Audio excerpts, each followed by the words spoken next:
starting today. So the presenters yesterday, CFO Ubabutlen Matebula, the MEC, Mr. Muela on the Section 17 of misconduct cases, Comrade Jonovan and Comrade Oskin. Now I'm told that there are comrades who are saying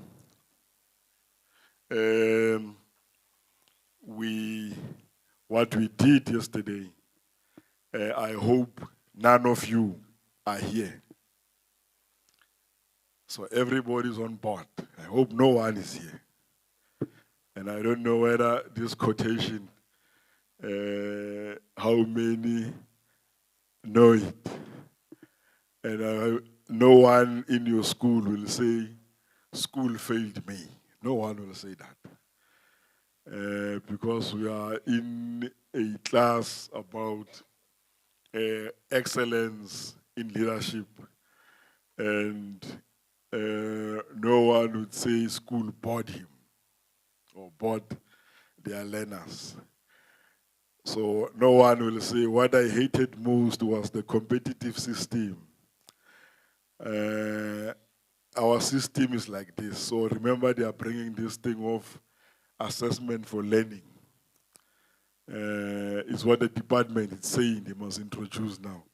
So the old system is like this. That's an old order. So I hope no one yesterday saw himself or herself there. And our learners will be fine when we go back. I hope it was a good day indeed. Okay. Now we are here.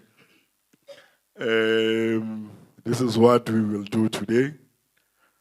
I'm told there are comrades who say they want to ask questions on the presentation Comrade Oskin yesterday.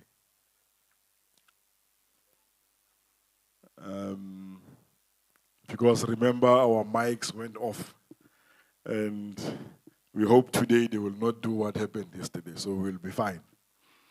So those comrades who said they want to ask questions, or whether they went to him during the night, then it's fine, we can pass the item. Or if they are here, then they will indicate to me by raising their hands.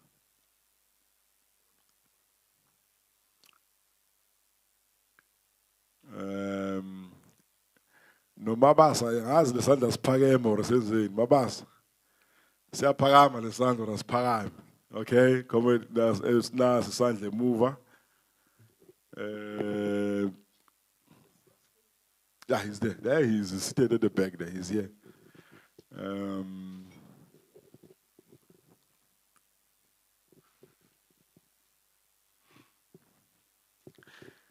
We will be business-like today, so we will target our time that by 12:30 we are done.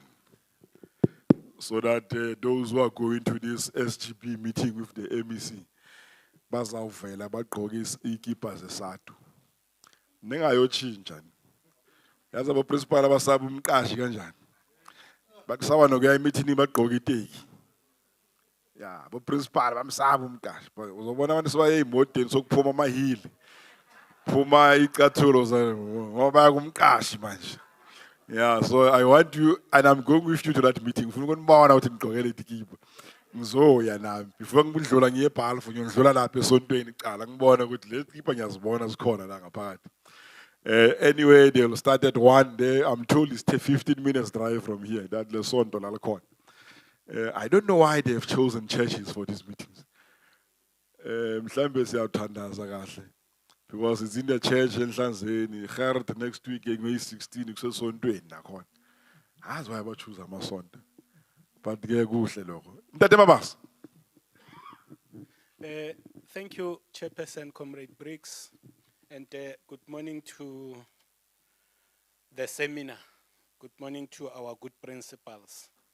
Let me start by appreciating the presentation that was made by Comrade Oskin. It was very, very touching and moving, sharing the good practices. There are two, if not three, issues that I wanted to be clarified on. Number one is the issue that we always complain about, especially in the township schools, where parents don't give us support as schools. And the presentation that was made by Mr. Usinga indicated that he was able to win the parents. They are supporting him as one leg of successor education. The question is, how did he make it? The other issue, which is Oskin, namhlanje awusu-chairperson, ubhale lama question. Akekho usekretary ozokubhalela, ubhale. Namhlanje it's you who are writing for yourself. Ngiyabona kabhalanga wona uphoqa izandla, yeah. Namhlanje uyabhala, akekho secretary la. Umafusana uprincipal la. Ungazi uhambiza uvuso uthi uzongibhalela. He's a principal here today. All right, second question, Comrade. the second issue. He indicated that every month he holds a boss parade with the boys in the school. So we want to copy that, but what are the issues that he normally addresses with the boys, instead of us just calling them and not knowing what to do with them or what to say to them that can change them? The other issue, or the last but one issue, is the issue of accountability. He was indicating that he accounts to the circuit manager. How do we make our subordinate to account to us? The last one, Comrade Oskin, the issue ya dress code. I see you on those videos. You are different from yourself as a chairperson of that region. What impact does your dress code when you go to school as the CEO of that school have on the behavior of your teachers, the parents that come to the school, and the learners? This I'm saying because when you look at that video ya Sedland Vista, you see this kind of me fighting with that boy. And you look at the dress code yaka principal was with Bank High. I don't think that boy will have had those guts to fight that principal. So it impact their dress code as a principal to the school. Because I see you in suits. Thank you very much. Thank you.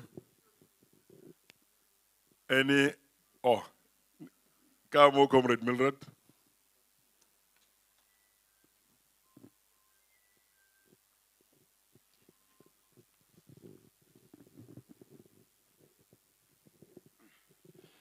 Sanibonani, good morning. Yeah, there's one thing that triggered me to ask this question, so that Comrade Oskin maybe can help me through a situation in terms of discipline for the learners, a situation where maybe a boy is not behaving well. You invite the parents, they come to the school, you talk to them, the boy will continue doing the same thing, and then you call the parent will come and say, don't ever call me anymore. I'm no more responsible for this boy. But the boy is there at school, and then he's further continuing giving problems. And then how to go about maybe solving such a problem. Thank you. Thank you. A reminder once more that you are live on Facebook. I hope everybody slept well. I'm repeating myself so that we don't want to see people dozing off on Facebook. I'm also told that Rise FM is following us live on the Facebook on this event. Yesterday they were making inquiries, asking us questions. So you are also on a number of platforms as from yesterday. We are Mr. Fixit is open. I'm going to Mr. Fixit to Steve Trade. Yeah. Nemize manje ufuna ukuthi eze etikweleni uthi kimi kufanele ngimbhadale ukuthi no u-addressile la. I want to that he's a leader of Sadtu, so there's expertise, we must make use of them. Sadtu must benefit angisho comrades, yes, so Sadtu must benefit because he's a Sadtu leader. Uzwile sihlalo. Yeah. Yeah, thank you very much, Chairperson. Thank you. Angeke ngikhulume kakhulu ngoba basazom-introduce. Yeah. Yeah, Chair. Thank you very much, and thank you for the questions. Good morning, comrades, colleagues. Yeah, but hey, we woke up, man, with bad news. A principal who was supposed to be here with us gunned down early hours of today. It's Nelson Goveni, Nelson Goveni Primary School, Mr. Mapena. I think he was here last year. He was supposed to be here, and then he's gone, he's no more. So, yeah, really, really disturbing. I received a call from a woman who indicated that they are investigating a murder. And it happens to be that principal, Emalahleni 2 Second. Let me start, Chair, by addressing a discipline. You spoke of a discipline of, you have a problem with a boy who is giving you problems, sleepless nights. When I was attached to a school, Elokshini, Kopanang, there was a boy who, in fact, when I took over the school, they expected me to do something, to get rid of the boy. And I said, no, we can't. I took time, I went and visited the family. When I arrived there, what I found, the mother of the boy was actually bedridden. In fact, the boy is a product of rape. So can you see what is happening in school? We don't know what is happening. So sometimes if you have this, take time, visit, go and see what is happening. You'll be surprised. And you know what that boy did? Because no one wanted to associate with the boy at school. When I came back, in fact, I will go weekends, pick up the boy, just to be with that boy. One day he came to my office and he said to me, "Sir, I'm leaving. I never experienced this love in my life, and I don't want to disappoint you." That boy left that day. He cried. He said, "What you did within a short space of time, I've never experienced it." So can you see what we are seeing in these kids? There are underlying things. So sometimes we need to take time. Of course, we can't visit all of them. No, we can't. But there is this special case. You try everything, you are not winning. Just go there. Because as principals, it's our job, to do these things. I'm sure we said we want to do it. Let's go and see. And you come back, give feedback to our teachers. Because our teachers don't now want to take time. They want them shortcuts. You know, shortcuts in teaching. You know, this child in your class who is giving you problems is seeking attention.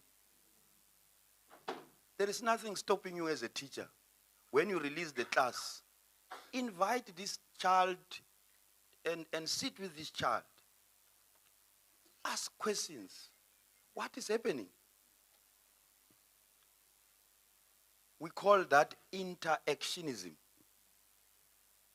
Interactionism, you interact.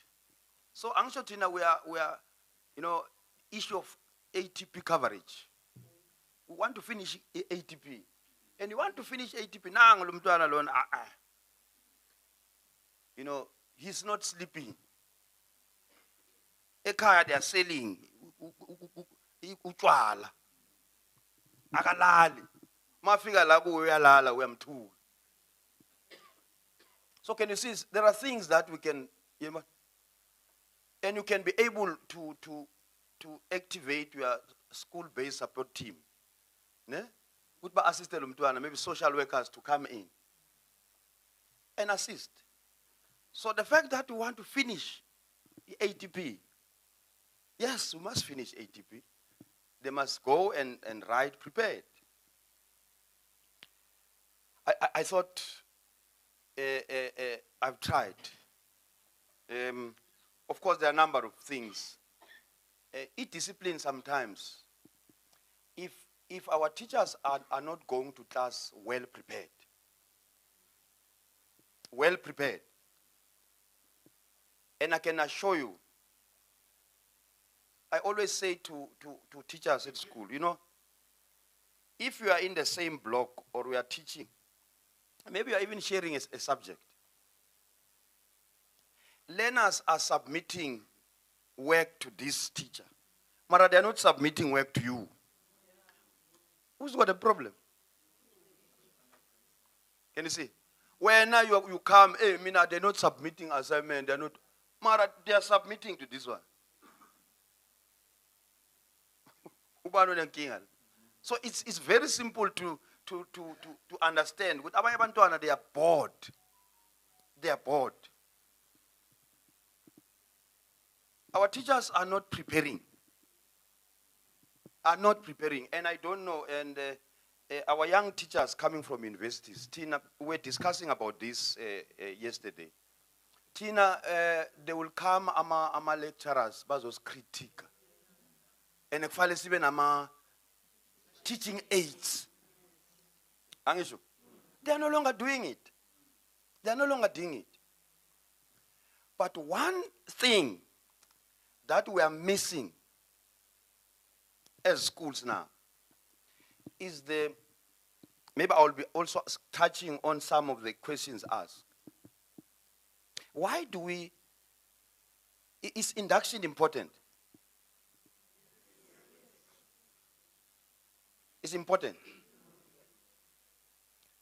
You know, in terms of your dress code, induction is very important. Organizational culture. Each school must have a culture. Veluma we principal when uhlala ugcoke i-t-shirt Sadtu, i-culture lapho. And don't be worried when bagcoka noma yini banyekisa balamabhruku babeka. Babona ngawe. Induction is very important. I always say to teachers, umasiqeda ukubaqasha ngithi yabona ukuthi Menier, kuma interviews you promised heaven and earth. And utishara omusha will be the first to arrive first day. First day, nyotola yena. If it's a female teacher, ugcoke nama pantyholes. Or right, and that teacher monitor after a week. If I figure we get on 7, we figure 6:30 nyotola yena. Next 2 weeks, I figure 7 o'clock now, and figure exactly on the dot. Third week, igiza bestil. Why is happening like that? In any organization, you have 3 groups. 3 groups. And you must also scan and understand the percentages of those groups.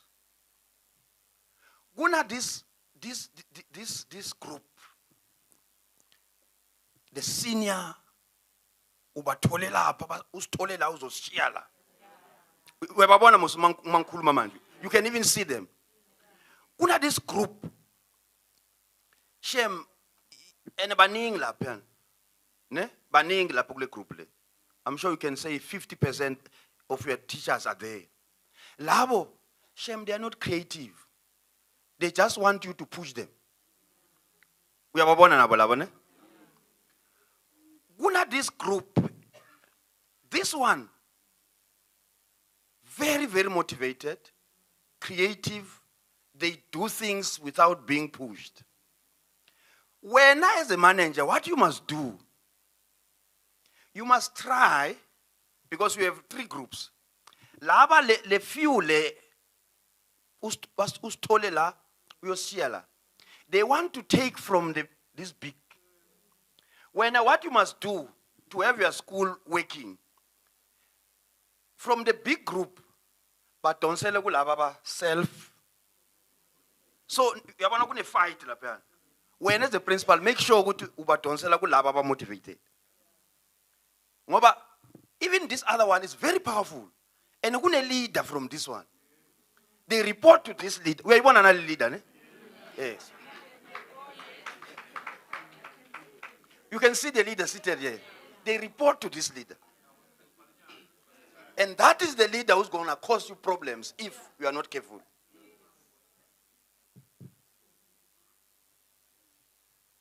So, induction, what you do, Nakon, you try and make sure before this person I class in, I understand what is it? Make sure what the vision and the mission of the school is well understood by this person. We achieve. Wangena nje umfake classini ugibela staff. Make that person understand the vision of the school. This is what we want to achieve. Sifika so ngesikhathi all these things so that uma figure, because if you don't do induction, chances are the more teachers but join, they might actually divert the school. The school can off-ramp. Because people are joining, Puma, they are joining, and we are not actually inducting these people. Parental involvement attached to that, because I've got experience of 2 schools. The township one, when I took over, I think my first meeting, around 20 parents. 20 parents were there. First meeting. And then when I left that school, the hall was packed inside and outside.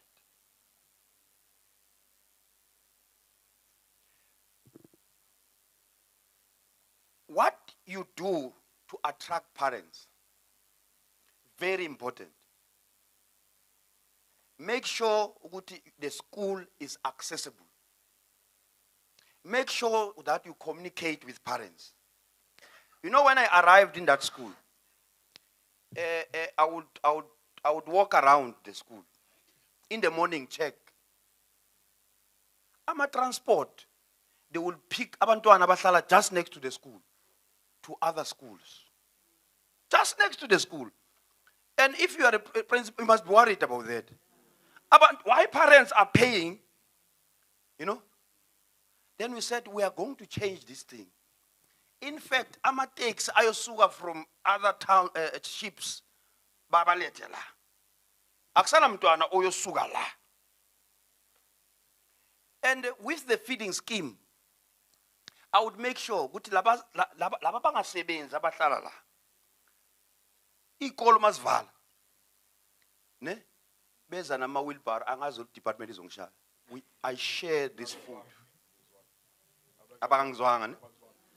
They protected that school. They made that school their own. I was receiving calls from these guys who were staying around the school. Principal, uyazi ukuthi kunabantu la. Can you see? Sometimes parents, what you do, you make sure ukuthi uyabaphekela nabo one day. Abanye abasebenza ngisho. Uma ubafuna, do something about it. But quality of education, if our teachers can do what is right, I am telling you, you will attract, they will start talking about your learners. Because when there is something happening in your school, ne? Bayakhuluma la istratin umntwana wala next door bayakhuluma, your child, the child from your school will change qualitatively. Even behavior at home. Even behavior at home, it changes. What is happening in school in an impact even in the community. And they will start talking about you like my text in, hey, ngale icon. I told you about everyday homework campaign. You make sure there is work. And if there is work, akasana chance you puma ila. We are changing lumtwana.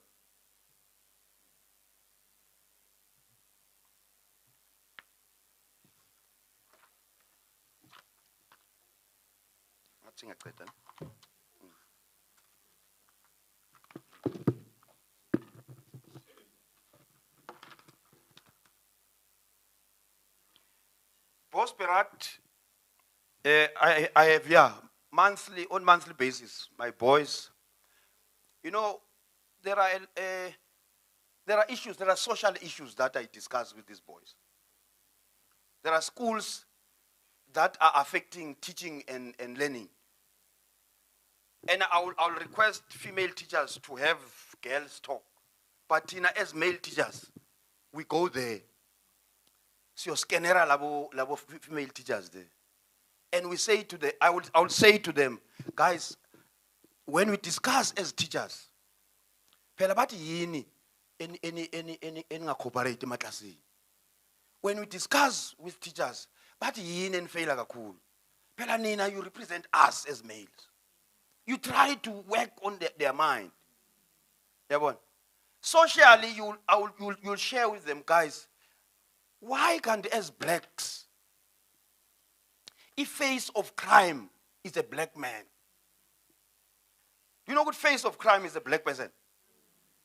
If there is a woman raped, the likelihood of the person who's going to be arrested is a black. Where are these black men coming from? They're coming from our schools. They're actually coming from our schools. These things is, these small things that they are doing at school, obviously it's going to happen outside when they leave school if we don't do our job. So we discuss issues, drugs, nyaupe. We discuss all these issues that are likely to let them astray. Those are the issues that we discuss. And I make sure they know the school song, they sing the school song. Our emblem, they must also respect it. We teach them about that. Respect that emblem. To love their school.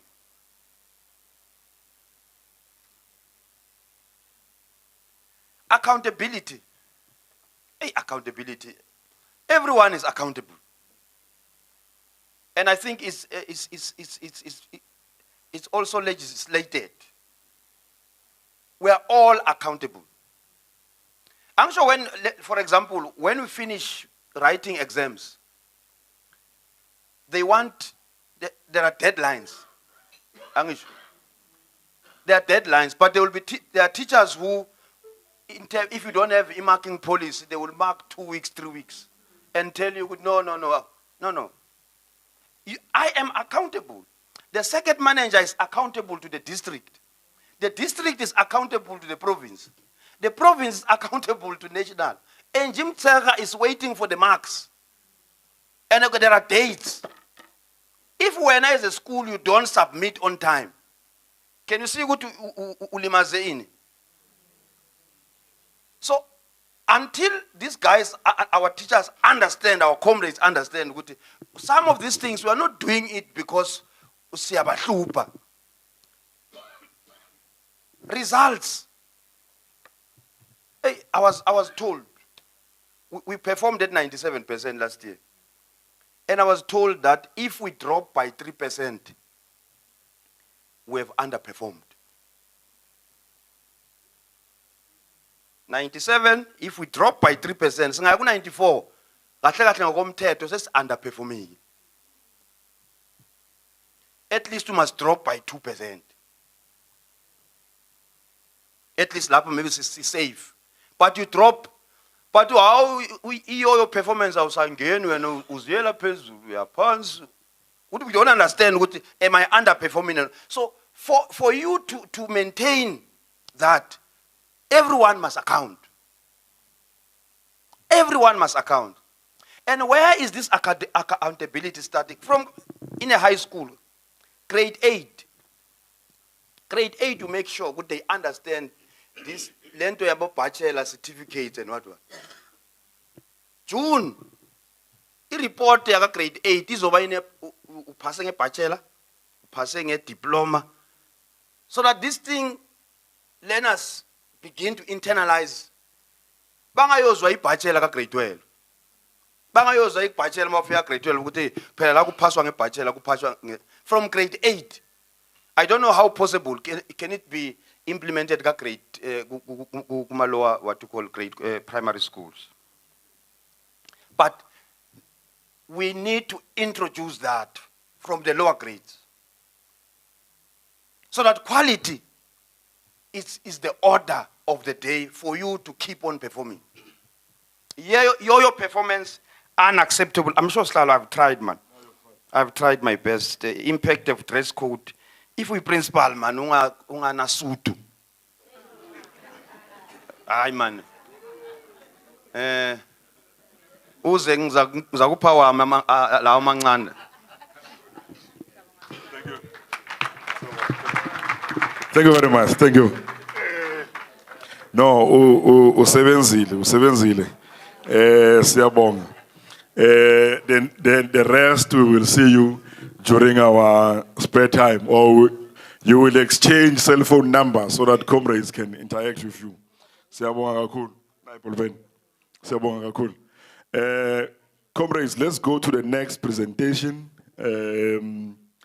Disconnected la. It's I forgot the surname. Secretary just told me now. We've got the rep from TBE on behalf of Director General. So comrade is here. We'll introduce him. So he will come in front and make a presentation. Let me project it.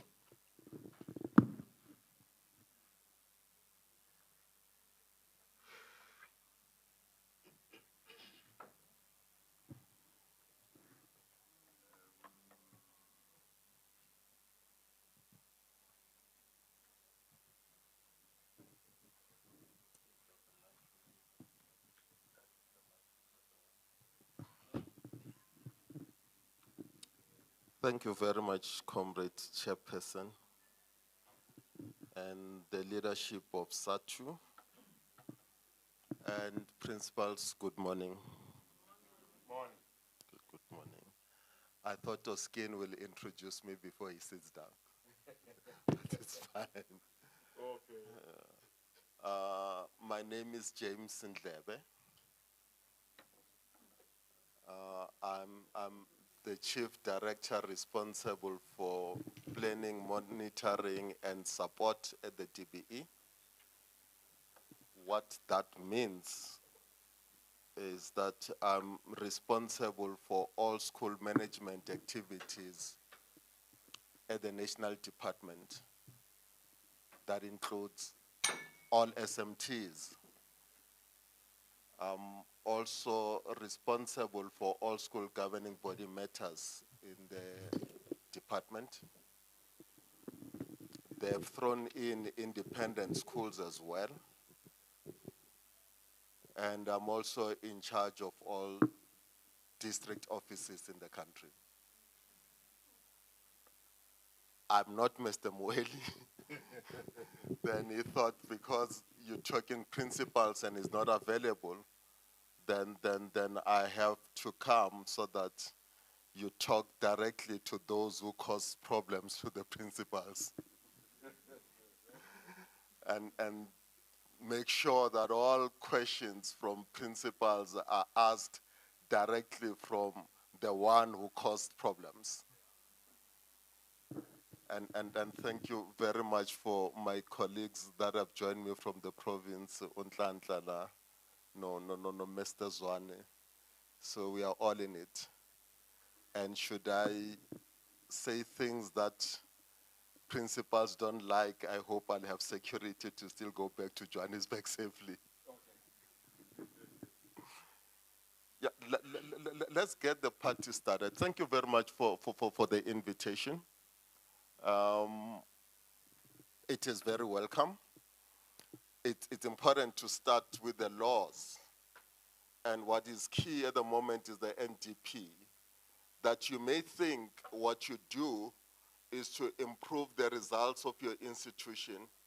You are teaching those children so that they can pass, but you are not very aware of the fact that you are in the process of nation building. Whatever contribution you are making in a school, you are developing a country, you are empowering people, you are improving people's life. So the economy of the country really depends on what you are doing there. And you think you're just teaching them maths, you're just teaching them English, whereas you are really building a nation out of it. There are too many challenges that we're experiencing as a country. Some are those that internationally we are regarded to be underperforming or poor performing because our test results are not as good as expected. But I didn't want you to really worry much about that. It's a topic of another day, but these are the weaknesses that we get. But what are the real challenges in our institutions? Why are our institutions not where we want them to be? It's because we have developed a culture in South Africa that is a culture of what I'll call celebrating poverty. What we mean by celebrating poverty is that if you visit any school in the country that is underperforming and you ask them why are they underperforming, the answers are sort of scripted. They are all the same right through the country. And the first answer is that, you know, man, our school, man, it's a disadvantaged school. You know, we serve the poor of the poorest in this area. And that is why we are underperforming. And they'll start listing a lot of things that they don't have. We don't have laboratories. We don't have libraries. We don't have even equipment. And therefore, that's why we are underperforming. Am I sounding like the answers you're going to give me? Okay. Can I add to that? There's no parental support. And that's why we are underperforming. Hence, you are asking Oskin how he improves his parental support. But really, are we underperforming because of those things? Where you really take this poverty issue and say, we don't even have laptops and iPads for these children, and that's why we are underperforming, because we are the poor of the poorest. And you compete about which school is poorer than the other. Yo, you must see mine. Yo. As if it's a status symbol. Yeah.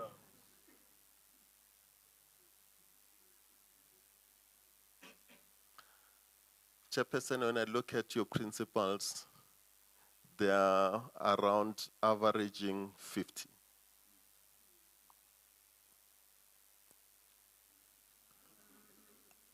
And these are principals that were taken by their parents to schools when they were 6, 7 years old, or even older. The mother in particular, the father was not there. And the mother went to the principal and said, "That's my child's registration." And that was the first and the last day that your mother ever set foot in that school. And today you are a principal. When the school underperforms, you say, it's because there's no parental support.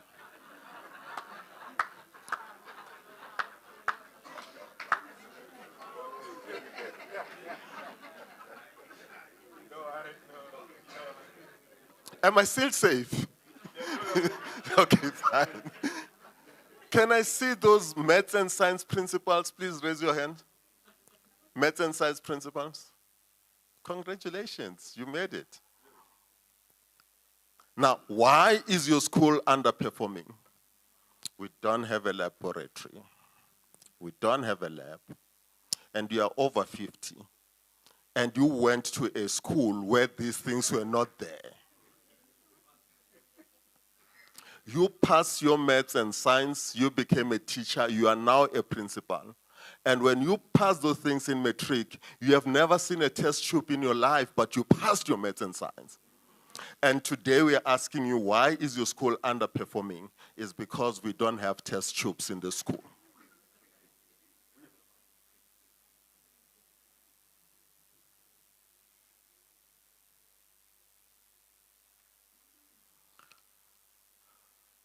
I can take you to schools that have nothing. And when we look at your school compared to those, your school looks like a hotel. But there are no results. Is that the reason why we are underperforming? Is it poverty? Are you saying poor children are not educatable? You wouldn't be here. Because if we could start listening to the stories, how you went to school and how you passed, and now you want to insult poor children and say they are failing because they belong to a poor community. What are the real reasons?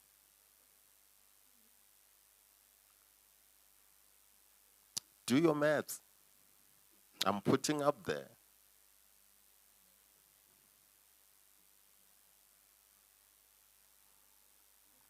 Just after break, there is a 15-minute period that is wasted. Take that 15 minutes and multiply it by 5. It gives you 75 minutes. Multiply it by 4 weeks, which is a month, it gives you 300 minutes. Convert that into hours. And as you go on, you'll find that you have wasted about 8.6 days already. Let me tell you that when you design a timetable, when we design a school calendar, we normally design a school calendar 3 years in advance, so I can tell you the holidays in 3 years to come because the calendars are there approved already. They are normally 199 days, 200 days per year. That's how we calculate your school holidays. 199 to 200 days per year. And then you look at the timetable that says this subject must have 7 hours per week. This one must have 4.5 hours per week. You know what I'm talking about. And the reason sometimes why we underperform is that our timetables are not aligned to those things. So when we say a period, a subject has 4.5 hours per week, it has been calculated that in 199 days, you should have covered this. So any day that you mess around with, you are eating into that, and you are eating into the curriculum coverage space. And therefore, we don't finish the work that you're supposed to do because of these short breaks and the 15 minutes. And you're saying, if I say, what time does your school start? 7:30. But I'm sure at 7:30, there's no teacher that is already in the classroom. It's either they are between the staff room and the classroom. And they haven't even started talking. And what about these other challenges that you experience during the day? I normally say some schools resemble Baragwanath taxi rank during the day. You don't know whether it's break or it's in between periods. Those wastages are the things that makes us underperform. It's getting quite touchy, person. Okay. As long as I'm safe, I'm fine. A school is not a black box. What I mean by saying it's not a black box is that there are structures there are values there are aims, there are goals, there are focuses. But we want to treat a school as something very confidential. We know Meniere is a habitual latecomer. The whole community knows that in fact, they even use him as their watch. You say, yo, this time I see late. and then when we want to address it, it becomes a confidential issue. Why must it be confidential? Because a school is not a black box. We should be talking about this openly. When we talk about accountability or skin, we can't hide the fact that you're a habitual latecomer and you're letting us down. And it becomes confidential. And you know who the greatest culprit chairperson is? Sadtu members, because Sadtu members have lawyers that are going to defend them when they are out of order.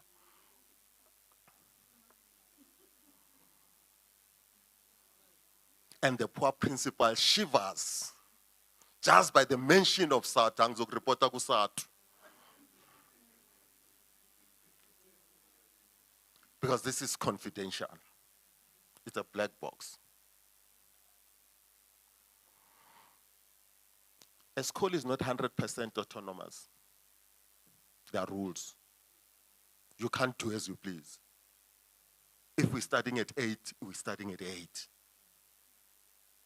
You say, we have our own autonomy. We'll ask labor relations to go to attend us. So starting at 8:30 every day. You can't do that. There's a structure there. There are boundaries there. A school is supposed to be transparent. Let's know. When I'm late and you're dealing with me, let it be known that I'm dealing with him because of his disease of late coming. But when certain madam arrives late, then it's a confidential issue. We don't even have to see the time book and the leave register that are signed. There's no more transparency there. Not in a public institution. A school is something where there is participatory leadership, which is inclusive. And this is where I'm going to spend a lot of my time focusing on participation and having to deal with issues of accountability. We account to one another. We account to the various layers of our institutions as indicated in the previous thing. We account to the community as well. You are teaching children of the community, and you can't teach them as you wish, as you want, as you please. And then you think what you do in your school is your own business and nobody from next door must ask you what you're doing. I'm talking about this old lady who will come to the school still wearing a nightgown and a towel, and you think you don't owe her an explanation of what you're doing in the school. Then you're wrong. You account to that. Yeah, ungane wamtshela ngegown yakhe ukuthi hayi sisi ngicela uyohamba ugqoka kuqala, then you'll come back. Then it's fine. But if she asks you some questions about what is happening to the man of the school, you have missed it. But I'll explain those things and indicate what I mean. That a school is an open book. Kuyaziwa ukuthi kulesa sikolo kuyafeyilwa. Kulesana kuyaphaswa. Kulesa sikolo abantwana bakhona abastoti. There are no secrets about the school. Kuyaziwa ukuthi lesa sikolo akunamthetho. can't be a black box. These are some of the cultures that we need to deal with in a school. The culture of silence. You see something wrong, you shut up.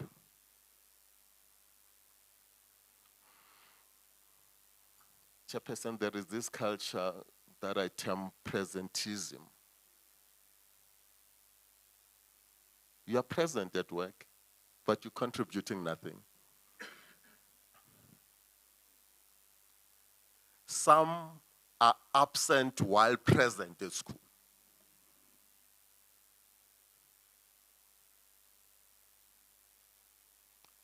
Some of those who are on, we call on-the-job retirees,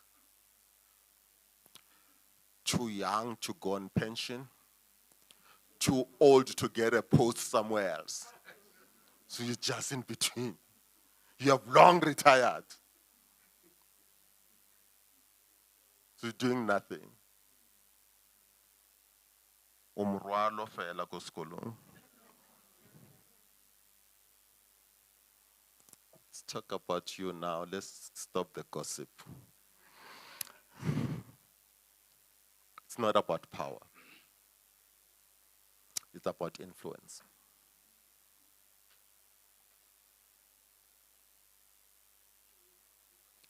Don't be a wheelbarrow. A wheelbarrow is a very important instrument. It carries firewood, it carries water, it carries bricks, it carries everything. Very useful. But it only becomes useful when it's pushed. If you put it down there, it will remain down there forever. You're waiting for Mr. Zwane to send a circular to tell you how to run your school.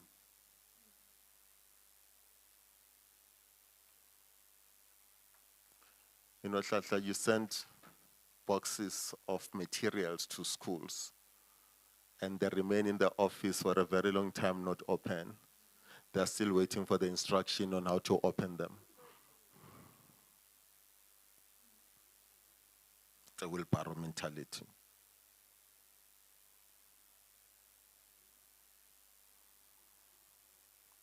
Can we start by diagnosing what the problems are in our school? Like that first principle. What is it that is letting you run this school? Is it interpersonal relations that are destroying you? Is it misconduct of absenteeism and late coming? Is it because the tests that are written in your school are so weak?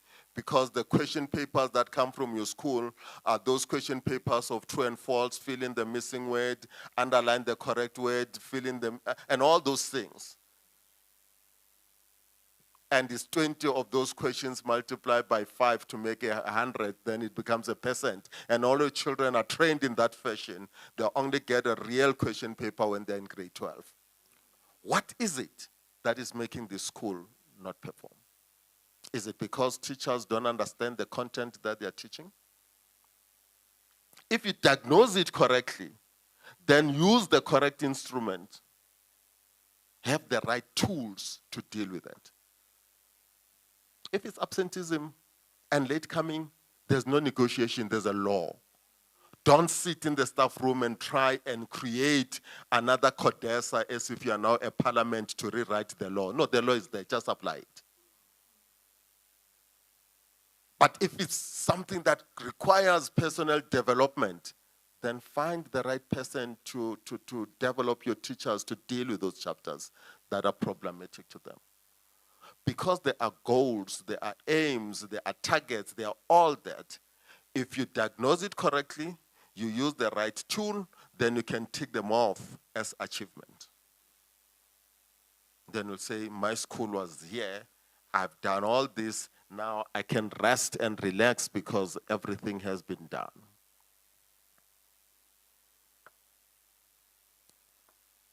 Two things that I'm saying.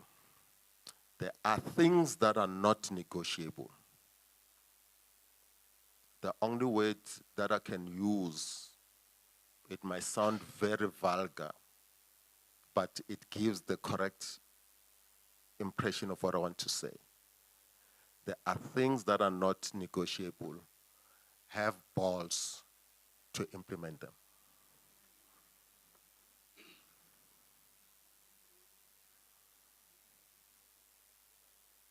The rest of them,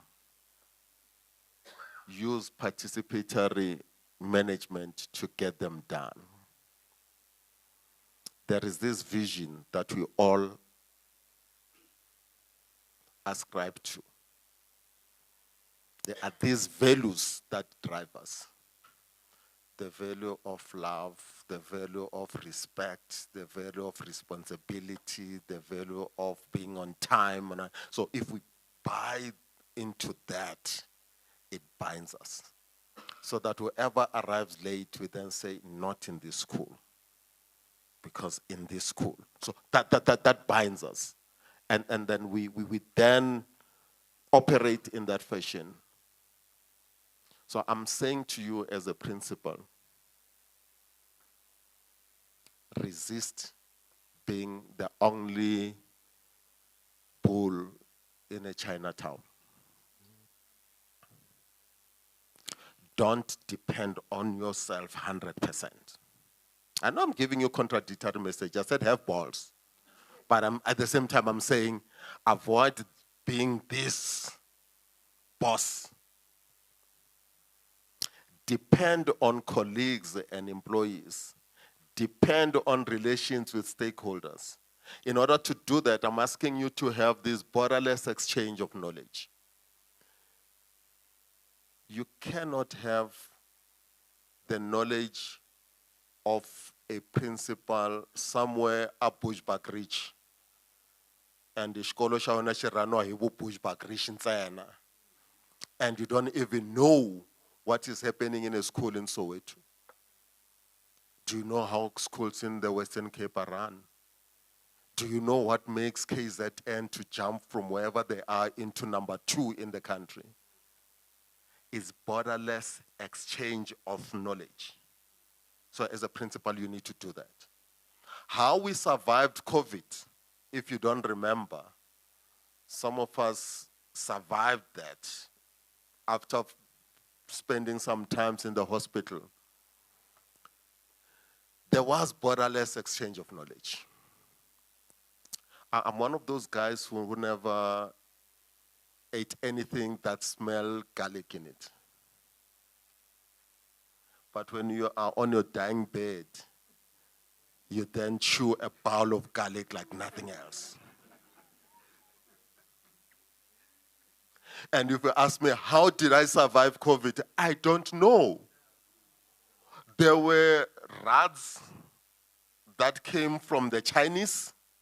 You don't ask, you swallow. Some came from the Indians, you swallow. Others came from traditional healers, you swallow. It's borderless exchange of knowledge. When you mix it up, you'll then have a direction where you're going. Don't close yourself and you must have this intersectoral approach.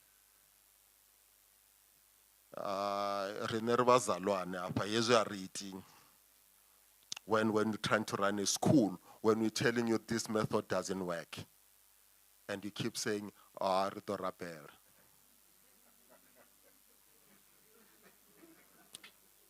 be intersectoral. Learn from others how they do it. Beyond the faith and religion and all that.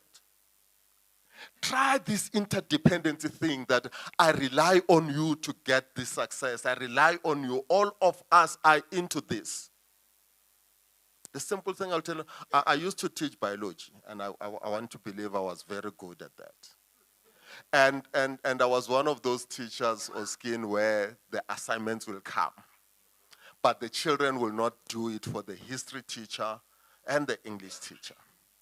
Until I had to sit down with them and say, you know what? You're going to pass my biology, that's guaranteed. But after failing history and English, you'll repeat the class. That changed things. Because interdependency is very important. You can't rely on your own effort and all that. Try and change this mindset, man. Thina sikhule kanje, kuzohlala kunje Hayi man, sekushintshile. Change the mindset. Have that collective wisdom and shared values. Some of the things you can read, but ke skana ka malla batho ba kgonang go ipalla ka bo bona. Try and flatten this thing called leadership. Flatten the structure. This is what I'm saying. The guy who introduced e-wallet at FNB was an intern. Sizwe Ngasane was the CEO of Friend Bank. This boy came to Sizwe Ngasane is these boys who put in tight jeans. And he says to Sizwe, you know, our generation doesn't have pockets and we don't have wallets in. I'm going to create something. And Sizwe says, go ahead. He came back and introduced this e-wallet. Intern, do you know the CEO of Ren Bank, how many levels to reach there? And this boy walked into Caesar's office and said, this is what I want to do. In many organizations, you can't do that. You can't. Somebody wants to come to the principal and say, who are you? Does your deputy principal know? Then there's a layer there.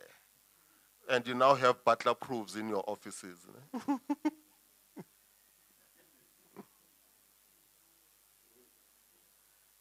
Then Caesar calls all managers, sit down with them, and say to these young men, please address them, tell them what you want to do. When he finished, he said, give him all the resources and the money to develop these things and let him finish whatever he wants to do. Do you see what has happened? Flattened. Yes, you flatten the leadership. When do you flatten the leadership? When we want submission of marks, there's a structure. The departmental head and the deputy and the principal. But there's a crisis. There's COVID now. We don't know what to do with COVID. Do we close the school? Do we send children home? Do we continue? Who knows? Even the principal doesn't know. What do you do? Flatten the structure. Anybody's voice will have a say. When you flatten the structure, create a war room. A war room is you and you and you. Can you come and sit? There is this challenge. Just brainstorm and give us ideas. That's a war room. We don't know what to do. Hey, children are failing badly in this institution, and we don't know what the problem is. Okay, let's have 10 of you. Go and sit in that room. We're giving you 2 days. Come back with ideas. That is a war room. And that war room has no deputy, has no departmental head, has no principal. What it has is, it has teachers. You have flattened the structure. You have created a war room. When these people come and report back and say, staff, we think you need to do 1, 2, 3. And if the staff buys into that, that's how your school is run. Do you remember, you don't forget you still have balls, ne? For what is correct and what needs to be implemented. Principals, you don't manage curriculum. That's one of the instructions that I was given to talk about. You don't manage curriculum. Every time we talk curriculum, you want to send us to departmental heads because you don't know what's going on. Let me explain what you see there. There is what is called curriculum delivery. This is what teachers do in the classroom. 1 + 1 is 2. They are teaching the children. The opposite of whatever is, what are you doing? Delivering the curriculum. Who does that? There is curriculum support. Curriculum support is what you indicate to the teacher what he needs to do. He must teach 1 + 1. He must teach the verbs. But how do I teach the verbs effectively? When I guide him, I'm supporting him. And who does that? Usually subject advisors and even departmental heads, they need to do that. Then there is these guys. That's you. The teacher teaches 1 plus 1, gets supported. The fact that 1 plus 1 is taught or not taught, it's your problem. Principals, are you still with me? What must the teacher do? Teach 1 plus 1. Is he teaching 1 plus 1? Yes or no? Whose responsibility is it to make sure he teaches 1 plus 1? It's yours. That's what we call curriculum management. You can't, as a principal, know in September that in English grade 7, the children have only written 2 pages of the 72-minute books. And then say, I did not know. How come? Did you manage the curriculum? No. There are these things that how many pieces of work are given, and how many tests are given, how many assignments are given, and these are instructions that demands you to have balls to implement. And when they are implemented, your job is to check whether, yes, this classwork that was supposed to be given, has it been given? That is the job of a principal and the SMT to do that. That's why you have SMT meetings to talk about these things. That now all the teachers I have done this. All the teachers I have except this one. And that's what I'm bringing that thing in. I want to spend the next 20 minutes focusing on school governance because it's messing up my life as well. If you get angry at me, you'll be fine. By the time I get to Joburg, you'll have forgiven me, but I'll have told you the truth. This thing called school governing body, it's something that is made of a principal, parents, educators, learners, and non-teaching staff. You have a tendency of splitting those things into pieces. And then you start using terms that I've never, ever put in the laws of SGBs. Parent component, teacher component. They don't exist. The moment you TPEX them, sooner you do it, the better.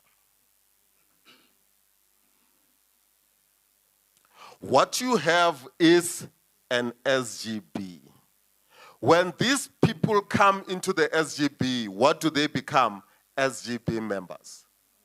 The moment they come to you and say, Tina sing about Dali City, you are lost. As number Dali la, go SGB. What do we have? Members.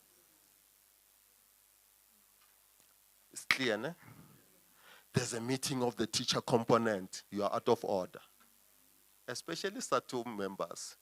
Tina is teacher component in this one. No, we're not agreeing. Ithi njengibeke ngesizulu niyaphetha manenza njalo. Hambani ku-SGB niyolwa khona with others. Yeah. At least that one is acceptable. Let's see the others. So parents are not the SGB. Parents are not the SGB. They're just members. Let's talk about the chairperson. Each chairperson actually induna, ne? And each chairperson actually chief.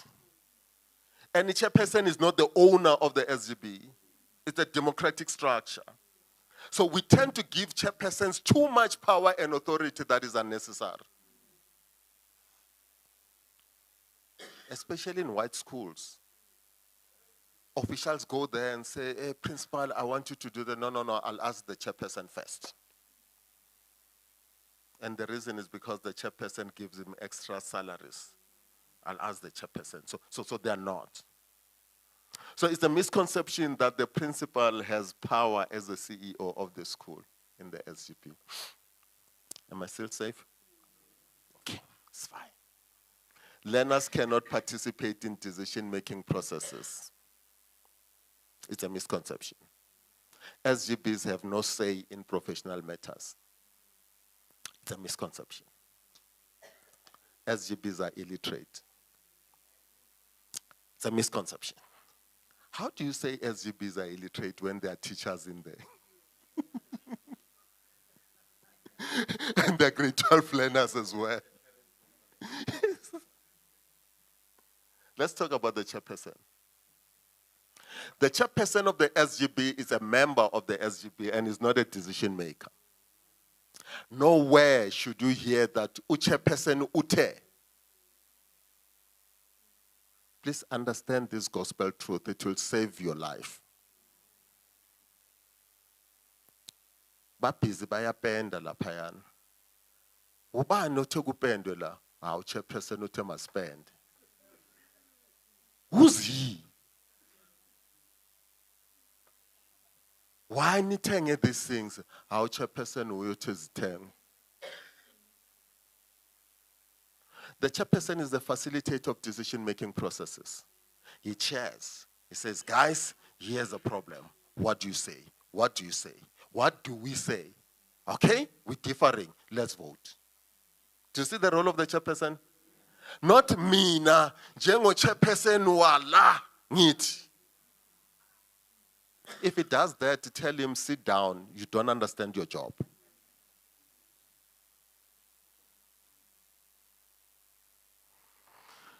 Nkatazo. The principal is the CEO of the school. Agreed? Yes. But he's not the CEO of the school governing board. Of the school. A staff room. If you allocate a subject to this teacher and there are arguments, your decision is final because you are a CEO. You'll have consulted, but when there's a deadlock, that's where the balls come in. But with SGB, a principal is a member of the SGB. Equals with everybody. Because you want more power. Provide the governing body with a report about professional management. Why do you say SGBs are not supposed to deal with professional matters when SASSA says principal report to SGB on professional matters? How do you report to them on professional matters when they can't ever say, "Ureportelan"? So that they engage with it. So do they have a say in professional matters? Yes. But principal, why labantwana bafeyila? Why these exercises are not written? Was it no, it's a professional matter. It's not. Take reasonable steps to prevent any financial maladministration and mismanagement by staff members of the governing body. Be a member of the finance committee. Report any maladministration. Let's summit. Is Changan. Subulai. It means you are not in charge of finances. Do I have to repeat that? You are not in charge of finances. What do? You prevent misuse. What do? You report misuse. So you can't report if you are in charge. I don't know how many cases you're dealing with where you're expelling principals for misuse of funds in a school. It starts there, misinterpreting what the law says. Because you take this CEO idea and you think you're in control and you use money the way you want to when you are not in control. I like the quietness.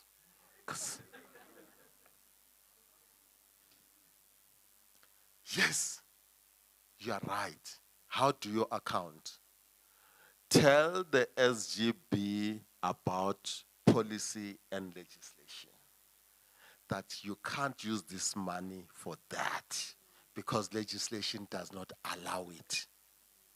You see what your role is? You are now an accounting officer. And if they don't, phone this guy called Zwane. But hey, baqalile la meeting, bafuna ukuspend imali for this. That's your job. Let me tell you, if you go and purchase things on your own as a principal that never went through the SGB, you may get fired because it's not your job. Do you want to talk about other terms of the SGB? The CEO, we dealt with it. Ex officio, you think it's a title and a skundla and a mandla. Ex officio just means you're not elected, you go there automatically, nothing else. I know my attachments at the back. Representative of the department, yes, it's not giving you power. It only says whatever the school does, you are the eyes and the ears of the department. Don't allow them to do wrong things.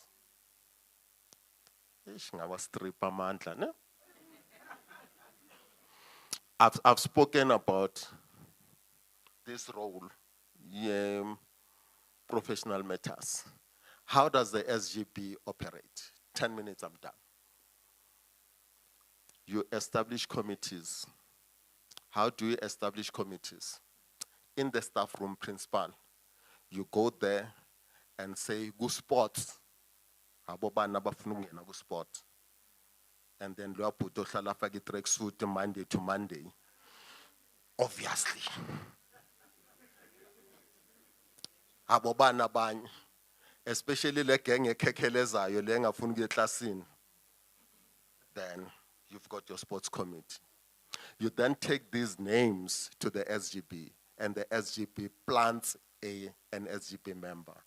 That's a sports committee. Okay? Nithanda catering committee. Ngifuna lo Sisozana is captain every Monday. Athi pheka ngiphekeni. Now amakhekhe ngiwabhaka izolo. Uyabona ukuthi hayi kudla kuyathandwa la. It's the head of catering. Abobana abanye abahalayo abafuna ukungena. We bring them in. Then you go to the SGB and say, here's a committee, plant a member. Remember what our members are, ne? There are no teachers, there are no parents, it's the SGB. Then they plant a member. You go to maintenance. Labo puta bathanda ma overall uhlala petty screwdriver every day. Uma light bulb ifa kubizwa yena. Maintenance committee. So you do committees like that, and they go to the SGB. So you have these committees. These committees have money. The department gives them money, maintenance so much, paper budgets. And the department say LTSM, whatever. You take that paper money, akse yako principal, give them to the maintenance committee to 9 million for the year. Plan. You're still with me, ne? Yes. Even patalisi school fees. Guna budget is school fees, maintenance, LTSM, sports.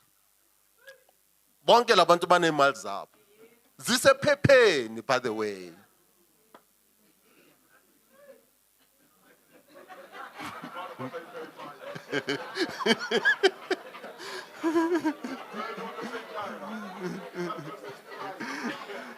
Yeah.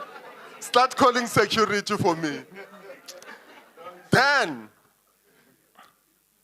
if that money needs to be used, imali maintenance, 300,000 rands needs to be used in maintenance. Who lead us? How many are they? 4, 5. So they'll scan the school and say, hey, in this school we need paving. In this school we need painting. In this school we need to replace window panes. In this school, who's saying that? The committee. And because it's a democratic structure and it's participatory management, the committee must go to the staff room and say, teachers, as the maintenance committee is in Bizile, which is in 300,000, and this is what we think we're going to do with it. Are you with me? And the staff says, or not that. Then, okay, the paving is serious because the motors it hasn't gained. and all that. And the staff says. Then the day there's an SGB meeting, principals, if there's an SGB meeting next week, you send a notice that there'll be an SGB meeting next week. Any agenda items? You're with me, no? Next week, any agenda items? I-maintenance izothi sifuna ukuza sizolahlela something. Okay? LTSM says we also have an item. I-sports city sine item. I-bereavement committee ithi akashoni muntu. Assist. Are you okay? What is the agenda of the SGB next week? Maintenance, sports, LTSM, and any other thing. Are you with me? I'm trying to answer who draws the agenda. Now you know. Then on the day of the meeting, it's a Thursday, the chairperson opens the meeting and said, this is the agenda. Sinabavagash, haboban, maintenance. Maintenance nizokwenzanda. Maintenance says, kade sizocela chairperson ukuthi i-paving yafuneka. Sinemali for this paving. Sicela nje permission yokwenza paving. What is the role of the chairperson? SGB nibazwile nithini. The debate goes on. It's a waste of money. We're not interested. No, we can use this money better. Oh, imoto zethu ziyafa. Hey, but udagalana, it affects cleaning. Then what is the end? No, but my fag paving.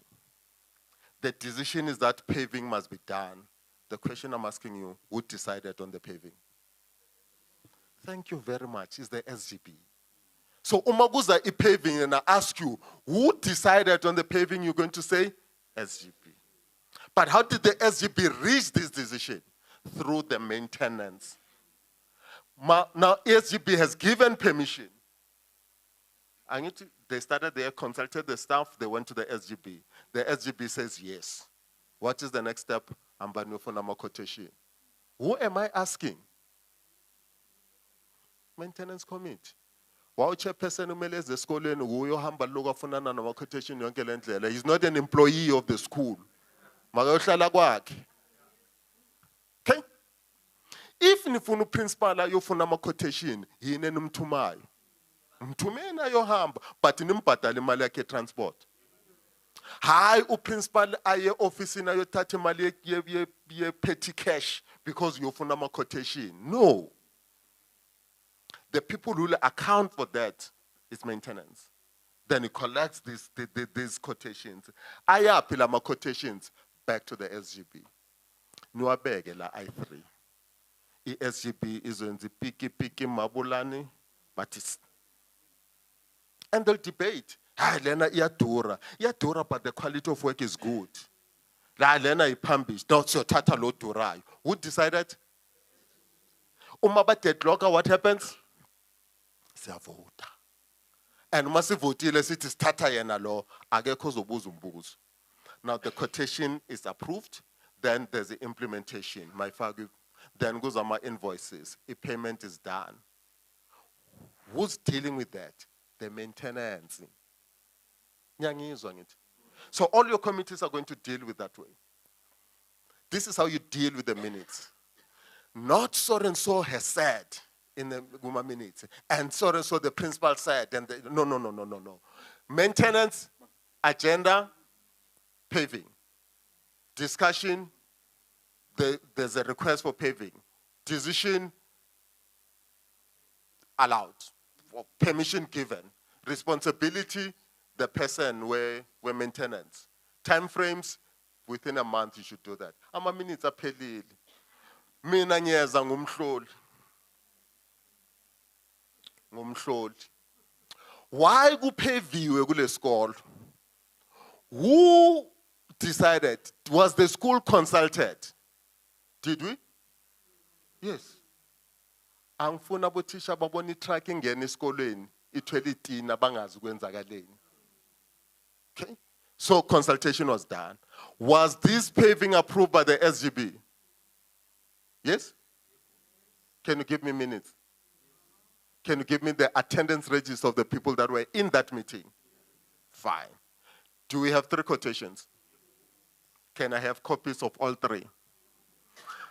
Can I have approval of the quotations? Was there a meeting to approve them? Can I have minutes? Can I have attendance registers of the people that approved? Was it done? Is there an invoice? Was payment made? Is there a receipt? Did the maintenance committee go back to the staff and report, Guti, work is done, sidle malini out of 300,000, kusele malini? Yeah, Bible. And after that, we go to the principal and say, Principal, give us a financial statement. What for? You are not a member of that committee. A committee must do that. When the treasurer signs ukbadala, what is he saying? I-budget ikhona, I'm aware ESGB approval. Principal, when he signs, he says it is in accordance with the procedures as a department, this can be paid. Chairperson's signature says, I have consulted, the entire SGB knows about what I'm signing. Or else the chairperson doesn't sign anything unless that thing has been discussed in the SGB. We're talking accountability. We're talking transparency. Everybody knows where the money has gone to. We're talking efficiency. We have included everybody. Everybody has participated. Now we have a better school where staff members are not strangers in their own schools. I think I'm ready to go back home. Thank you, Chairperson.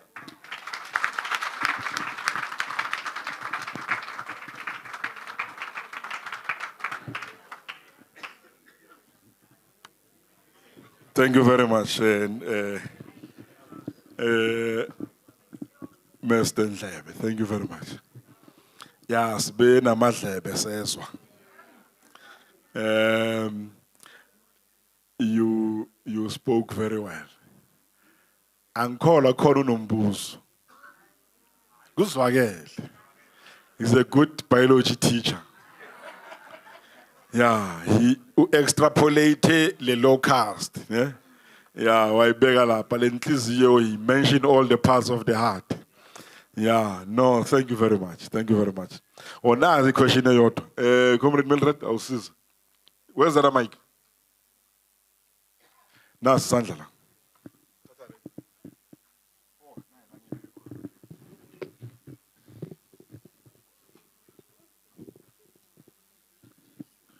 Thank you so much, Chairperson.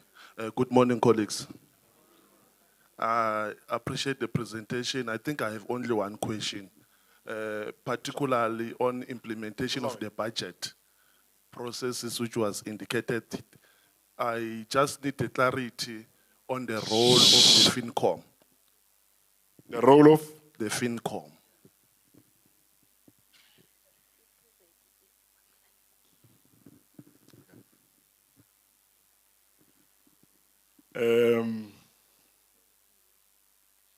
That's the only question.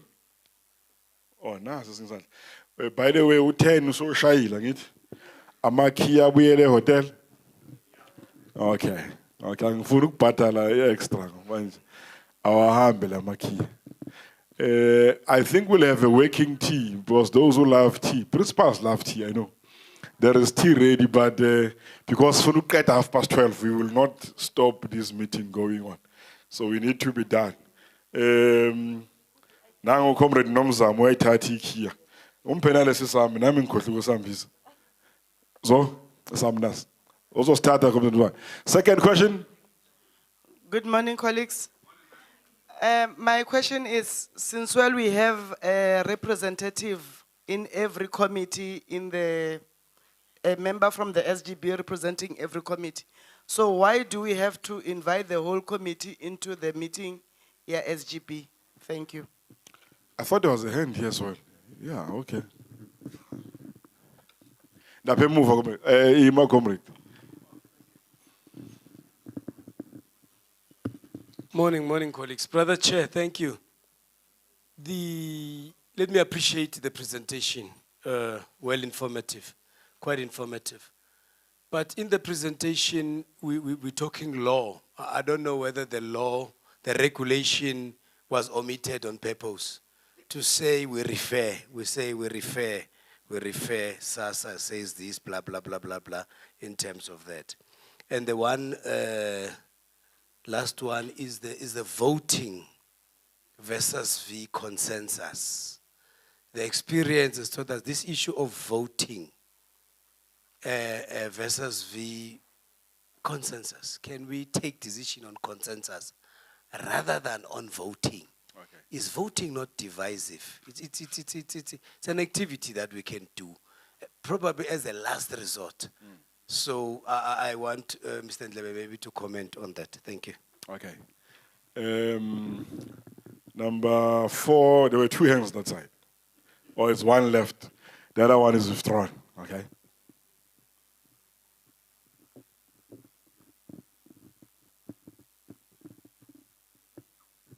Amandla, Wait. I just want to check the work of the finance officer if she or he is not directly elected during the election of the non-educators, just to be clarified on the roles. Thank you. Okay. I thought to appoint an annual finance clerk. Yes, appoint annually. Because executive SGB is annual. So now it's part of the executive, it's annual. Yes. Thank you, Chairperson. I don't know whether you have responded to this financial officer's issue. For me, is that there are people who are employed to do a job. And admin clerks are appointed to do just that. That as the maintenance committee buys stuff and bring invoices and all that, they're dumped into somebody's desk to capture and keep records. So somebody gets paid for that type of a job. For me, the finance committee is responsible for guiding the SGB on where the monies are going and whether we have them or not.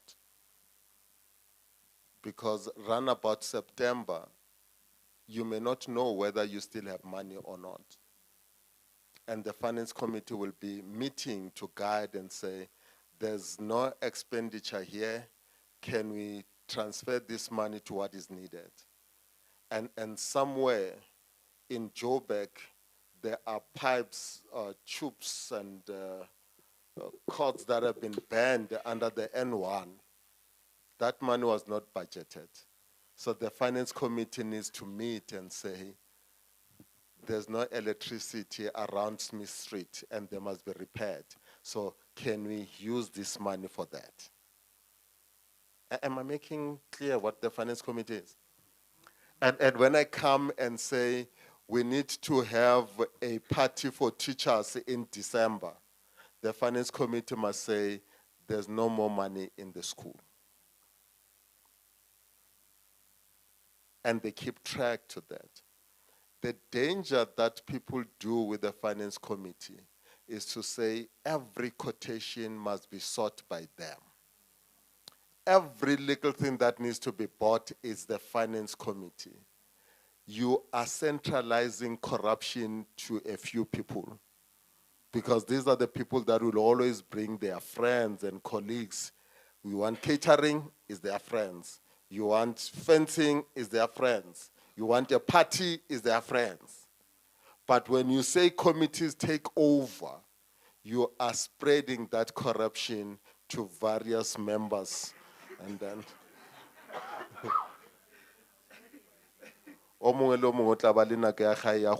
so we spread this corruption. That is the problem. It's good to sit in an SGB and then we convince one another. But it doesn't always work. we can convince one another until the following morning, and there are people who will refuse completely, then voting is a deadlock breaking mechanism. You don't bring it at the onset. We're dealing with the Bella Bill now, which I should have thanked you so much for having participated. And as a person that is running the Bella Bill in the department, I can tell you that we sit in Parliament and argue, and you know that the Western Cape will never vote yes. So there's a time when we say, done. And then we start raising hands and say, Mpumalanga, what do you say? Yes to the Bella Bill. Limpopo, yes to the Bella Bill. And every time the vote is the same, 8 against 1. And 1 is always the Western Cape.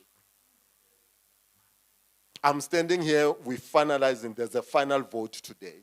And then next week it will be the final vote before it goes to Mr. Ramaphosa to sign. Do we argue forever and over? No, we don't. So we dealt with the Finance Committee. Do we bring the whole committee to the SGB meeting? No, it's not necessary. It's not necessary.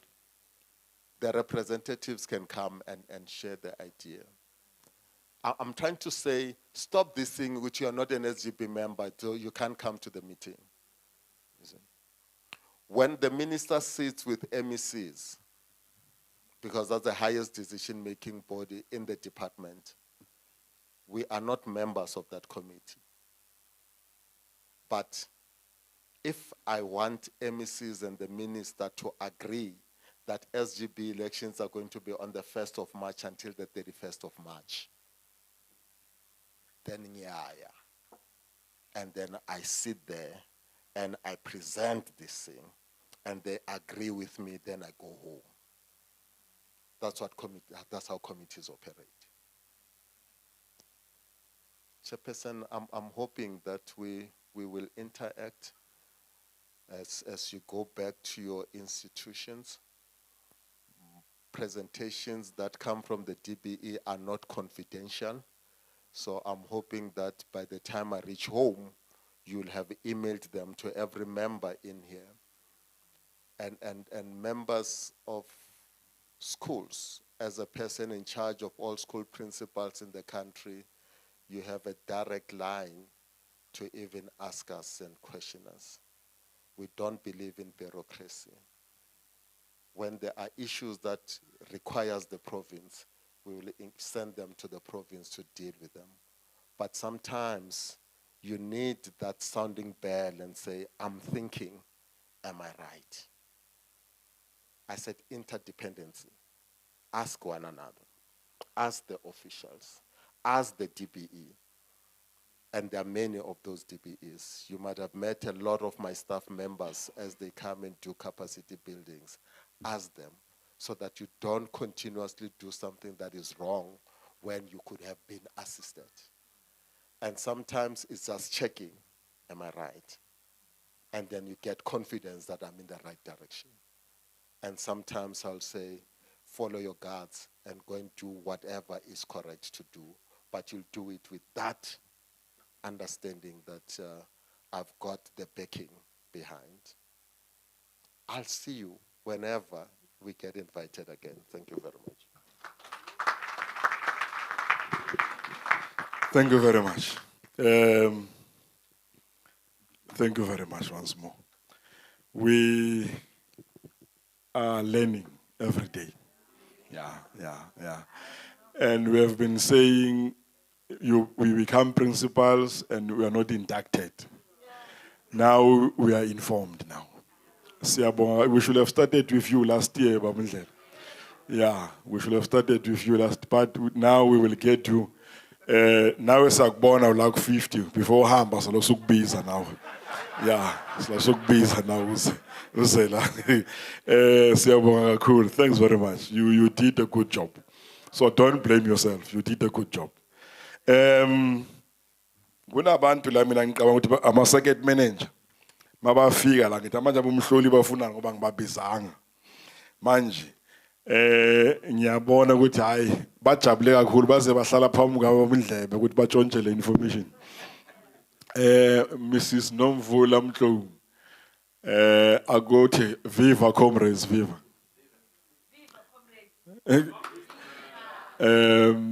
I-team yase Penrich le. Yabona iPenrich ine protocol enzima. Before CEO eza kuza i-staff members uqala. Ngiyayisaba iPenrich, ngiyayisaba. CEO akakafika kuthiwa no kuhamba nina kuqala bayoshanyela amabala. Master Josh Mabuza. Nisukube manje sinibone nisukube sinibone. Viva. Master Harold Gondwe. Yeah, i-team yase Penrich le isusa izinja before CEO afika. Ngiyayibona le team. This morning we are also joined by Mr. Mtweni from the Skills Development.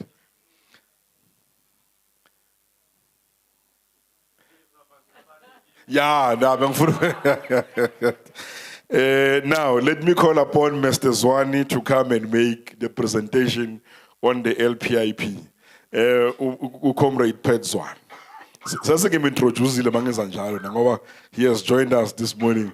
I realized the flu is getting bad. So that's why he's in the Thank you very much. Okay. Oh, let me take my. Oh,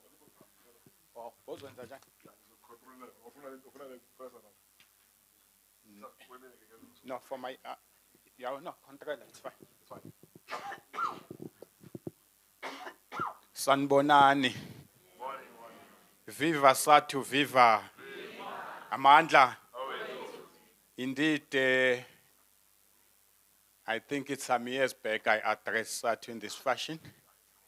And I'm very happy to be back home, though I'm coming on the cap of the department to represent the DTG, Mr. Mkwanazi. But I just want to make that statement that these engagements are signaling the growth of our union so that we become constructive in delivering a quality education system. So I was excited when I was told to come and speak to you, but also the excitement was because this country is safe in your hands if you continue in this fashion.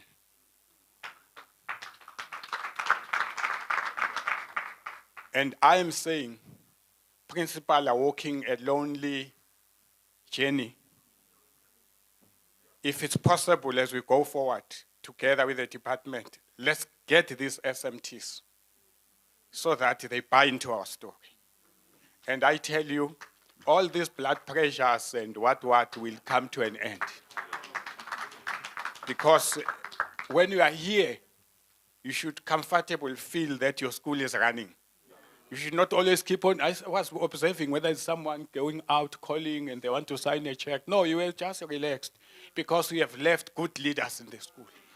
So thanks to you, and we appreciate. The last thing I must say before I deliver this LPIP is we, as a department, we're quite aware that your conditions are not the best. That is why they think we are just dictating from the top because we feel the air condition. We understand very well that the context and the environment is not conducive. Sometimes because of us as a department not playing our part, or sometimes yourselves also not, you're really driving things as expected, as Babundlela was explaining how we should run our schools. So we own these problems together. If learners perform, we all celebrate. If they do not perform, we all hold one another and move forward. So we are actually very excited. In the next slide, I just want to indicate that I am presenting the LPIP, Learner Performance Improvement Plan. In the interest of time, I won't go into the outline, just move quickly to just understand that it just did not come that we have an LPIP. The LPIP is informed by our desire to create a competitive learner who is able to succeed in a diverse and innovative world. regardless of socio-economic conditions. This kind of a learner must be developed holistically. When we're addressing the issues of ill discipline by learners, sometimes it is because everybody, including the entire line function in the department, we are just focusing on the learner performance, the percentage, the results, to the detriment of forgetting that this learner must be developed holistically. So learners grow in a world of play. They must be developed emotionally and otherwise. So we need to be very careful that we don't just focus on the results. The classroom must be inviting, must be welcoming. So there's so much that should happen as we drive this process, because a performing learner is a motivated learner. A performing learner is a happy learner. Niyabona? So then we do indicate the kind of outcomes that we need, outcome 1 up to outcome 3, and we do indicate that in outcome 1, we want to improve school readiness. Then that is in the ECD and what. That's why we introduce ECD and function shift. And then outcome 2, 10-year learners enrolled in publicly funded schools and they are able to read for meaning. Just last week, I was confronted with a very challenging problem where a learner is identified at grade 11 that this learner cannot read and write. And there were 10 in that school around Bushabela, and then we made them write certain essays, and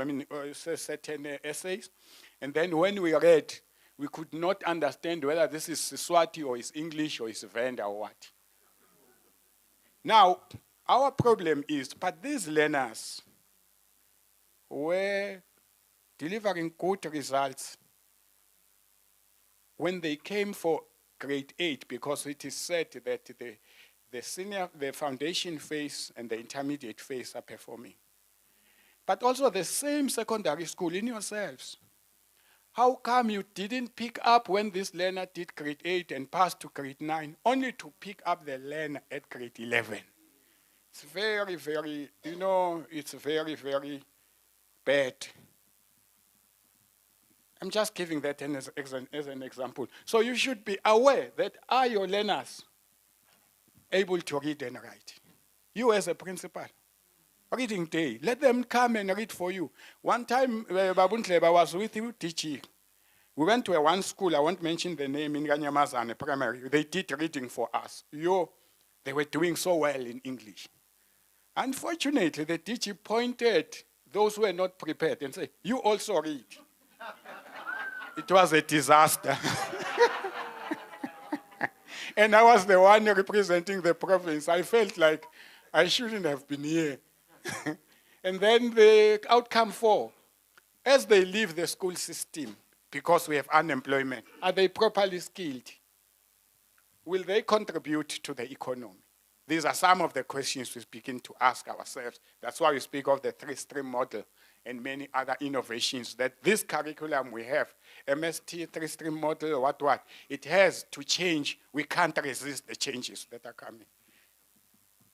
In the next slide, we'd like to indicate then the kind of a learner. Not a learner who just get 100% pass. No. This learner must be able to think critically, to support the solutions to complex problems, and communicate clearly. In a country where divorces are high, where people are fighting all the day, they are marching, it shows that they are unable to deal with problems. You see, in this country, if you can call people and tell them what is wrong, you can get 1,000 grievances. And then you say solutions, people will start going out for tea and do other things. You get 3. So we want people who are problem solvers in this country. And we want them to be critical thinkers, to be ethical citizens as we are fighting this scourge of corruption in our country.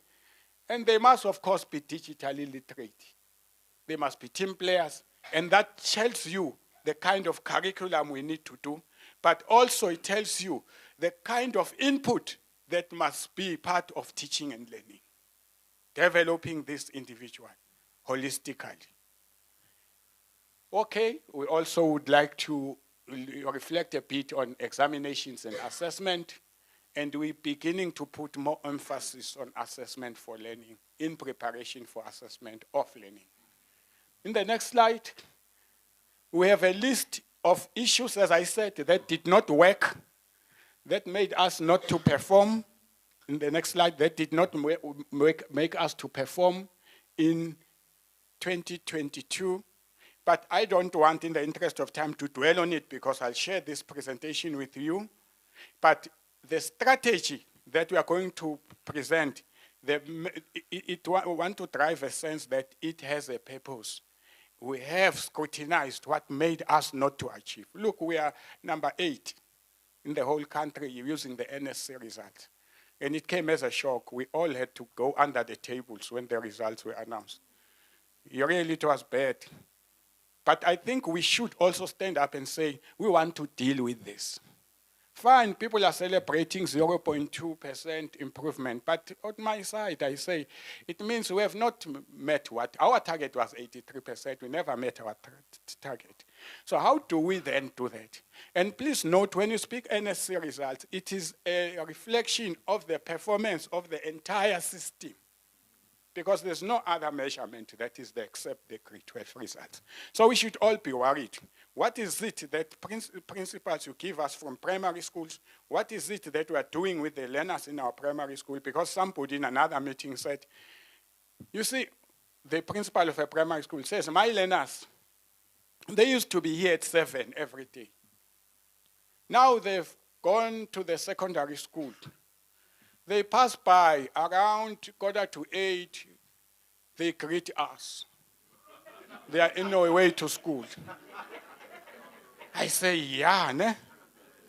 We are undoing the good that has been done in the primary school. So there's that contestation that we seem not to be working as a team, primary and secondary school, and we are feeding up there. And why are we having these problems that we so much trouble us until we end up in hospital? When I retire, I don't want to retire in hospital. I want to go freely with good results and be celebrated.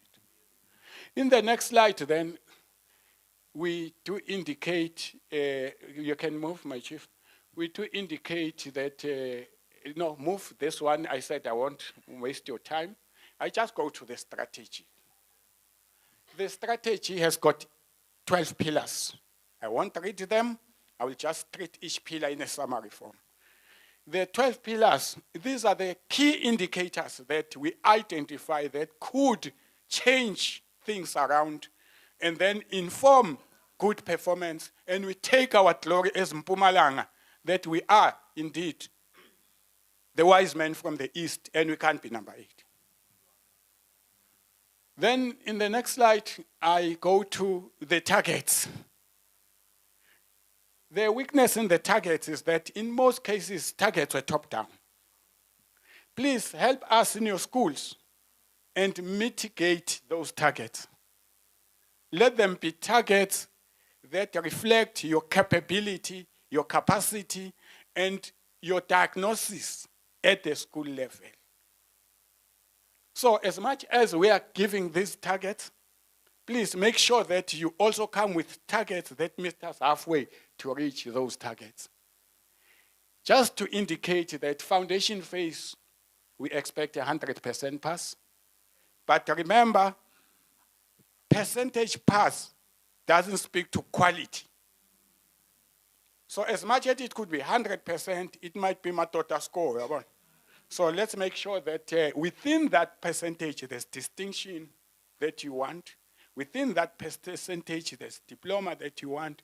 But also we are saying we don't want any level 1 and 2 pass because it compromises us at the end. Well, I do indicate intermediate phase that we're expecting maths at 85 and IFAL at 85, and then home languages. Yeah, there we have a problem.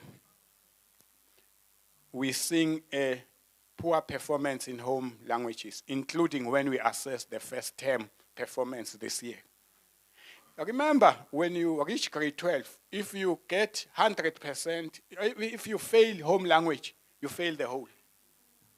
So how sometimes we prioritize maths and science and forget about home language. We are making a call that let's put our shoulders on the wheel and improve on home language performance throughout the grades.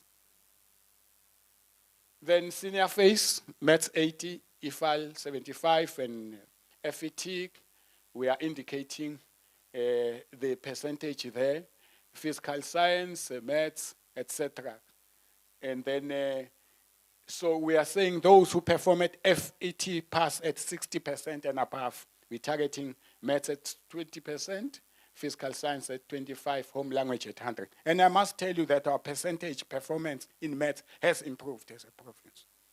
In the next one, learning recovery. This is something that was not there in our LPIP. We introduced it last year, but then we did not implement. Now this year, we started maximizing this. Remember that we are saying learners lost significant amount of knowledge over the past 3 years fueled by COVID.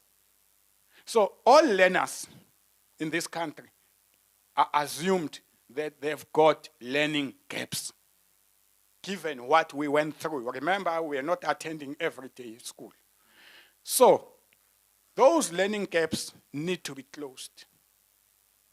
The second thing is that despite that COVID story, there are various reasons for learning losses. Hence, they need to conduct baseline assessment in every subject. There are impediments that makes learners not to be able to love their school, to attend, to do so many things. As Ubabe who was talking here, Ubabe Usinga Ati, we must know these learners, we must visit them. Because as much as you give homework, no parent is able to help. As much as you expect this and that, the learner might be present in the classroom but is absent because of social problems that they're experiencing. So there's a great need for us to look into that space so that we identify exactly those learning losses. That is why, therefore, if we have identified them or you are mindful of that, you then have got to have a plan. So that we don't have many plans, we always argue that put this thing in the subject performance improvement plan. Part of it that we are going to deal with the LRP. And then implement baseline assessments. This is a bit difficult. You could have an assessment topic by topic and an assessment in generic in your subject. But you must know what are the gaps, what are the learning losses before I move further. How to make an example? If you take social science. In social sciences, we have got its history and geography, and taught by one teacher. This teacher might have been strong in geography, but weak in history. So already, there's something that the learner is losing when the learner goes now to specialize, do history or do geography. So some of these learning losses are based on the system itself that could create problems for us. So let's know them so that before you teach them, you have a plan, how am I going to cover these gaps? Also, we are saying,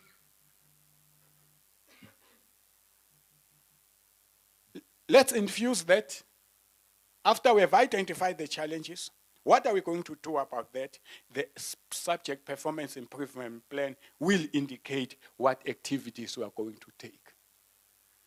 And also we're saying we need to monitor this. You see, ownership, that's where it comes. Have an LPIP, have an SPIP, but the school management team, led by the instructional leader who is the principal, must put these things in their SMT agenda. How far with implementation? Not to wait for a subject advisor or an official like me to come and check, and then only learn. Because subject advisors comes once, and they are like Christmas. You see them somewhere in May, March. And to recover and address those recommendations is too late. I always argue that the best subject advisor is a head of department, the departmental head in a school. That's your subject advisor. And then in the next slide, we indicate that e-learning, whoa, we have a problem here. Both at the departmental level and at the school level. We still see e-learning as WhatsApp, sending learners WhatsApp and teacher. No. We have not yet arrived in implementing e-learning correctly, and we need to strategize what we are doing. There's one school, I won't mention it also, but that school, we gave them the tablets. So the principal looked at how these learners did not trust them and said, no. I'm taking all the tablets, I'm locking them in the safe. And it happened. And the school underperformed. And when we received the tablets, we realized they can't be new because we must fix them. Why these are new and the boxes are still fine? The problem started. So we then realized that we did not capacitate everybody well in terms of e-learning. And it's an area that we need to know the platforms that we adopt for e-learning, train our teachers on e-learning, and how they should use these gadgets to benefit. So that's a challenge, and we are saying we need to promote online platforms such as Legbron e-learning systems, and Vodacom eSchool and MTN eSchool. Support teachers and learners on the utilizing of these gadgets, conduct online lessons for various subjects, pilot smart classroom technology. So this could add a lot of value in teaching and learning. So there should be a part where the teacher uses e-learning so that the learners understand, but also where the learners are given more work and utilize these gadgets. So this is something that we need to work on as a school. How do you then want to deal with e-learning? Whilst also ourselves are putting systems in place. Platforms are there, everything is there. But we need to be geared to use e-learning in terms of advancing content and pedagogy. In the next one, we also, you'd see I'm speaking to the slide. I'm not going word by word in the interest of time. The next one? It's fine. LTSM, we know there are problems with textbooks, that there's shortages. But what we did was, let's use also the gadgets, because in the gadgets we also put textbooks there. We put material there. But what we need to do is to maximize the availability and ensure that there's available LTSM in schools and textbooks and everything. But we are indicating that we are providing intervention exemplars that assist with lesson plans to all schools. We're providing ICT resources to schools. I know it might not be enough. And we provide equipment and tools for MST subjects. Also online resources, I spoke about them. We're piloting in 8 secondary schools the smart classroom technology. And also we are providing those tablets that I spoke about. Though the problem is this thing of retrieving them, fixing them, and then sending them back to school is taking its own time.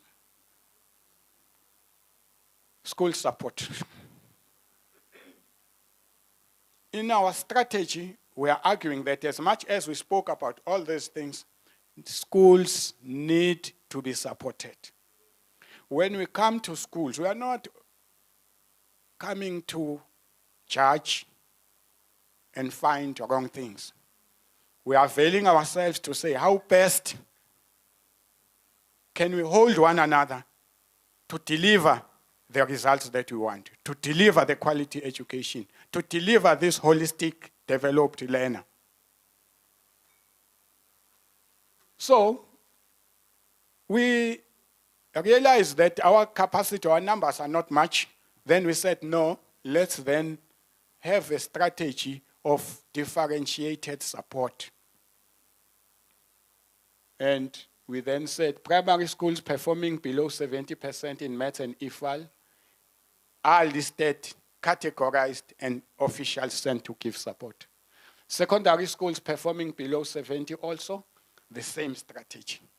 So there are mentors appointed. There are others who are adopting the circuit. Then in order to give that kind of support. We adopt secondary schools that have got more than 200 learners, because if we work on these big numbers, the returns on investment might be high. We also are conducting quarterly review meetings. Oh, okay. I did mention that this kind of support that we're talking about in school is monitoring, is mentoring, is coaching. So that when you leave the school as an official, you leave the school being empowered. And then we're conducting review meetings. The first term, everybody's aware, we did conduct in all the districts. And the reviews are seek to say, how far did you implement this LPIP and the SPIP? 2, how far did you move in terms of achieving your own stated targets in relation to the provincial targets and national targets?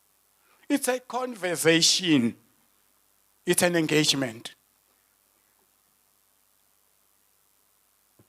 Now, this one will suffer the reviews if we do not submit data in time. The delay in conducting the reviews in time is because when schools reopen, people are still marking, are still uploading the system, etc. It's a very strategic area that principal must be mindful and say, how do we then make sure that by the time the reviews sit, all data is there?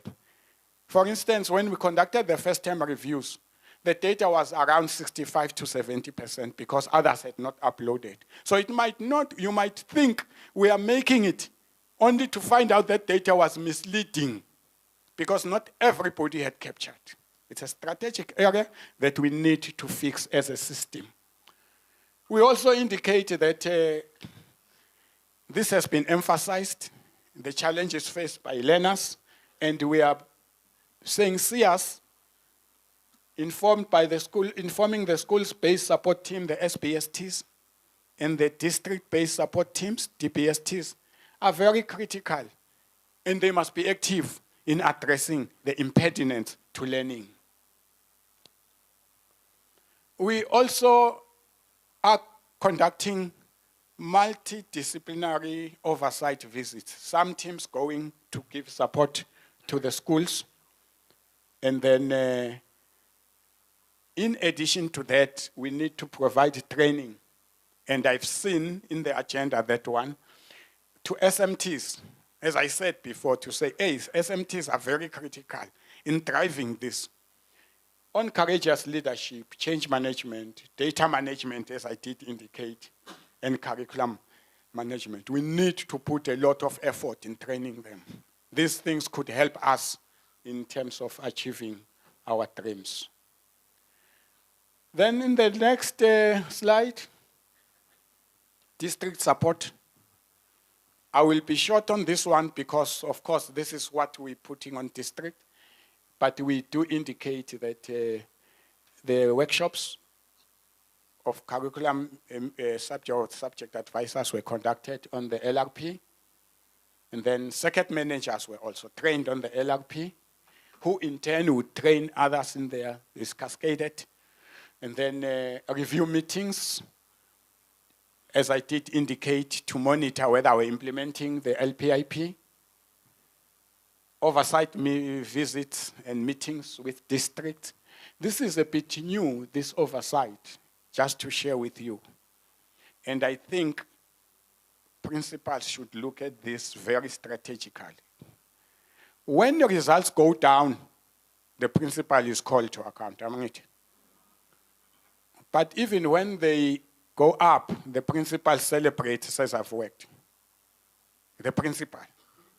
Where is that head of departmental head? Because he's the owner of the subject. Nyambona Gut is in obscurity. So we are saying, the same with us in the department. When the results go down, we are being called to account, myself or so and others. But that subject head of history, of maths, accounts. So we have introduced us from this year that we're going to call them and say, how did you perform first term? How did you perform second term? How can we help you? Equally so in your school, you should then call the subject head. What is your department doing in maths, in physical science? Wow, how can we help you? And then the clusters come in, and everybody concerned, the professional learning communities, and take ownership and accountability for learners' performance, whilst we are also calling subject advisors and subject heads to take accountability and ownership, either for best or poor performance. If it's best, they share with us. If it's poor, we share strategies how to improve. So your stress will be less, because by the time you go and account, you have the backing of your subject specialist. In fact, we should, before you go to a review, it must start by the departmental head conducting the performance review of the previous term as a department in a school. After that, then it's a review as a school, the entire SMT and the teachers. Then when you go to the district reviews, you go with confidence, because all the data is here, all the information and the challenges you know, you are able to interact and respond. So it should be a systemic thing that is bottom up. Reviews must be bottom up. This is one, I repeat, the oversight, subject accountability. That is why when we come to that, you see the word subject performance improvement plan. Because LPIP is overall is big, and it. But for us to perform, the real energy is on the subject. Sometimes we forget the subject. So that's where instructional leadership should be worried. An instructional leader is always concerned about teaching and learning, about curriculum. Teacher support. We have a teacher development unit in the province that is driving. Abobabundlebe are also responsible for that. But some of the key things that we felt we should do is to provide the ATPs and conduct workshops for teachers so that they are well informed what is expected in terms of curriculum coverage, content, and also the method, the pedagogy. Residential workshops are seen as very important to us so that we have more time to engage at a subject level. So we are doing that, we have started doing that. Now, because of space and time, we focus mainly on schools that are categorized as underperforming and also on subjects that are underperforming. We also conduct workshops for cluster leaders. Sometimes we call them lead teachers. Sometimes we call them professional learning communities on their roles and responsibilities. And then at the center of everything, we want to impress on you and on the department. Let's recognize best practice by teachers. You can't be always demanding 100% pass, 100% pass. The next thing, the person must go to an extra class. But there was never a positive way to say, thank you, we acknowledge your effort. That makes teachers to perform if we really acknowledge their contribution. Don't want to waste time on ICT, but we'll simply jump to say, on those subjects that are giving us challenges, the underperforming subjects, we intend convening colloquia so that we could conference around key issues and tease the problems that specific subjects that are underperforming are having. And that's an area that we're going to. Learners are at the center of everything. We need to give them the best support that we could. I have started by indicating the school-based support teams. But my worry, this SPST, you form a committee at the beginning of the year, you don't see their program of action throughout the year. It must be functional. It must address the issues. Don't say this is town, our children don't have problems. Let me tell you, all problems, these are South Africans, they've got problems. There's unemployment, there's inequality, there's so many problems. So they should be having problems. Now, we will conduct subject focus days on those subjects that we feel are a challenge, like maths. We will have a structured revision program prior to final exams. That program, when we hear last push, walking learners to the exam. But also, if it's possible, make sure that in between, before any other, like June exam, so give them that support. Let's make sure that we maximize participation in competitions and projects. As I said, we want to develop this child holistically. And some learners, the way they learn, they want to smell, to touch, to feel, to play. Let's not keep them closed in the classroom always. Let's expose them, let them go and see the world. And when they come back, you'll be amazed what good input they give you. Learner camps for talented learners and those progressed the differentiated approach. And those who may be not at that level, we want them. So there are specialized camps for them in the plan. Radio lessons, we normally do them. They are in our plan. Selected subjects, of course. And then motivational sessions for learners. This one, if we work as a team, there could be motivational sessions generated at a school level, at a circuit level, at a district level, and also at a provincial level. It is continuous because you want to keep them motivated. Once they are motivated, the ill discipline will go down. So let's look at that. And I'm not just talking grade 12. I'm talking all learners across the system, across the grades, across the subject. Because some are saying the subject is difficult. Already they are demotivated. So have a motivational plan for your teachers, a motivational plan for your learners at a school level, circuit level, district level. Reward learners for best practice. I've been to some districts and schools where every term after performance, it's night top 10, we reward them. These learners did well here and there, here and there, here and there.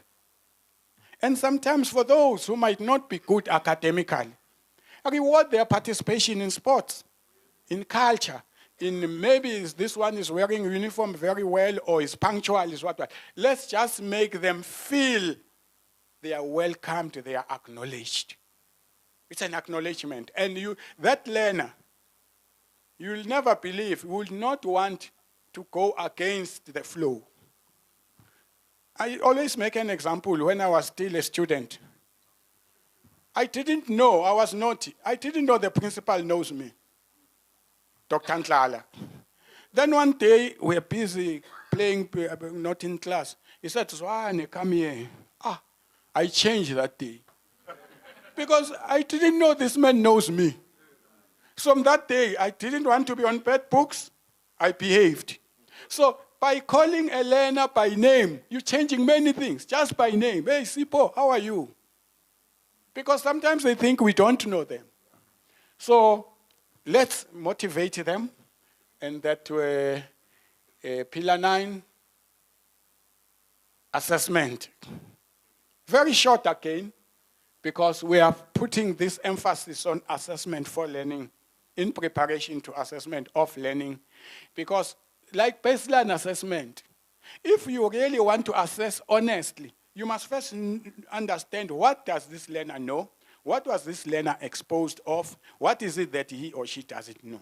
By the time we do assessment of learning, June exam or whatever, your test, the learner will perform because we've covered the gap, and that is the summary of it. I want to indicate that we will conduct certain papers, like the June exam, which will be provincial, the November exam will be provincial, but also we also provide exemplar assessment task per subject. In this assessment, it is also an outcry that sometimes we think we have performed at that term, because the kind of tasks that we gave these learners are not demanding, are not challenging. As somebody was saying here, true or false, multiple choice, you choose, so that it's easier to mark, you close the book. There are various kinds of tasks with their level of difficulties that we need to do when we moderate and say, tasks should be like this, so that if in the back of your mind, you are preparing this learner for an external examination. So it's very important that in fact, that's why we say learners cannot read and write and what. It's because of our poor assessment and moderation practices at a school level, at a subject level, at a departmental head level. Yes, I have addressed that moderation in a way, but we do indicate that we will conduct moderation as a system, because we have realized the weakness in our moderation practices at lower levels. And then we do indicate what we are going to do, and then there will be centralized provincial moderation. But also this moderation, take it as a learning curve, because we can't keep on always doing it for you, but you need to look at it to say, how do we take this good moderation and assessment practices and infuse it in our day-to-day practice at a school level? Next. Well, this one is not much, except to say all these activities need partners. Remember, stakeholders are our partners first, starting with yourselves in this project, but also going out and having companies like Sasol. Today there's Penrich, there's whoever. But I still argue, if there's a project in your school, let's say Sasol, demarcate their intervention and see what is the impact. You can't be every year be under with Sasol, but your results show the negative. Any project that comes must change the environment, must change the performance. If it doesn't, terminate that partnership. Because it's about money, and somebody just want to get a salary, and then because it's extra time. What value is it adding in your endeavor to achieve better results? So let's have these partners. Let's have partnerships in our school, but let's also assess the impact. Are they bringing change? Are we benefiting? What's the return on investment? Then the next one is parental involvement. I cannot emphasize that. Now we've got the new school governing bodies. Ubabundlebe did indicate their importance. There's an element there called the Quality Learning and Teaching Campaign, QLTC. This really focuses on the culture of teaching, learning, on the learner performance. It's a subcommittee of the SGP. Let's utilize it and have a program of action. They must make sure that parents know what is happening in the school, how the learners are performing, and assist us to make sure that there's good performance. Let's involve the SGP just a bit in encouraging improved learner performance, learner motivation, and awards for best practice. At the center, Mr. La was saying that when he started his school, 20 parents came, but later, when he left the school, it was a stadium. So, let's have good things that attract parents to the school. Not good in Chalo Nabeza, so Kulmange. That is a repelling thing. Kulmange budget by Kolota, Siapatalisana, that is stock fail. You must not do that. And then the next one, risks. These are risks determined at a provincial level. We should be having your own risk. What is it that can make your plan not succeed? At a provincial level, we think community protests are an issue, but if they happen, we will maximize extra classes. That will be a mitigation. So the key thing is that if such an event happens, what mitigation are you going to do? And then we might have disengagement with labor or some unrest. And also we think that after that, we can add extra classes to mitigate. I might not know what is it that might affect your school. You need to identify those issues so that you have got strategies to mitigate. The next one, I'm now concluding. These strategies have been tried and tested. And they've been utilized in many other provinces. And they worked. And let's trust them and use them. The second thing, some have been reviewed to improve their effectiveness. That's why, for instance, we used to have these afternoon classes, afternoon workshops for teachers. We then infused their residential workshops so that they can benefit. That's why I'm talking about e-learning. So we have improved these strategies. That's why we have added LRP.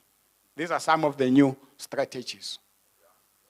Now, we are asking you, that bullet, schools and circuits are encouraged to customize and contextualize these strategies in order to suit their circumstances. Colleagues, not everything that I've mentioned is applicable in your situation. There are also good strategies that you do have that work. Don't discard what works in your school. Enrich with this one. That is why we are saying, if I come to a school and say, can I see the LPIP? Don't give me what I was presenting here. Give me what we have contextualized, customized, that speak to your environment. Hey. As long as we are motivated. So there are things that happen that are special to you. Then this one is critical. We must work together when we draft, review, and revise this strategy. Every year around November, December, we need, you see, when you read the strategy, you must hear your voice as Sadtu, your voice as SGP, your voice as an individual. You must tell me whether when I present this strategy, do you hear yourself talking? If you don't hear yourself, it means we need to maximize stakeholder involvement in crafting a document that is ours, not that is a secular.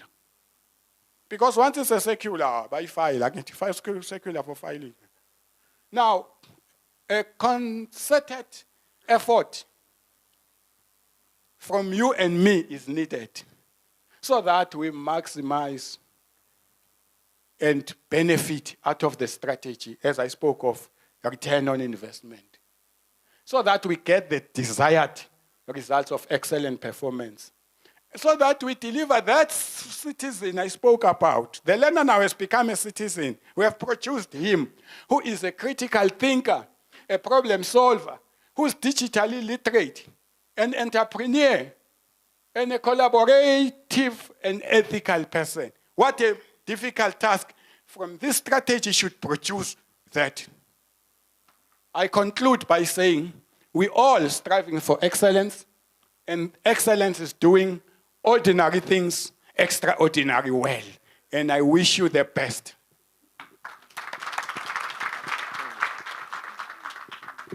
Thanks very much, Bob Swan. Thank you. We have all returned keys, but one room has not returned the key.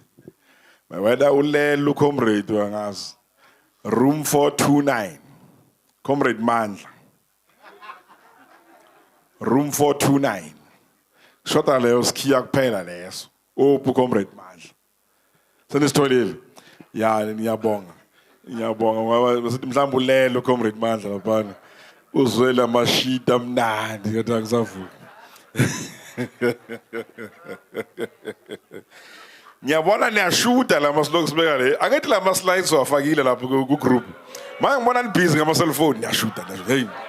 Hey. Ngiyamangala ukuthi why ni shoot? Hayi man. On thumela basekhaya. Hey mara nilunganga yazi. Hayi khona.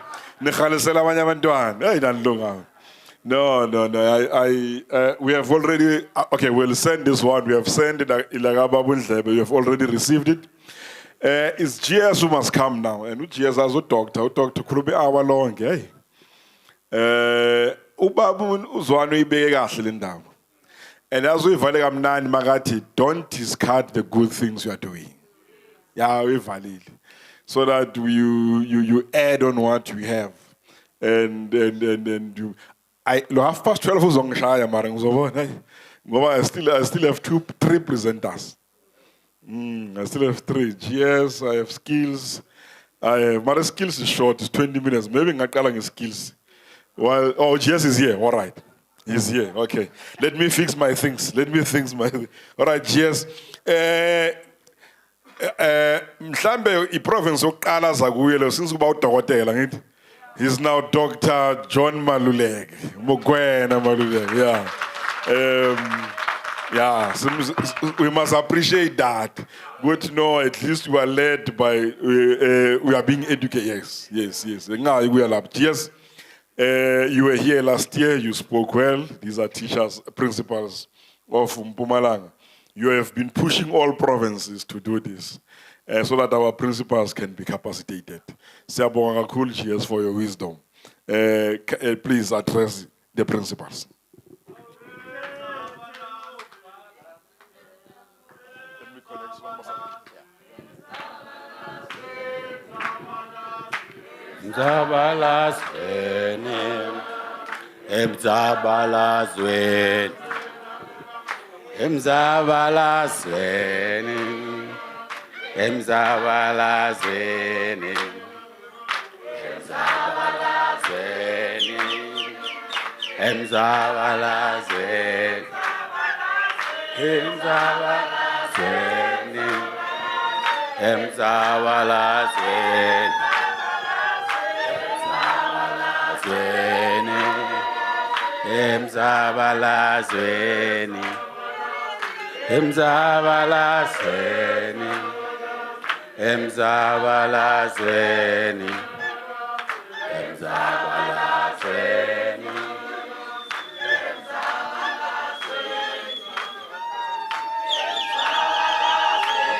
Emzabalazweni Amandla Matla Aruna Long live Sadtu, long live. Long live Sadtu, long live. Comrade Chair of the province and the leadership of the province, let me bring fraternal greetings from our President and the National Executive Committee, as well as the 275 members of our union across the country. Let me also appreciate this time from the National Working Committee that they have deployed me here to be part of the seminar. I had apologized yesterday, and I hope that my apology was accepted by the meeting. I had also burdened the chair this morning and the leadership that I am in 2 meetings, and therefore I would address and then go back to those meetings because we're critical at the stage where we're dealing with pensions and your 2-port system, so I'm not going to talk about that. So therefore, it is very critical that we have a voice as an organization to deal with those issues, but also dealing with issues of housing that we are busy with. And therefore, I felt it was critical for me to be here, but at the same time, request leave of absence from those 2 meetings that I'm attending to be part of this important seminar, as we have resolved as an organization that we need these seminars every year as an annual event where we reflect on what we do in our country as the leaders of education, which is very, very critical. Let me therefore take this opportunity to also greet the leaders from regions and you principals as very important people here, but obviously greet Bali and Ndala. Kunjani Sibali? Akwande is bad. Yeah, and Baban, the DB is here in full force. If the lawyer is here, then we are safe. Minjan Sharaman. It's called. And my friend Jonavan, who is running as a director at the level of the ELRC, who is running a program, a labor management program, which is a program that we would want, like Babozwani was saying, we would want to leave the system as we are on retirement, having dealt with hostilities. This thing of not trusting each other. Teachers don't trust principals. Principals don't trust inspectors. I don't know what you call them, Babazwan. Abo inspector, Abahloli are not being trusted, and learners don't trust teachers, they don't trust themselves. So we are in that particular web today where we have got to find means and ways of bringing humanity to our situation. And when we reflect on that, it's very critical that we locate the child at the center and the future of our country, because the future is the youth, and if the youth is taking a different direction that we see today, we need to be asking ourselves, what is it that we are doing? Last year I was here, I asked the same question, that if you sit in a school as a principal and you are dealing with issues of violence, you're dealing with issues of drug abuse and substance abuse, but you keep on doing the same thing all the time. You keep on doing what Baba Zwani is saying you must do, budget, assessment. What are you assessing at the end of the day? I have to ask that, Baba Zwani. If you are in a community that is really experiencing violence, and these kids come from a violent house, violent home, violent community, and they come to a class and they are violent and so forth, but you keep on doing the same thing. And you never ask yourself a question, how do we deal with this? And hoping that it will go away. It will not go away. It will not go away. In actual fact, whatever efforts you are doing in planning your lessons and teach mathematics as much as you want to teach mathematics, you're not doing anything except killing the teachers as a principal. Because they do everything that is said by secular whatever, and they do those particular things, but the kids, when they leave the school, they have not had anything because they are high. So I said to the principal last year, sit down and say, in mathematics, how am I going to address this particular issue of drug abuse or violence? In history, how am I going to address these things and so forth, so that education is functional. Education responds to the realities and the obtaining situation on the ground, rather than to be just philosophical about teaching. I once told other people when I was doing my investment course in Johannesburg School of Business, and first time, and this guy was saying to me, look, we don't need mathematics here. We don't need mathematics because you guys are telling the children that they must do maths when they come and do finances. Here we need arithmetics. And then I was with my old chair, Comrade Harold, the first treasurer of our union, who is the chair and is an honorary member of our members. He was attending that particular course. As old as he is, he has written now 4 books, and congratulations to him. He's a great man. So we're sitting there, he says to us, we don't need your mathematics, we don't need any, we need your arithmetics. Where's the arithmetics? He says, this is functional mathematics, it's functional literacy for you to understand how people invest and how people do amortization and how they do investment in assets, investment in shares and unit trust and many other things that we're doing at that particular time. And I realized when go through the content, what we're learning there was one, it was 2 times 10.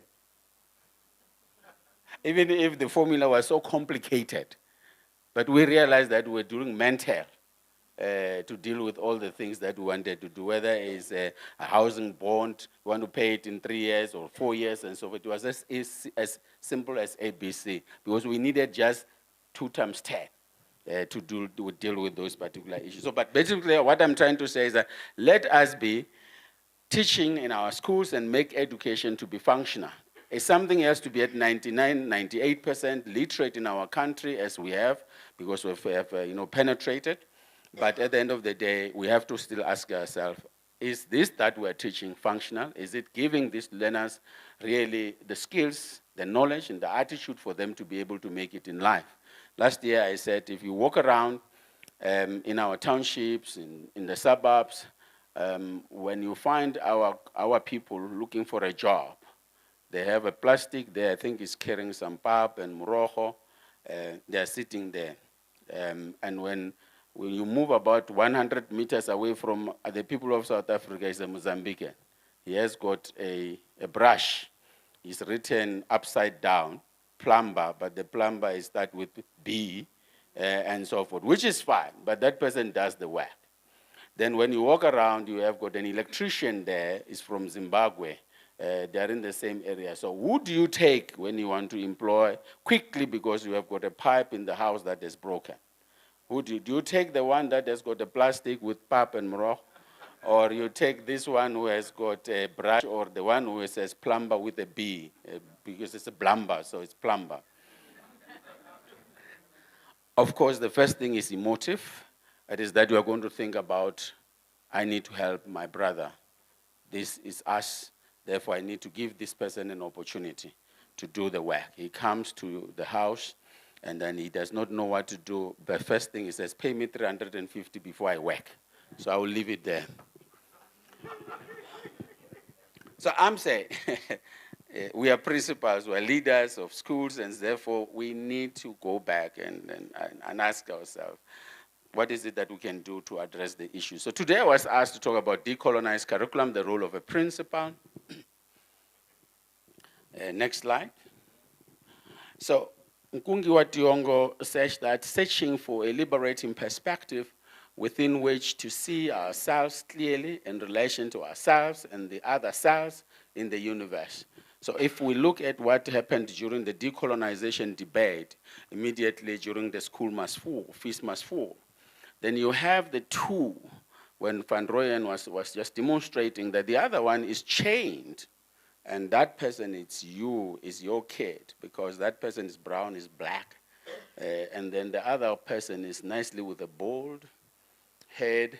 It's a white person who had all the privileges, okay, of having a preschool, of having prenatal treatment, when the mother was pregnant, has gone through clinic, and therefore the child was born healthy with all the necessary support, and the other one did not. So when this one has been put all these particular obstacles to reach the end point with its winning, when you ask yourself, who's going to arrive there? It doesn't matter, that one is older, this one is young, but who's going to arrive there first? This one is never going to move because he has got this particular chain that is being chained. So colonization was chaining us. Colonization was basically working on our brains, was to say that we can't identify ourselves with ourselves. We've got to have an identity of another person. Hence, they gave you a name, John. I heard him says John. So I'm going to use the name John. So they gave you the name John so that you don't have an identity. So I have to identify with a name that has got no meaning to me, which is not my grandfather or my grandmother's name, but I have to identify. So I take an identity of a person who has given me the name. And that is what was in the law. When you go and register the certificate, they say, "Awunalo igama le Christian name." So you must have a Christian name. For when igama leskrest. Otherwise, asikwazi ukubhabhatisa, baptisms bali. Kukhubula shakarameno loba kukhubula kerekeni. Loko ungarina vito ra Xikreste awukhubuleki. God does not recognize mkachani.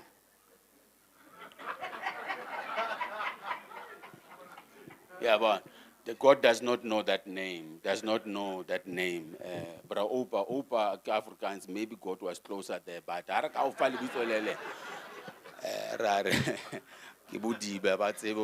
they were just afraid of changing your surname. But in Mozambique, they did it next door, Bob. They did it. So they were making sure that they deculturize, and therefore you forget about your culture. They give you a name and give you a surname. So you have a Maluleke in Mozambique who is no longer a Maluleke but is Fernandez or Lopez. And this person is walking proudly, apasha bagubu ngale say name, Yaga Lopez. And no Fernandez. Okay, and he doesn't see anything wrong. So in Kunki says it, that if we not having a relationship with ourselves, and the other self is what we've been given, that we are these people. And we don't reflect back and say we want to be ourselves, who we are, and therefore we need to identify with that person that is me.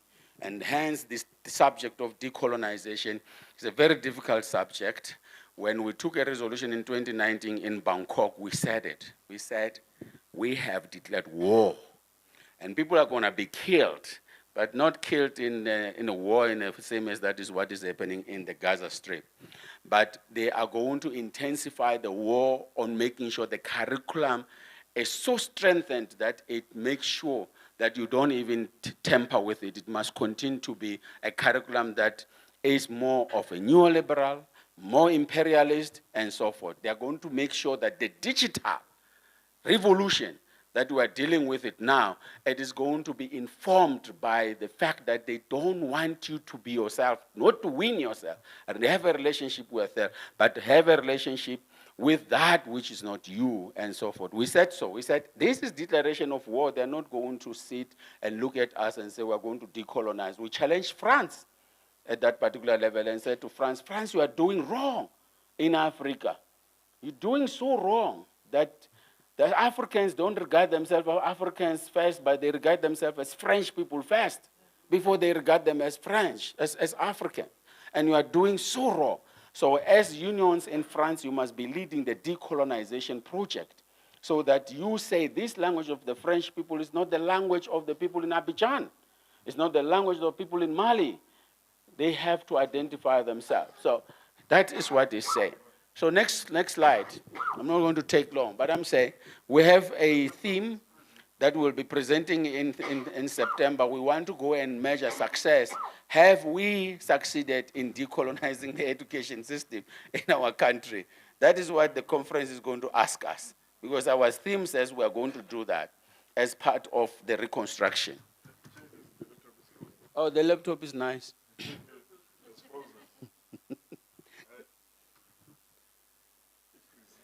Ifrisa kanjani mina mangifane ngipresent. Ngidaba ukuthi ngikhulume ngeCongress. So wabona ukuthi I freeze a laptop. So because this decolonization subject is very serious and very sensitive, sometimes emotive, I want to ask myself a question. Since last year, have we ever attempted in our schools to even talk about this subject as principals? Some of you are leaders of Sadtu as principals. I know many of you might be leaders of the branches and so forth. Now the question I'm asking is that, have you ever spoken about this particular subject? Of course, when we took a decision, we knew it's not going to happen. When we adopted the theme, we knew it's not going to happen. Because it's not easy for it to happen. Why? Because you have got a curriculum, and then you are being told you can't tamper with this curriculum. This is a outcome-based OBE, right? CAPS. Don't worry, it's CAPS, it's OBE, it's whatever. It's the same, right? Nothing has changed. Don't worry. We just changed the statement. We like semantics in our country. It was no longer a subject, it was a learning area. What is the difference? There was no difference. We just love semantics so that we say, we changed things. Subject was apartheid, and then new dawn is learning area. Soon we are going back to the subject anyway.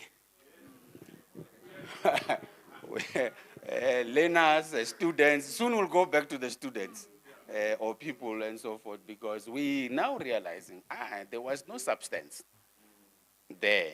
It was just a way of saying, lala kahle, and so forth. Is that me? Yeah, is this the second? Yeah, so I'm going to be short. So we believe that when we resolved on this particular issue, we were challenging everyone to look into literature. There's a lot of literature, comrades, a lot of literature that you must read to understand the question. So if the question is about the curriculum and the subject we are teaching, if it's mathematics or a science and so forth, is that basically the question is that what order and how it should be presented, okay? For example, if you present history, you need to sit as a cluster of history and say, is this history really talking about me? Is history telling me that in 1497 there was a person called Vasco da Gama who came here, and then after that he was followed by the prisoners led by Jan van Riebeeck in 1652, who also came, and then that was the beginning of wars. And they said that were strand loopers. Walking aimlessly, they discovered us. Now, how do you discover a human being? You find a country is there. You find people hunting. They have got cattle. They have got everything. You only have a mirror, and then you say to them, "Here's the mirror. Look at yourself. Oh, you are beautiful. Can you give me 10 cows?" So, is that order that we're talking about? And I'm not going to do that. How do we choose the material that will address the issues of attitude? Okay? For example, today we are seated with children who have no self-regulations, have got no sense of other people's problems, okay? Just last week, we saw these kids who were beating the teacher. The teacher was also trying to defend himself and then throwing the chairs and so forth. But there were those who were playing a very important role, filming. They were filming so that we know. So even if the teacher had died there, they would have filmed the teacher dead. If the teacher had hit the student and the student died, they would have filmed that student dead there. There's no sense of people's problem. There's no solidarity. There's nothing that we have got to do, precisely because we, in 1994, we should have taken an opportunity when we transformed the curriculum to making sure that the values we want to teach can be taught. Baba Zwane, I know that there are values that we agreed on in the curriculum, but I find it very difficult when I go to schools and interact with the teachers, and they don't even know those particular values, okay? And in particular, those that are teaching learning, what you call life orientation, because life orientation was going to be about teaching us how we orientate ourselves in a changing world. How do we orientate ourselves as people who have oppressed, and now that we are liberated, how do we view each other as human beings?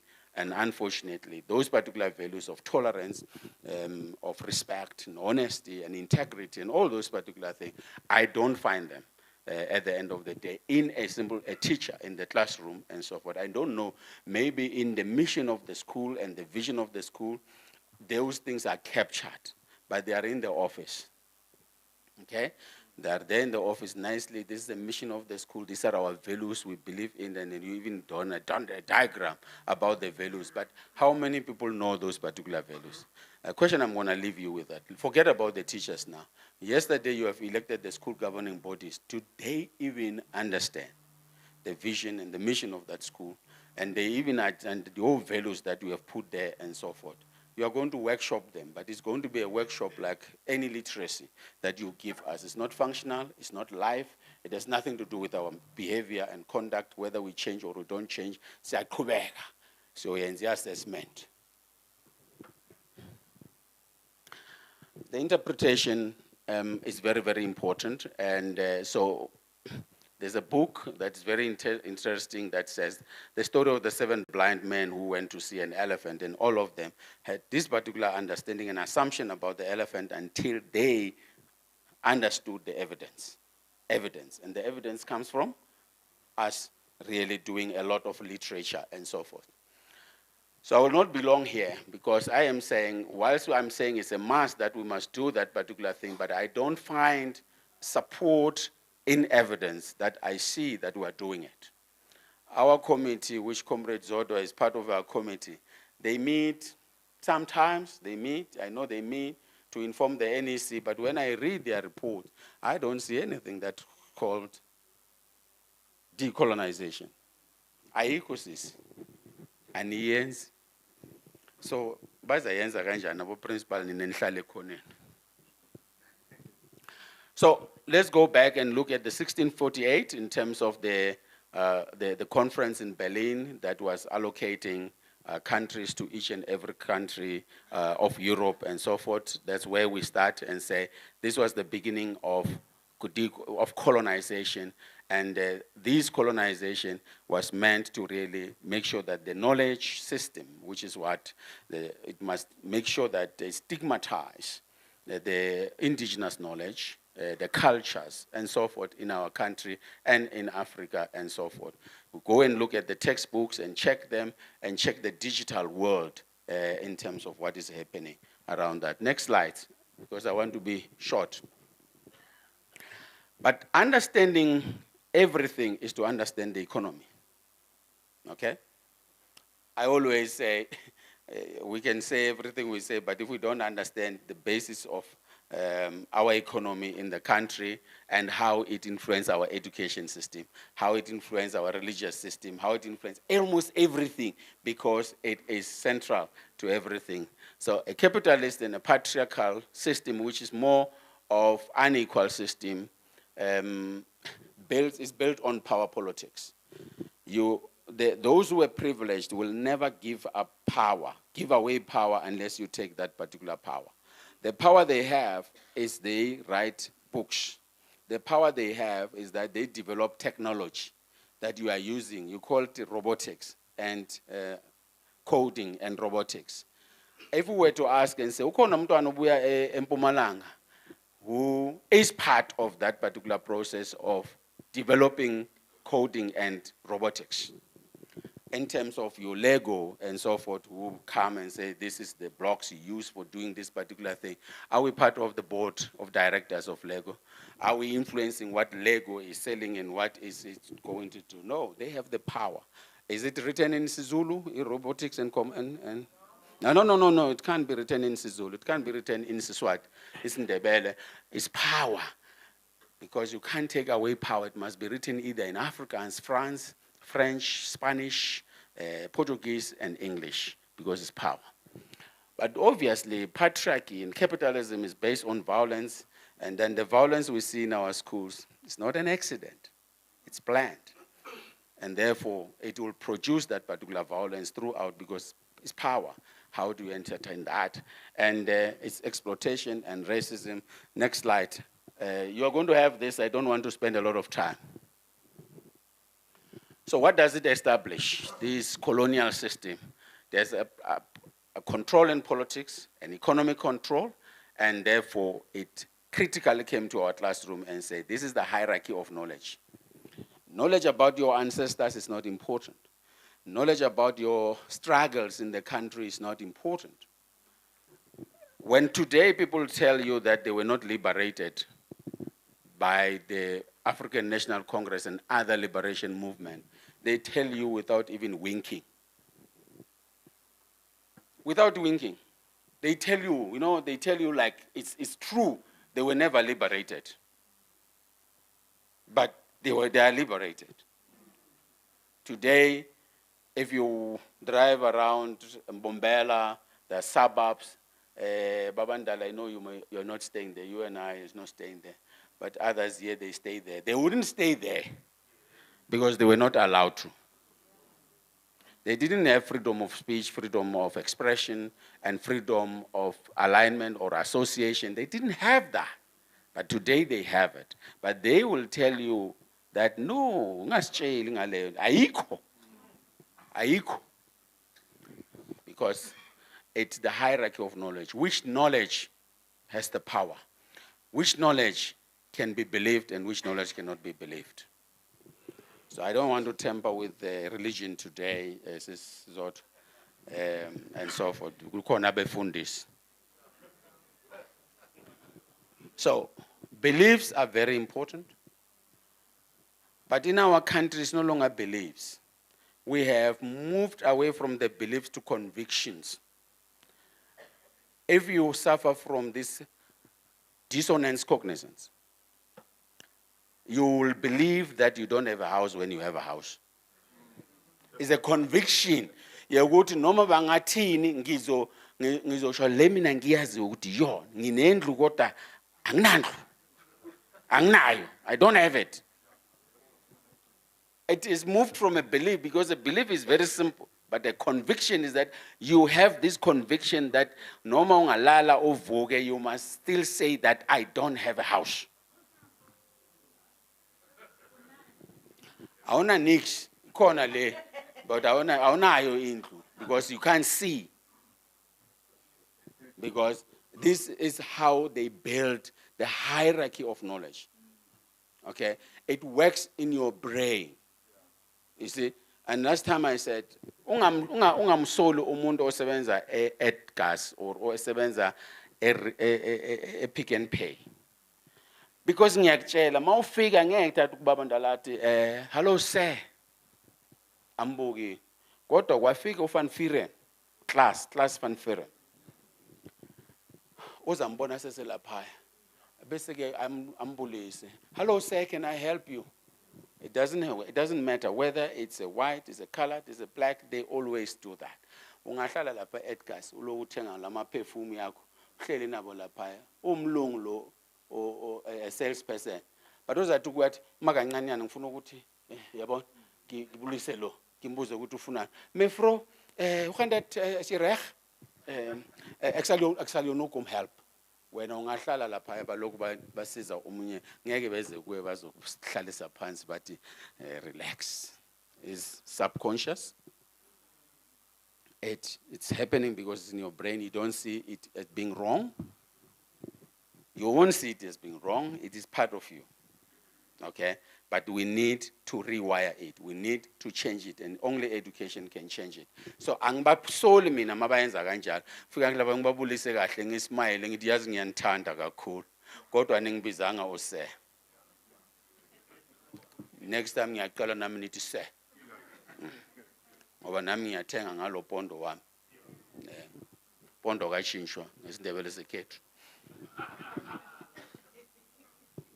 So the hierarchy then continues to shape education system in the world today, except in pseudo or quasi-democracies, where they have moved away from the Western system and they're developing their own system, hence they're working, and they work very hard. If you go to Cuba, Cuba is working very hard and their education system works because they were not influenced much by this, even if it is a route that they took it and they changed it and make it so that it works for them.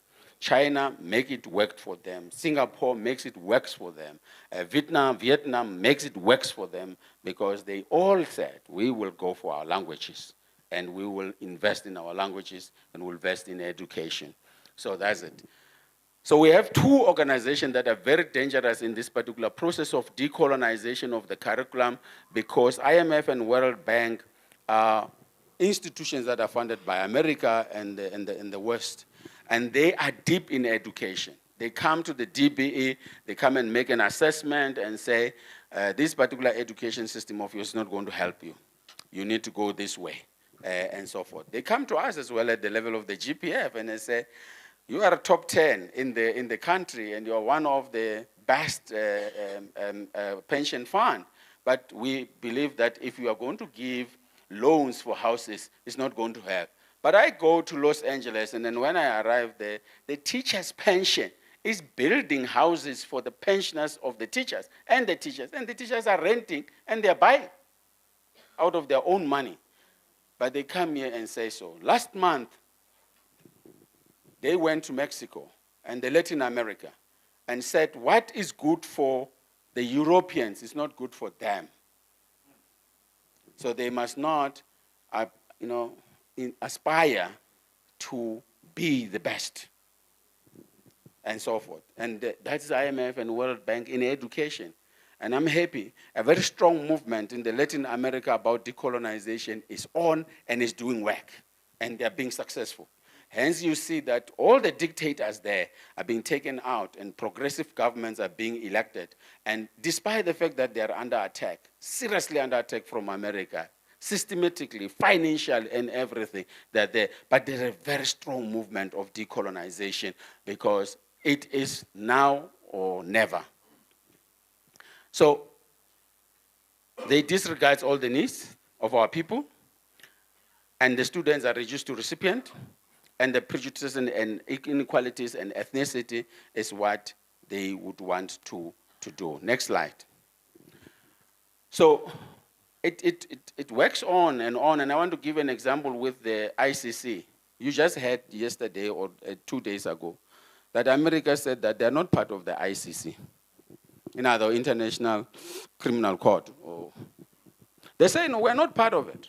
Israel is not part of it. So how on earth are you going to give us warrants to arrest Benjamin Netanyahu, the criminal, the murderer, and so forth? How? Just last year, they said Putin must not come here. They said so. They said to us, Putin must not come here, Putin must be arrested. They said al-Assad, I don't know whether it's al-Assad from, he must not come here, he must be arrested and all those particular things. So which one is suitable for us and which one is not suitable for us? It says international. So which one is international, which one is international for international? So there's some international that is international, and there's another international that is not for international, but is for particular people. But that is going to be believed in South Africa, and the DA goes on and on and on and say, we must not move away from the ICC. We must stay, even if it's not working for us. Even if it tells us that we must always be undermined, we must stay there. So the interpretation and the economy and the law and so forth are still basically based on what the West would want us to continue doing every day. My challenge is to say the decolonized curriculum must challenge that. It must challenge those things on culture, on identity and languages, and all the norms and the values and so forth. Because we're a united people, and therefore we need to be doing that. I wonder if we can do that at school. So next slide. I'm going to run. So we can skip this one because it's the same as continuing in terms of the ideology in the academia and so forth. So you will read on your own. But I'm going to leave you with this thing. The question I want to ask you as you go is, what should the curriculum seek to achieve? How do we achieve equity and social justice out of the curriculum in terms of the social cohesion project that we have in our country, the NDP, Chapter 9? So what are the elements of the curriculum, okay, for deconstruction and reconstruction?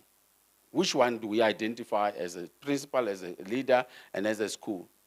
Which one are we going to look at as elements and say, this will provide us self-determination and social justice? This one was talking by Ubaba Zwane and said we must be ethical, okay? We need to build an ethical community and a society that is based on integrity and honesty and trustworthy so that we are able to deal with the graft, corruption and literally stealing and so forth. What about the language? I can tell you this one will never be answered because everyone says to me, English is a commercial language. It's a business language. It's an international language. No, and I agree with you. Have you ever heard Jinping coming to a conference in South Africa of the BRICS speak English? Have you ever had Macron coming here to South Africa and addressing speak English? Macron has specialized in English, comrades. It's not that he does not know English. He has specialized in English. The same way as King Charles is no longer prince. King Charles has specialized in French as a language. But Charles will never go to France and speak French. Macron will never go to England and speak English. He will speak French. What message is he sending? I have an identity. I am who I am. And I'm proud of my language. I'm proud because my language is me. My language is my identity. It's my culture. It's everything about me. So you will interpret. That's why we pay people for interpretation. That's critical. So we are also saying the internationalization of indigenous experiences, we must carry it out ourselves. And the challenge that we want to leave you with is that if we want to internationalize our indigenous language, we must first and foremost respect, love our indigenous language, knowledge, and systems, and we must promote it. And when we promote it, it means we must write about it. And write so that we can then spread the word internationally, making sure that we don't only cry and lament all the time, but we do something about it. So my challenge to you is that while Harold is 90 years old, Harold Samuel, the first treasurer of Sadtu, is 90 years old. He has just published a book last week. It's about a reader for the children and so forth. Utina, sisesenale energy ngani principal. Can't we go and encourage our teachers to write? Ngiyanicela ma comrade. Ningathi akunamali. Ngoba imali ayenzi yonke into. Money is not everything, comrade. It's about time that we do that. And we can take this particular information in form of articles, in the form of books, in form of stories, and then we can start spreading this language of transformation and reconstruction and decolonization about our own stories and so forth. Agukula, who can say they never learned about animals when they grow. Our gogos and grandfathers were always telling us stories about animals. Most of them, they didn't go to school, so they were not corrupted. Their minds were pure, and they understood the metaphor of using the animals to give us education. And then we could grab that education very easily, and we never forget about it. Umrabaraba was used to teach us about mathematics and how we calculate and how we run businesses in the community. For example, where a kaya bayenza utshwala and then they sell utshwala, the little kids knew ukuthi iskala sepine is half koro because of Mrabaraba. So next slide. So the question that I asked there and say, what is it that we want the curriculum to achieve? We think that we, at the moment, we need to achieve the minimum of this. Are we able to use the curriculum that we have decolonized to teach our students to love their studies? Can we do that? In other words, we need to give a dose of love and another dose of love for our children. They can stay away from fights. They cannot beat us in the classroom if we give them that love, and then we say the curriculum must also have a value that is called love for your studies. We develop a character of students who literally would not leave the books. They will make the books their friends. Niyekeleni lento nginitshele yona last year, ma comrade, nithengela abantwana ba 6-7 years expensive cell phones. Nithi niyabajabulisa. And then the phone corrupts them every day. I'm not saying don't have them. At least my kids did not have it until they're in grade 9, grade 10. Until I was not able to pick up one of them, lost there, he was beaten somewhere, and then because I didn't know where to find him, because I normally found him there, and then he ran away. He didn't have a phone. I said, oh my God, this guy is 15 years old, he needs a phone. So, manning it, phone because I can't afford a new one. What on in a game? You know, 7 years as a birthday gift. phone does not teach love. It does not teach solidarity. We need to teach our children solidarity in the classroom. They need to be sensitive to our problem. We need to teach them modesty. They cannot be assuming everything. They need to go down and be able to work harder. We need to teach them simplicity. It's very critical. We need to teach them uncompromising attitude to injustice that we see today. Because Ubaba Ndala was talking about critical problem solving. They fit here because we can teach them problem solving so that they can be able to have a critical thinking, but also make sure that when they look at injustice, they don't compromise in terms of confronting that particular injustice. But they don't have to be conformity in everything that is badly made or badly done. They need to be able to question in our classroom and be able to interrogate the curriculum that we are teaching them. But we also have to teach them to love their people and love their country. There's something the Americans have done right, all right? There's one thing, the rest is wrong. Yeah, everything else about America is terrible. One thing about them, they were able to teach their children to love their country. Everything is God, protect America. Don't worry about other countries.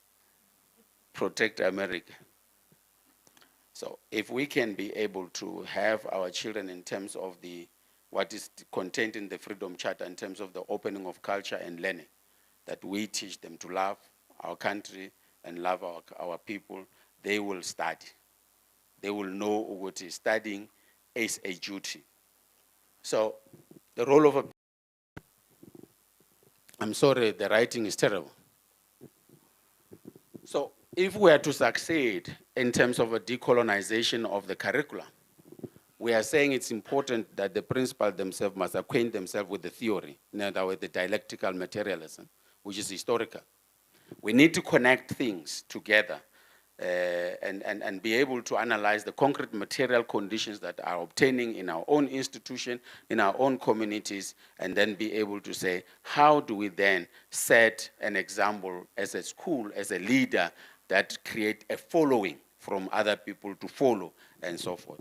In the SGB, how do I create in them the understanding and a purpose for them to want to see a change in that particular school in terms of decolonizing, restoring our dignity, restoring our identity, our language, and our culture, and then we have more following that we can have. We're hoping that you can provide that particular leadership at the end of the day.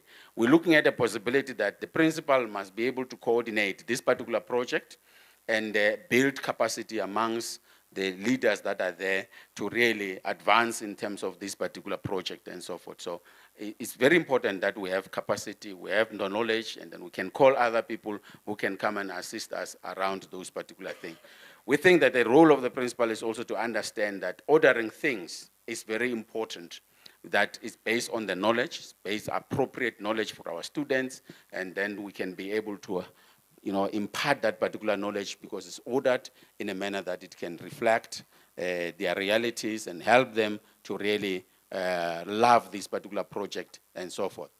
But critical is that this one you may not like of self-denial because we have already seen people who are corrupt, who are enriching themselves. So if we keep on telling you that you must have this character and this particular personality of self-denial, and forgetting about your personal interests as a principal and look at the broader community, you may want to say this person is confused. He does not know where we come from, where we live, because, hey, our leaders are coming there, they do what. Forget about them. Tina, we are building the nation. We want to build social cohesion, as education, and so forth. We will change the situation in our country. We will have leaders with integrity in the future. And if we give up, it means those who steal will continue to steal and they will defeat us. I don't believe they can defeat us, comrade. They cannot defeat us. We will defeat them because we have a tool, and this tool is very powerful, it's education. Must change just laying on the tool is. This is change and rewire them to love themselves and love their country and understand that they are as important as any other person, irrespective of the color of their skin, we will then be able to win that. So must to forget about all personal interests. It means we mean it, that we need to focus on the people and focus on our children.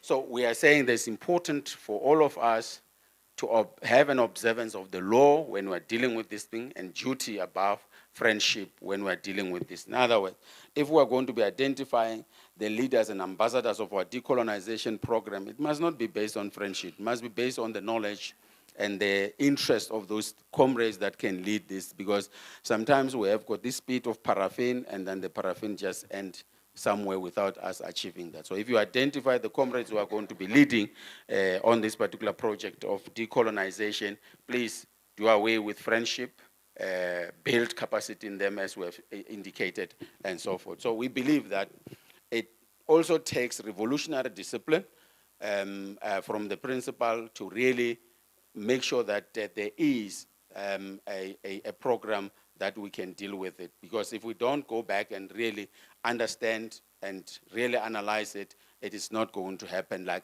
it did not happen. Even next day will come here, it did not happen. One school must just try and do it. And Baba Zwan, Baba Ndala, they will not beat you. I can tell you, they will be happy because in that school, your 100% of pass is a real 100%. It's a real, because these students, when you say they have passed, they will not go and stay at universities until 10 years. They will go there and study because they love their studies and they love their country and their people, and they want to come back and contribute into their country and so forth. So it's very, very important for that. So because we're part of the community, we're saying it is important that we cooperate with the teachers and look at their technical capacity, also their political understanding. I know most of our chairpersons here and secretaries or gender conveners, most are principals in our schools, and therefore it is important that you don't give that particular project to a person who does not understand our political direction. Oza kutshela ukuthi we conveyor bad now, we conveyor bad. Asifuna abantu abanje. Sifuna abantu abachallengeayo. When things are put on the table, they need to challenge them, analyze them, and provide multiple solutions to this particular problem that we are solving and so forth.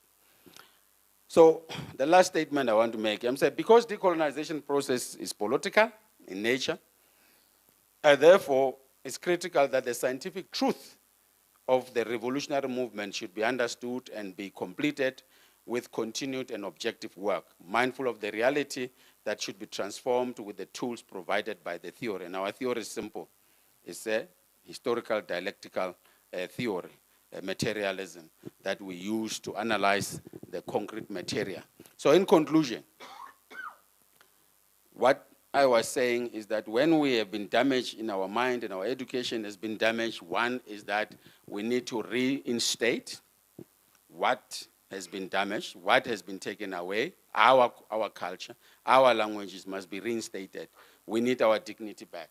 We need to reinscribe and embody in the curriculum the dignity that we have lost. Of course, nobody can steal dignity, but it has been invaded, it has been vandalized, and we live as just papers or flowers that basically we're just walking without it and so forth. So we are saying, conclusion, equity and social justice in people whose norms and values as well as their nature, their reasoning, sensing and views of life were violently devalued, demonized and stigmatized by these people who came to our country and did that. Many of us here don't believe that our cultures were stigmatized, that ukuphahla ANC wathi hayi ningaphahla angithi wathi no ningaphahla because we have got an institution that protects religion, that protects cultures, that protects language and equality and so forth. Wathi hayi ningaphahla. But it's divided as families today, those who phahla and those who go to church, they think they are different from one another. Igazi alisekho. Kanti igazi is red. Anget.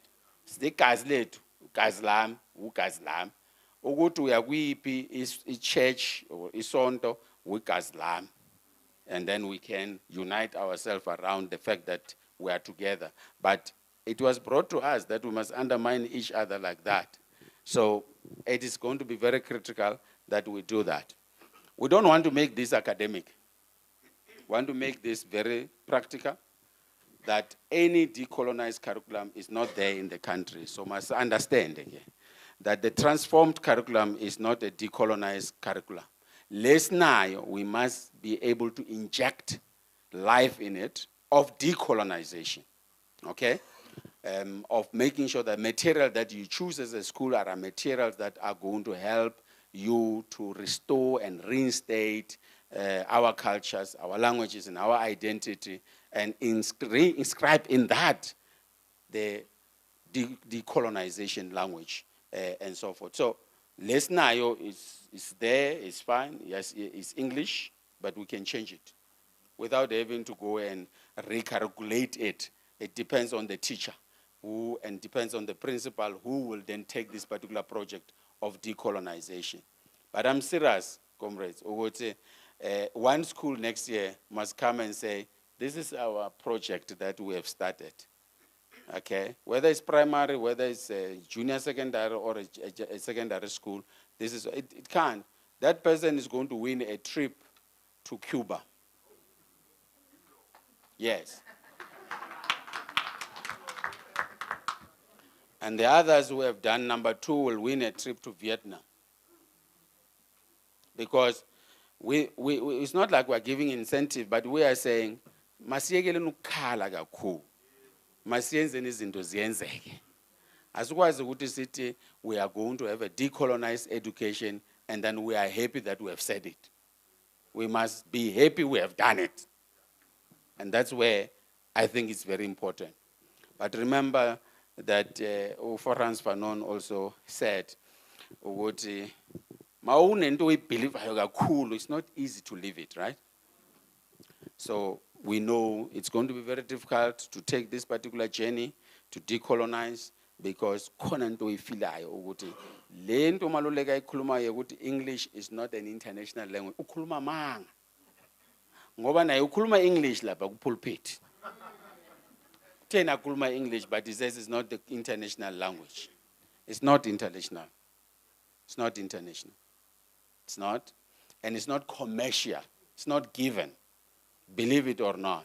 China coming out of the woods and the bushes would not be number 2 in terms of their economy today in the world, had they not advanced their language and their culture. And their culture is based on simple thing. Children, parents love education. Take your children to school and educate them. Love your country. Don't rise against China. China has got 1.something billion people. If we did not do that, they would be in war every day. Like we are in war every day here in our country. But we are 60 million. So you can imagine how many 60 millions are there in 1.4 billion. Whatever, I don't know, 1-something billion. Because we are about 7 billion in the world, but those people are good.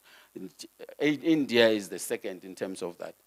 If they did not attend to education, they would be fighting every day there. They would have, Tina, we have 200 political parties. Now out of 1 billion, they would have 1 billion political parties. They would. But because they deliberately said, when they came out of the woods and said, we are going to address the issue of language, we're going to address the issue of culture, we're going to address the issue of love for our children and love for our country, they did it. I'm not saying we'll send you to China. I said Cuba and Vietnam. The other year, we'll send people to China. But those that we send to China might be the same people that we send to Cuba, because it's important to learn. But we'll never leave Africa. We will send you comrades to other countries in Africa who basically are doing better in education, and we can learn from them. so that we can build our systems and so forth. And then Mpumalanga, you will move away from the number 8. Angithi baba Zwane. Ngikuzwile mina ngikuzwile ukuthi strategy zikhona okwethu ukuthi sihambe implement. But mina ngifuna uku-add ukuthi yebo asihambeni siyomove lapha ku number 8. Angazi ukuthi siyakuphi, singaya ku-1 angithi. Nothing is impossible. But mawuku sifuna ukuya ku-1, masiqale lapha ku-ECD. All right? Let's build at the ECD level. Build. Singayobulala abotishara baka grade 12 laphaya. Ngale nto boyisho baba Zwane ukuthi grade 11 ingane ayikwazi ukufunda. So kusho ukuthi lapha ku-ECD foundation phase nalapha ku-intermediate phase kukhona okungayenzekanga kahle. But we have confidence in you, you will address those issues. We will be able to win this particular war against whatever forces that are against us, not to progress as a country. Education is everything. Kukhona abantu bathi education is a social vaccine, right? As a social vaccine, it means all the ills of the society. Singafaka lo injection where education is a vaccine to them. Is our change lama ills now in our education. It's a catalyst, and if they say it's a catalyst, it means we can use it indeed to change everything that we want to change. And it's a game changer. It's an enabler. So, singasho ukuthi education yini and so forth, because we believe in education, comrades. We are principals, we are leaders, and we need to just empower ourselves with the tools that are given to us and the tools that our union also want to provide you and say, with these particular tools, let's be part of changing the reality of our country. 32% of unemployment. It's not a small thing, comrades. It's not a small thing. A debt to our GDP or to our budget of 67.4%. Just that. That's not reality. Sawubulalana, and I want to leave you with that. Sawubulalana la ngoba the economy is not working, and the economy not working, here is the solution. The solution is sifundiseni ingane zethu from grade R, from foundation phase, early childhood development, and then and take them up so that they are able to take charge of a digital transition and everything that is happening in our country. So ngishiya ngalawa mazwi ukuthi, comrade, we have to stay united as a collective of leaders in our schools to confront the problems that are there, objectively so, that these are the problems and then we deal with them. That in itself, we can move from position 8 to whatever position. Because one day, singasasonayo number 1 or number 2. Because all of us will be number 1. So that's where we're supposed to be aiming at the end of the day. But I still believe as a mathematics teacher, it was useless for me to go to a class, teach mathematics, when the child is hungry for another knowledge. When the child is not given love. When the child is not taught respect. It's useless. So I would use my algebra equation to deal with that. Okay? So that the child must understand this is not just an equation. It is life. All right? You can't live in abstract life when you are going to be living with other people. So, ngifuna ukuni-challenge ke ma-comrade ukuthi asihambeni masuka lana siyoyenza le decolonization. Only 2-3 next year, if they can come here. The trip is ready, we give them. Right, remember we have said that there are those who are going to also incentivize for recruitment when I was in Middleburg. I said the principal must recruit. They refuse to recruit. Even today, I'm not giving them that incentive. So, principal, do you want to recruit? Yazi ukusebenza esikolweni sabantu baye Sadtu, abanye baye Naptos, abanye baye SOU, abanye baye yini. Yazi yakuhlukumeza le nto le. Yazi yahlukumeza. Because awuna family. Akwazi ukusihleba. Uyohleba nobani?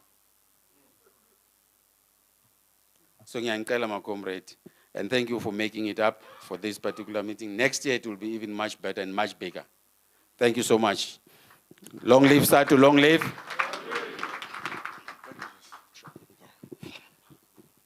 Thank you very much. Thank you very much. Siyabonga GS, sizwile. And the challenge is accepted. Yeah, principals wants to win this trip. We will see by them joining. Let me take, I'm left with 2 presentations. As le review, ngisazoyibiza or ngizoyiyeka. Ngizobona comrade treasurer. Let me take skills. Mr. Mtweni. Ngoba siyawafuna la ma skills. Sikhona ukubona ukuthi siwenza njani.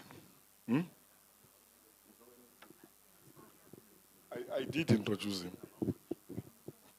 Our presentation.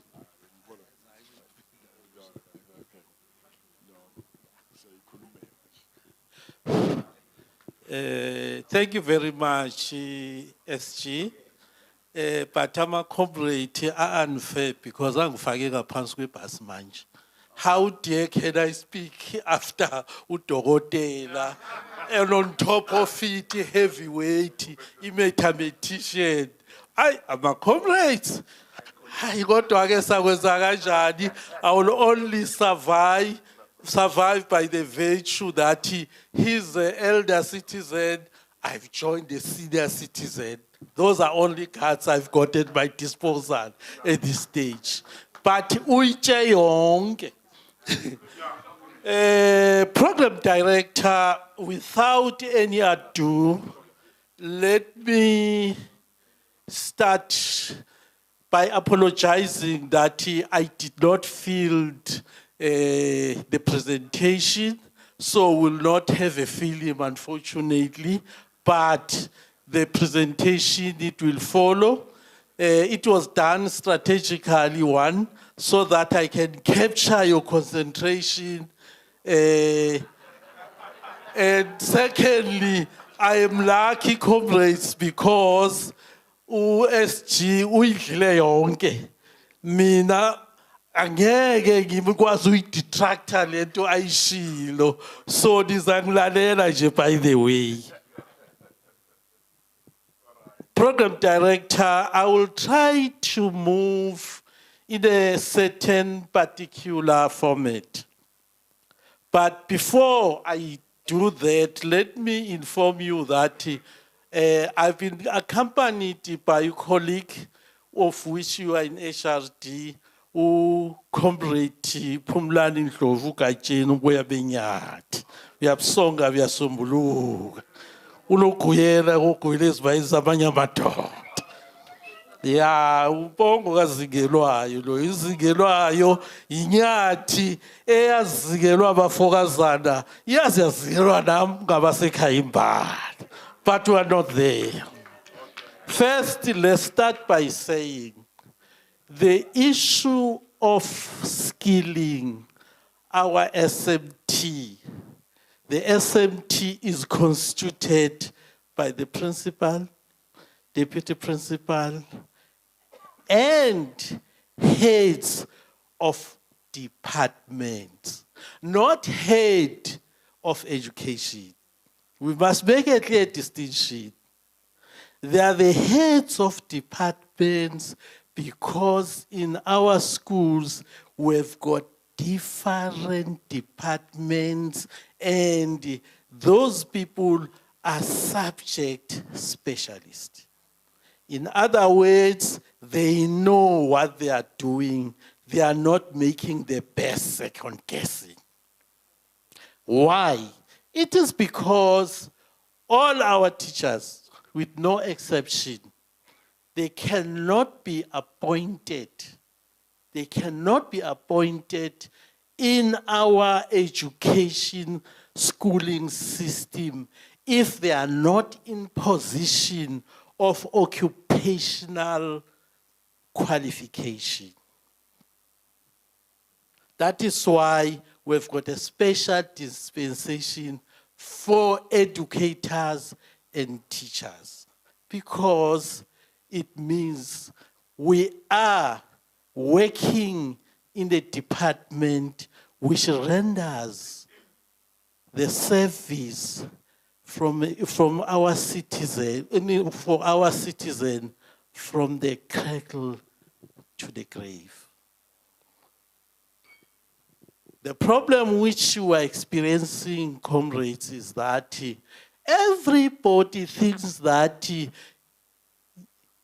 he's a specialist in education schooling system because at some stage he or she sat behind the desk and been taught, of which that is not the case. Some people who are making a noise, if you can take and say, here is a child, can you teach this child?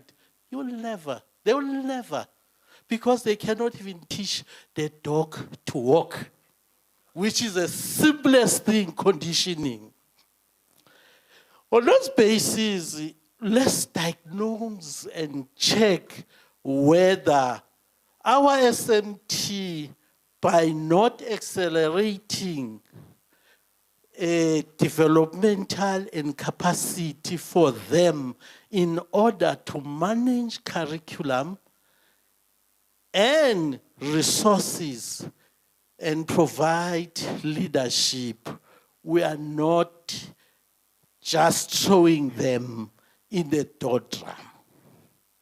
The worst scenario, it means that we expect quality education, we need quality performance, we need quality pass, but the generals who are leading these soldiers are giving just the simplest thing, a nopkiri, to go and face what?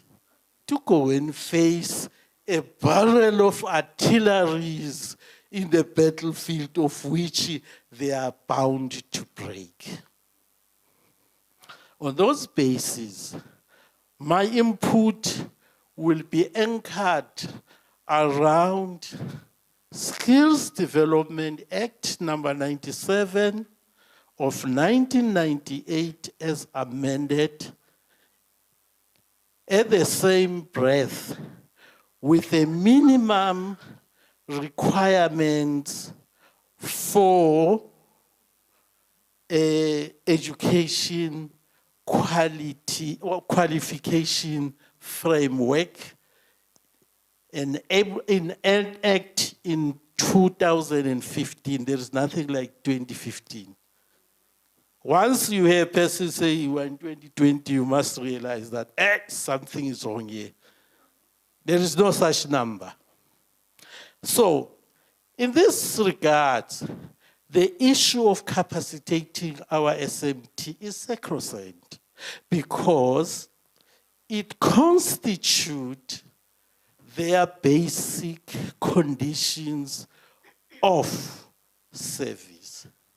Our failure to accelerate it somewhere, it constitutes a dispute of a right because skills development was enacted by the Act of Parliament in order to avert this situation where every Tom, Dick, and Harry is claiming that can capacitate and develop what to call, and then is in our policy document.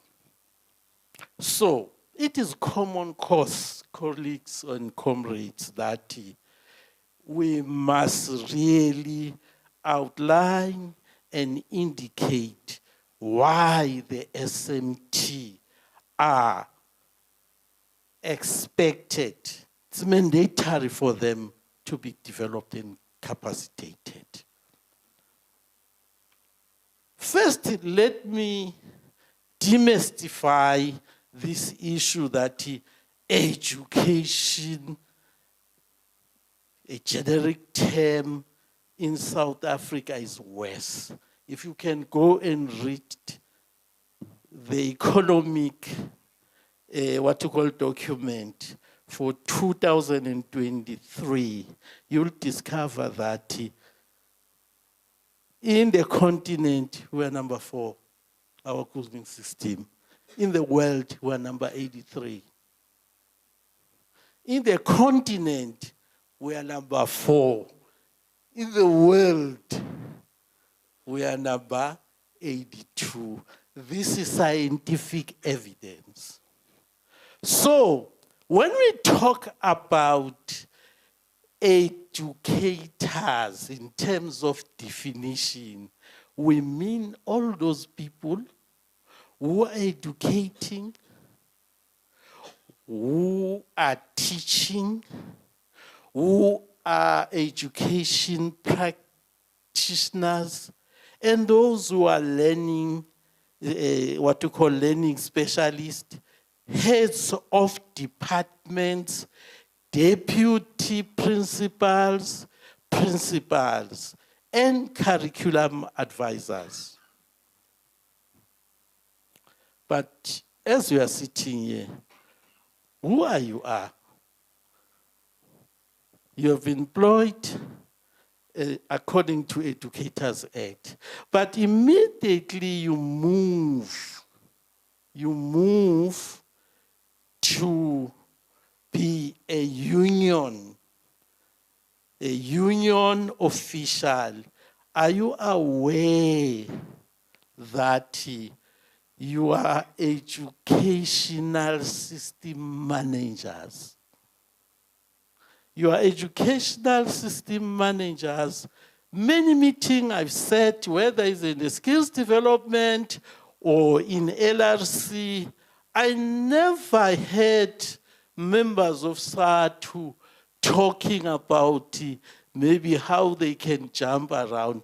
They talk about educational system which is inclusive. Is inclusive of what? Of curriculum. Therefore,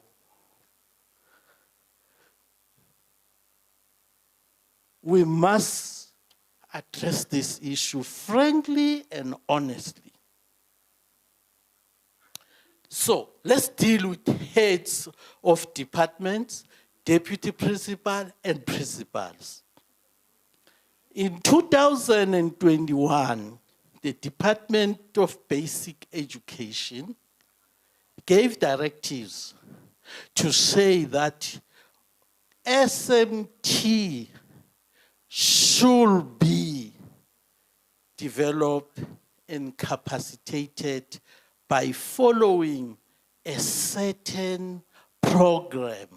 And that program, it was referred as Advanced Diploma in Education, pitched and at NQF level 7. It means if that program, they have been placed on it, they have been enrolled, our SMT will have a capacity at least to make it a point that our curriculum delivery are their responsibility to make it a point that there is proper learning and teaching in our schools really will gel. And in 2021, we were very unfortunate in the department due to financial constraint. We were given in the province of Mpumalanga. And I don't know why we have named this province Mpumalanga, because geographically it's impossible that the sun can rise. We teach something, but we say an opposite. If ever sun can rise from east, earth will collapse. Make no mistake about that. But we are not there. It's a debate for another day. Let's come now to this issue. 250 colleagues were supposed to be enrolled with the University of Pretoria for the program. Unfortunately, we're not having finances. But in 2022, we were able to enroll them via our line SETA those colleagues, they were taught online. They experienced very, very serious challenges, comrades and colleagues, because they were thrown into a deep end. The connectivity, the load shedding, even their skills, how to handle this thing of online was a problem. When they started, really took them almost 6 to 7 months to jail. And then we said it to the university, it doesn't work like this. We can't throw our comrades into the deep end because it means we were not enrolling them here in order for them to be capacitated, but we're enrolling them to tick the box. When we register the second cohort, we say we are going to have a dual developmental approach. It will be online, one, and before even they start the intervention, fortunately one of the comrades is in that program. It was in 2023, if I'm not mistaken. They will be online, but they have to be taken through to this ICT business first, and secondly, we must have a release block on quarterly basis where they will what you call be having a face-to-face teaching. At least we notice that they are moving very fast. But in 2024, we were able to register another 60. If really our financial backing was fine, we were having an allocated budget of 1%, which was equivalent to 190 million rand. In order to take 30%, transfer it to ETDP SETA, and then return a funding of 2/3, and then 50% of that amount, we take it for what you call personnel development, of which 87% is going to program 2. Program 2 is belonging to educators and teachers. We could have gone a far, what to call, we've gone a far ways. But the challenge that we are having with, especially our colleagues and comrades, they do not understand. They do not understand that if you are not in SMT, you cannot join in that program. It's for SMT. The next thing that is going to happen with you, you are going to be there. If you are not in SMT, you are going to see ghosts, because that program is reflective. Is reflective in order for you to generate some challenges which are there at school and come with what you call solution. Although I'm not 100% happy with its curriculum, because it's more lean into what you call Canadian curriculum. It's where they talk about stakeholder, where they just brought all together a governance part, of which SMT, they are not in governance part, they are in instructional leadership and management of a curriculum. But at least they are going. The first cohort, comrades, they performed, they only be in position to obtain 29 obtained. Let me put it in a correct academic term. At least the doctor is no longer here. He was going to correct me. you don't graduate in a diploma. The diploma is awarded. The reason is that when you go to awarding, you can check in Finnish college, you say awarding of presentation of certificate, awarding of diploma, and conferring of degrees. If you are going to receive a diploma, the chancellor of the university will not take that plate and hit your head. He will just shake your hand because diploma is awarded. Why is awarded? Because it's a continuous, what you call a development. It's a development in the sense that is occupational. So, colleagues, let's discourage colleagues who are still in post-level 1 to want to make some trips, one way or another, want to come to this program. They must go and just enroll for the, what to call, for the subject area where they are specialists. Comrades, we cannot be all principal, deputy principal, heads of departments. It's practically impossible.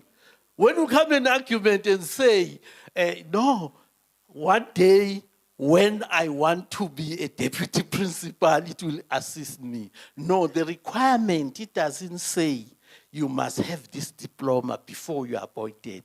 It's saying you are going to be appointed as we have been employed by Educators Act to be heads of department.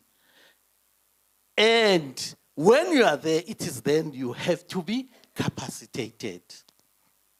So this should be clear.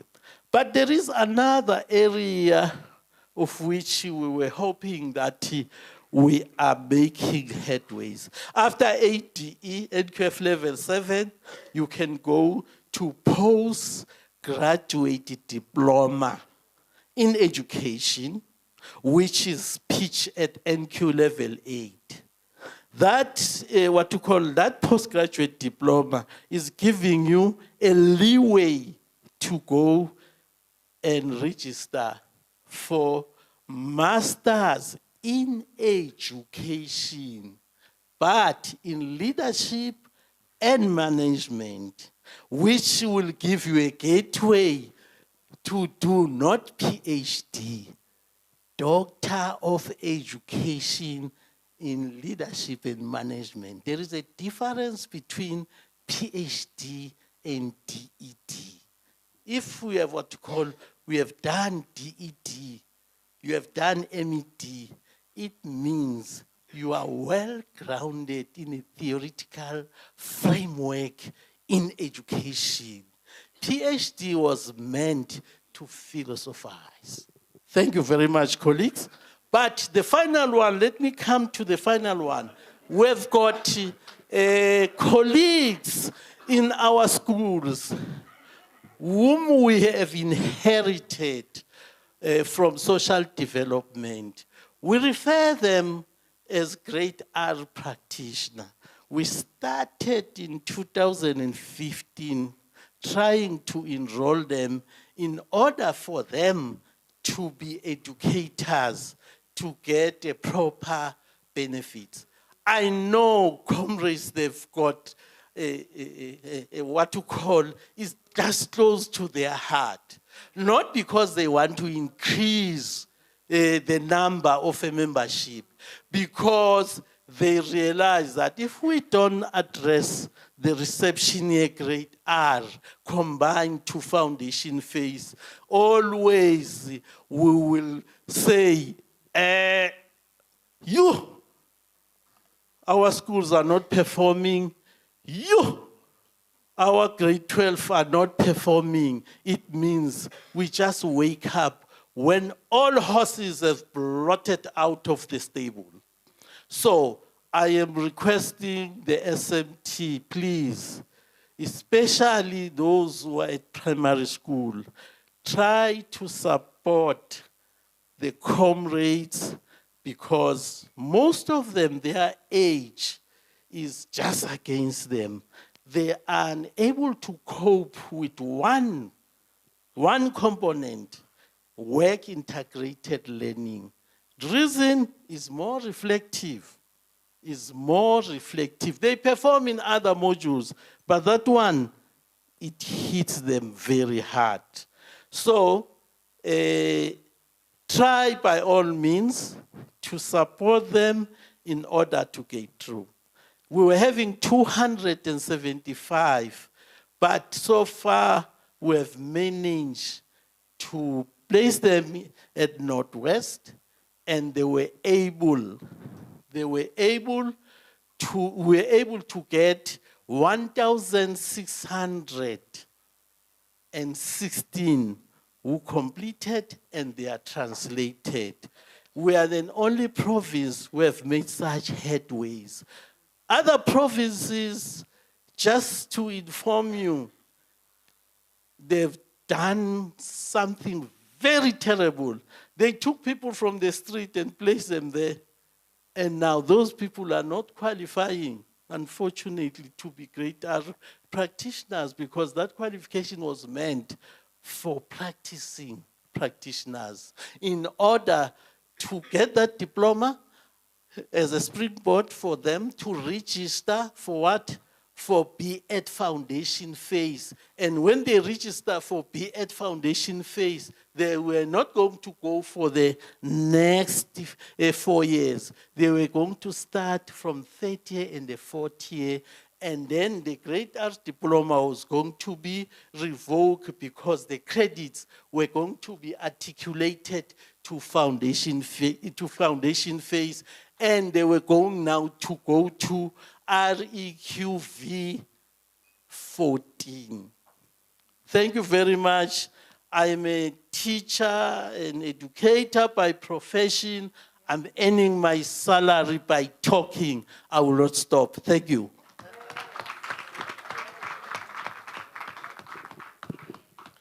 No, thank you very much. Bamthweni. Abana abantu abafundisa abanye abantu baya baqeda ukukhuluma. Yeah, no, ukhuluma iqiniso ngeke. It's because they are teachers of the teachers. Clarity. 1, 2. Who's moving the mic? Akuhambe ngala makwai sisi uhambe ngapha. Hayi, sibizwe uye la eholeni, akuhambe yena ngale mic. Thank you, Chair. Thank you, Baba Mtweni. My clarity-seeking question is based on the opportunities that we received 2019, 2020, and we were hit by COVID.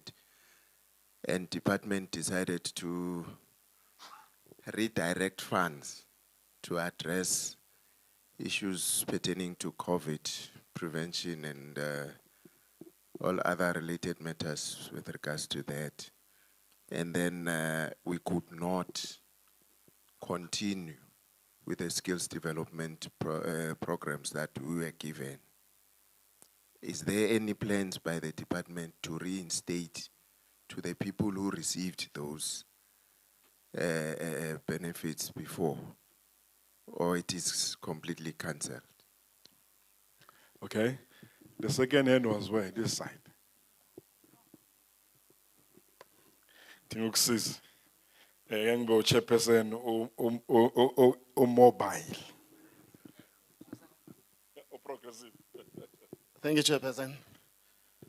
My question is very short to Baba Mtweni to say what's happening with the skill development meetings and the programs, because the last meeting that has been conducted, it was somewhere in May, say April, the 20th of April, 2023, so that we can know about the projects and everything, the budget. Thank you so much.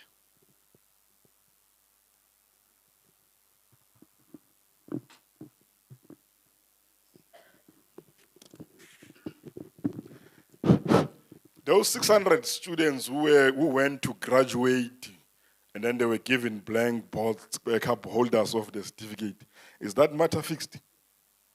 Which one, which program? They went to Northwest. And then Northwest was saying, no, it's not Northwest, Regenesis. Regenesis was saying they are owed 40 million. And, but the comrades had to go and graduate. And then when they were graduating, they were given the folder, a certificate empty. There were no certificates inside. Thank you very much, Okay. Chairperson. I am not sure about the first question, which program possibly was that one, because there are two funding. One is coming from THRD, it's for bursaries. Another one is from HRD, Education Specific Sector. Can Comrade tell me which program that you are referring to?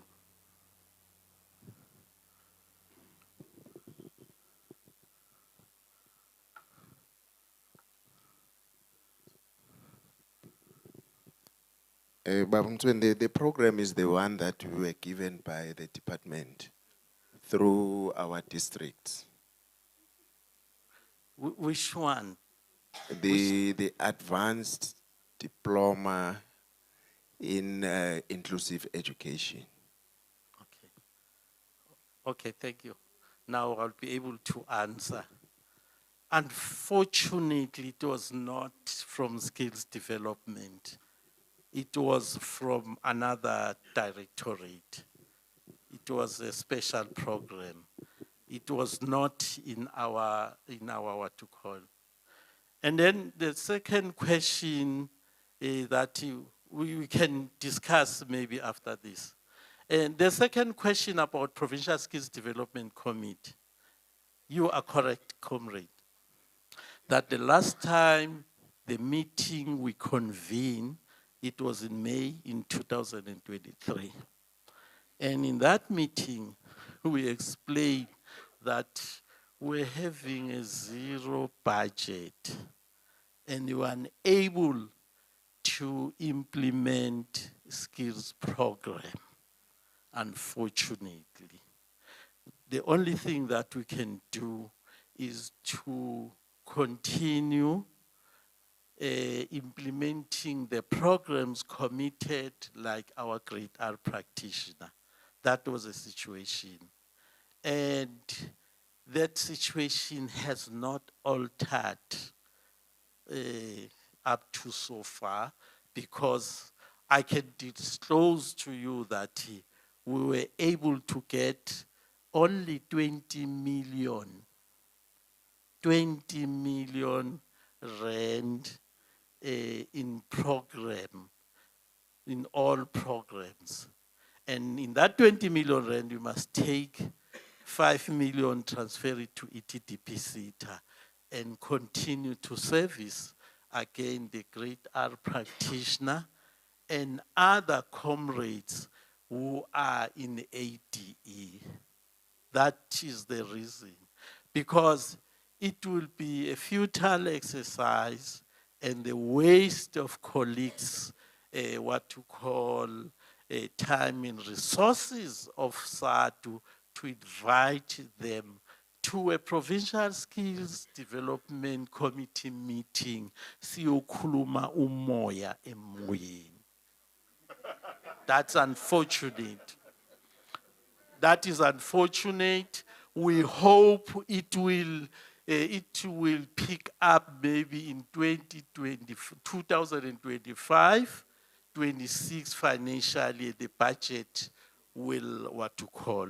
And the reason, let me be honest with you, the reason of our finances to really take a big dip, one is COVID, two, it's unfunded mandate of THRD, which was taken by ESCO and told them that bursaries, including the international, what to call bursaries, will be coming from the budget of the department.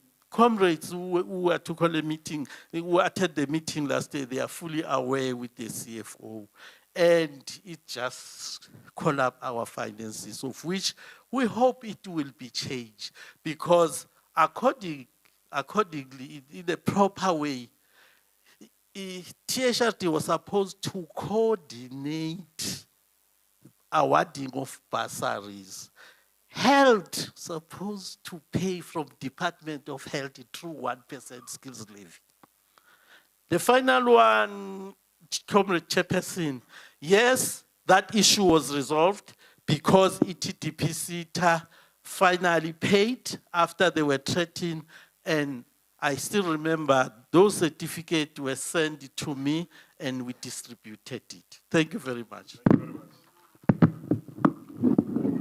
Thank you very much, Sabo. Other questions, we will take them outside.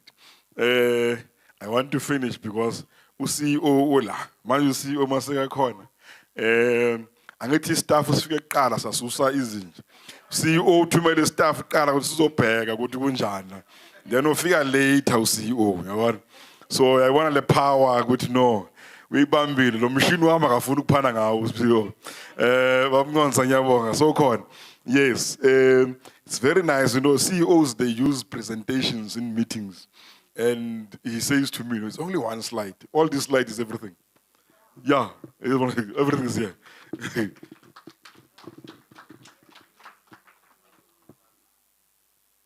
you, Chairperson. Thank you very much.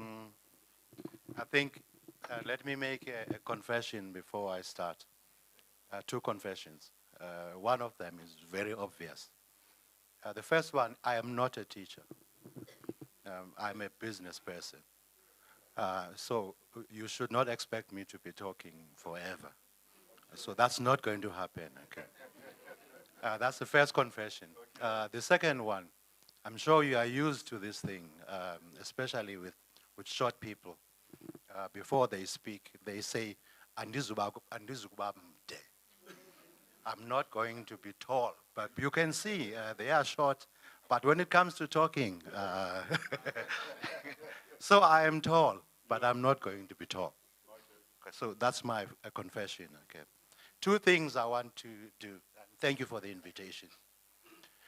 The first one, I want to talk briefly. I'm not going to spend longer than 5 minutes telling you about the Penrish Courageous Leadership Development Program, which is currently being implemented in 3 districts in Mpumalanga.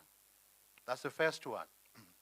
The second one, I'm just going to touch briefly, perhaps share some words of motivation about what leadership actually is. And I'm not going to spend a long time on that as well. Okay, just shout if I'm So I'm just going to take you through how this program is being implemented. I already mentioned it's implemented in 3 districts. It's implemented by former principals, the minimum qualification of the change agents who are running this program. It's a former principal upwards, circuit manager, Nomvula, former principal. Sorry, colleagues. Okay. And I will explain, I hope I will have a moment to actually explain why they came first. And it's going to be linked to what I'm going to tell you about management. So how the program is implemented, if you look on the left-hand side, we've got what we call quick wins. We spend about 3 months with the school, bringing the whole school community together for them to find things that they can do without spending a cent. No need to talk to a department, no need to talk to anyone. How the school community, parents, SGB, teachers, learners, how all of them come together and come to a conclusion about what are the 2 most important things that they are going to do during that 3 months. So that's the first one. It serves to bring people together and helps to develop a vision for the school. The second thing that we do a baseline assessment. We get a sense of where are the leadership skills at.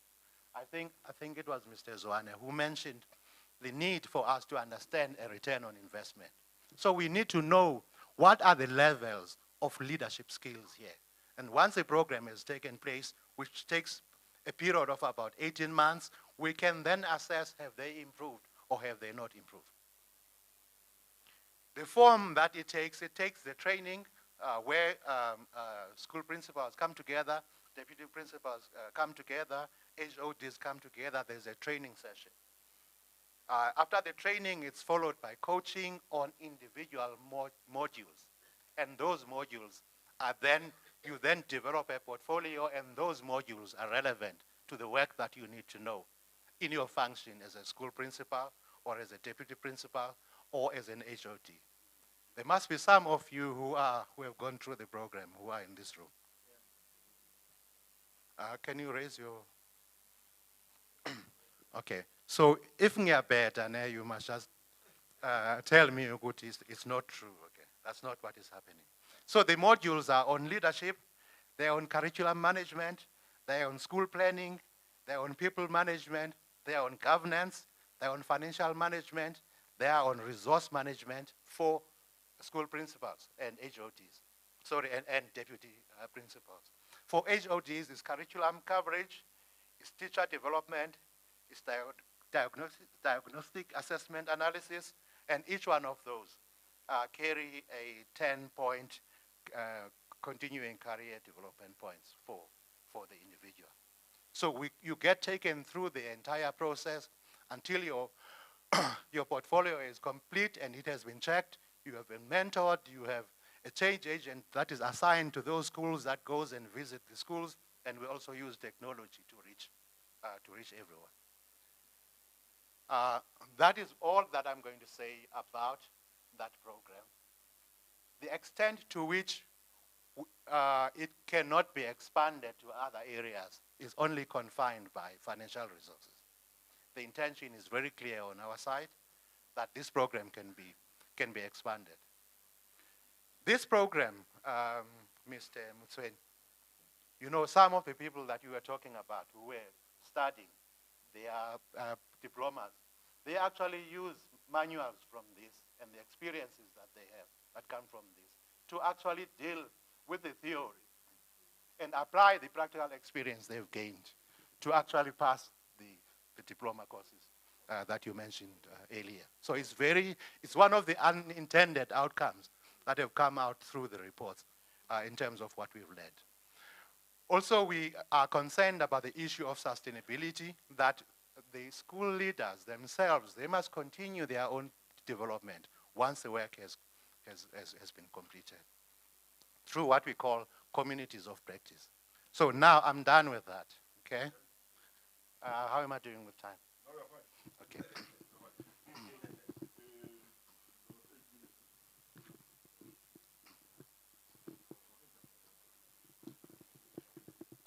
This is a plant. This is a spec bore. I think most of us are quite familiar with a plant like this, with a spec bore. A plant grows in many ways. But I think the two most important ways that a plant grows, it's up and down. Because a plant that's not rooted, that doesn't have the energy, that doesn't have the sustenance, it's not going to grow. It's not going to matter what you do.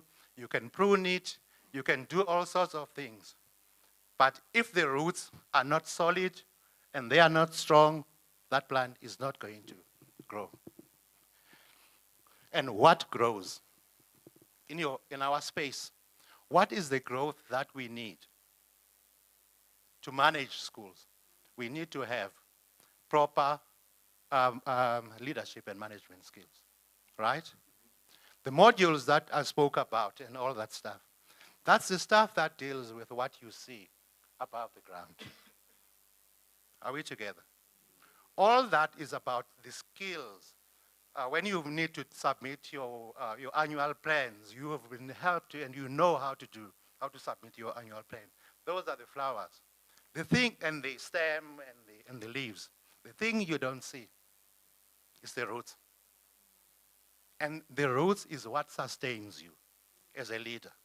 And how do you sustain yourself as a leader in a space that is complex, where you need to be a social worker, you need to be a policeman, you need to have the highest level in judo because kids are going to kick you. I mean, I cannot imagine a job that is more complex than this, the job of a school principal. And therefore, I think one of the most important skills that you need, that you require as a leader in this space, it's leadership skills. And what are those leadership skills? I said it's those that are underneath, not the ones you see.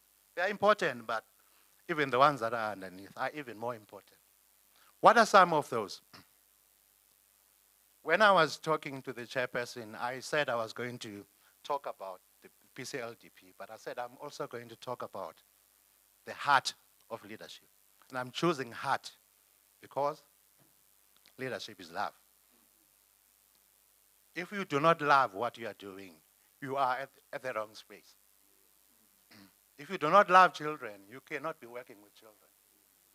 You know, we do assessments and all these things, just the essence, the ability to love children. And I promise you, this doesn't apply only to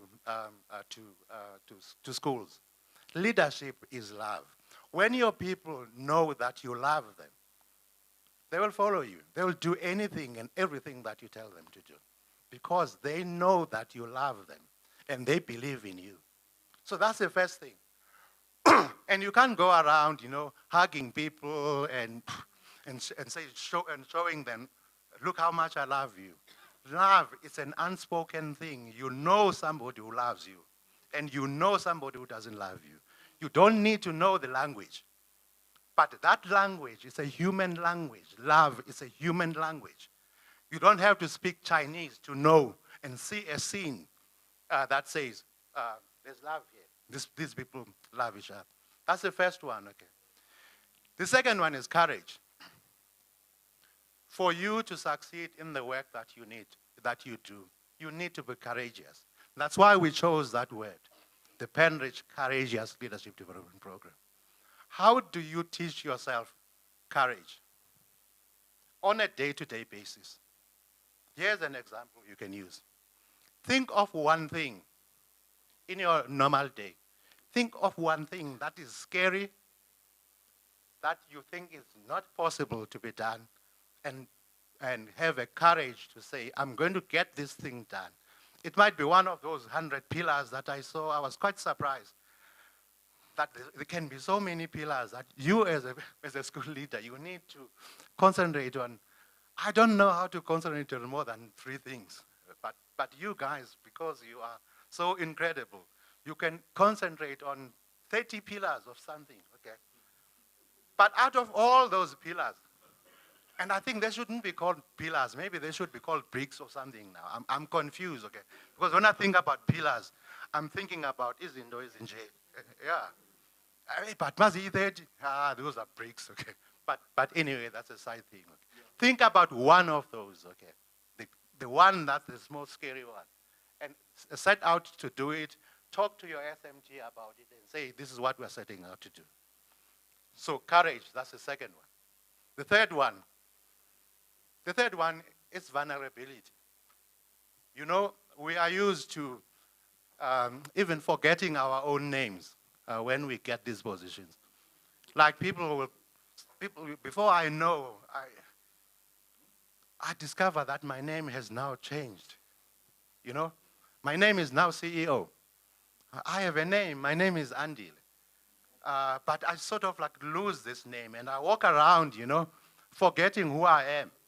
I think one of the speakers spoke about that, the importance of your own essence, your own perspective of yourself, and the ability to be vulnerable. When you are prepared to be vulnerable, your people will see your vulnerability. When you fall, your people will support you. And when they fall, they will not be scared that if I made a mistake, my boss is going to do ABCD. My job is going to be threatened, or I will not get a promotion if a promotion happens. Okay, so that's the third one. The last one. The last one, I think, it is discernment. Discernment is the ability to connect dots. You know, most of the time, because the problems we have are so complex, we find ourselves solving problems that are problems, okay? but we are coming out with solutions for problems that are not the main problems. Spend your time practicing, put on a map a problem. What are the possible solutions to these problems? And what are the possible problems that support this problem? You get me? You have a problem to solve. Instead of only looking at that problem, look at what are the other problems that are causing these problems. Because it could be that problem that's actually bigger, that's going to make the problem that you see above, like I showed you earlier, it could be that problem that is actually causing the other problem. Or solving that problem can actually make the problem you see in your face irrelevant. With that, and I think with the competition that I have with stomachs, I wish to thank you. Thank you very much, sir. Yeah. If there are any questions of clarity, my team can deal with. Okay. Any questions of clarity? Ningamsabi u-circuit manager abantu basemakhazeni. Akusumhloli namhlanje. Namhlanje no, it's not the circuit manager. Now isandla siyi-1 ngapha. Kuthiwe ngibe mobile chairperson, sengimobile ke. Ngifuna ukuqedza ngithi manje. Yeah. Kuphi isandla? Thank you, Chairperson. Let me firstly make a disclaimer of some kind to say, I'm not one of your promotion somebody CEO, but I just want to reveal some kind of a reality of some kind. When we, of course, started to attend your program, you see, at some stage, uthole ukuthi akulaleki, ushukela uyaphakama, CEO. But the moment you started to train, especially the HODs, umsebenzi wethu waba lula kakhulu. Because as a principal, whenever we are fighting, we are speaking strongly, you need people to back up you. So now when you talk of HODs, they simply understand the meaning of being an SMT. So I would love to say, hey, i-program yakho bot isize kakhulu, iyasebenza. I will also wish maybe Ubaba Mthweni on that side to say, also Phumile. Oh, ngilalela.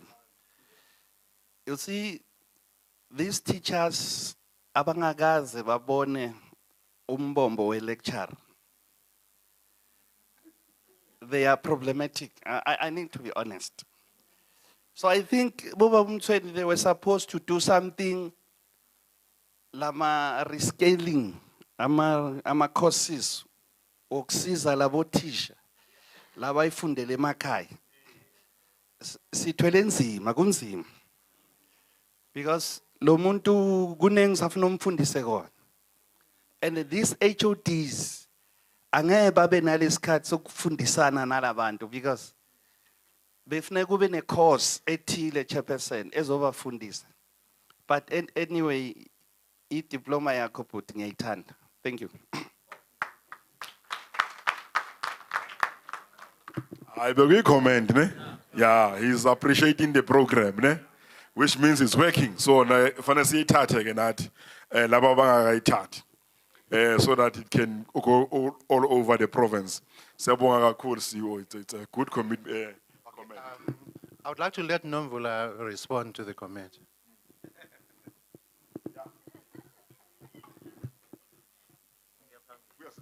Thank you very much. Good afternoon, colleagues. We are really seeing an impact with this program. It is true when we begin, especially when we do quick wins. When we do quick wins, there is iqala ngathi ya confuse, ne?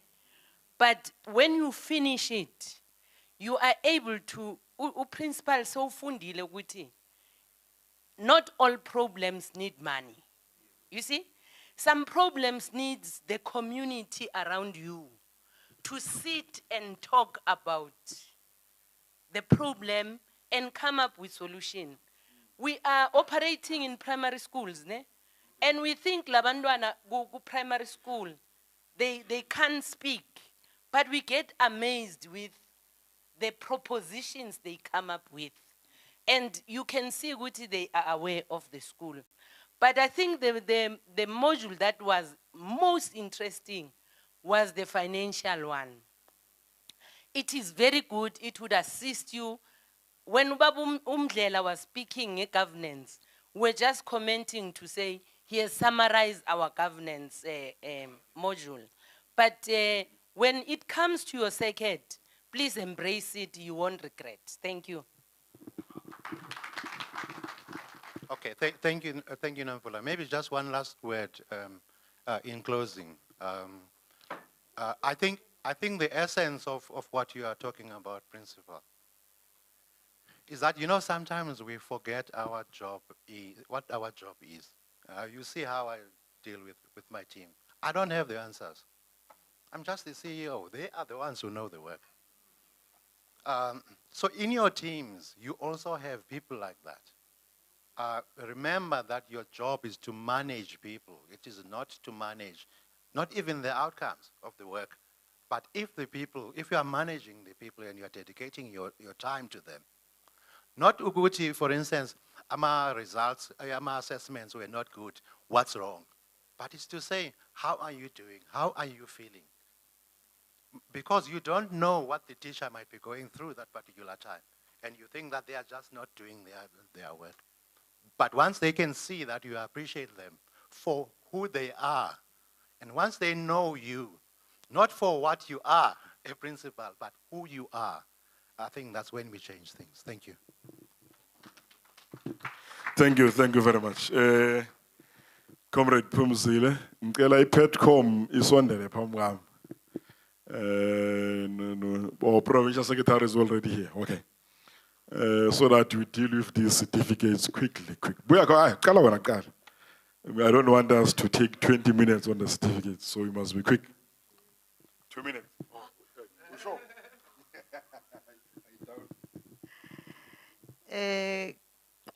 Mandla. Viva, Sadtu Viva. Comrades, I was supposed to do the overview of this seminar. And you see now I'm discouraged by the 2 minutes by the chairperson. But what I would like to say is that another review of the seminar, we would like to encourage all the principals who are here. There were topics that were presented here. We want you to know that all the topics that were presented here are going to be sent into your groups. They have been sent already, but we understand that there are those comrades who are not in the group. So we're going to make sure that they are in the group. We want to just give a short review of just things that we think we should not escape our minds. But we know you're going to read all the documents that are there. We want you to note what the MEC of Education, Comrade Bonagele Machuba, said when he was here. He said, don't forget the history of education, and don't forget to link it with the lives of the children that we are teaching now. He also said, note that this type of education was made for, or to make our kids slaves. It is supported by the statement of UGS Eqinin when he said we should make sure that we decolonize this curriculum. And we also want you to note that he said there are schools that are going to be used as voting stations.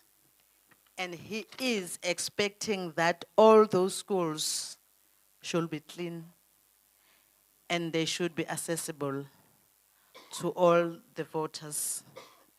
And he also said we must make sure that we go back and teach the learners and the teachers, motivate them to go and vote.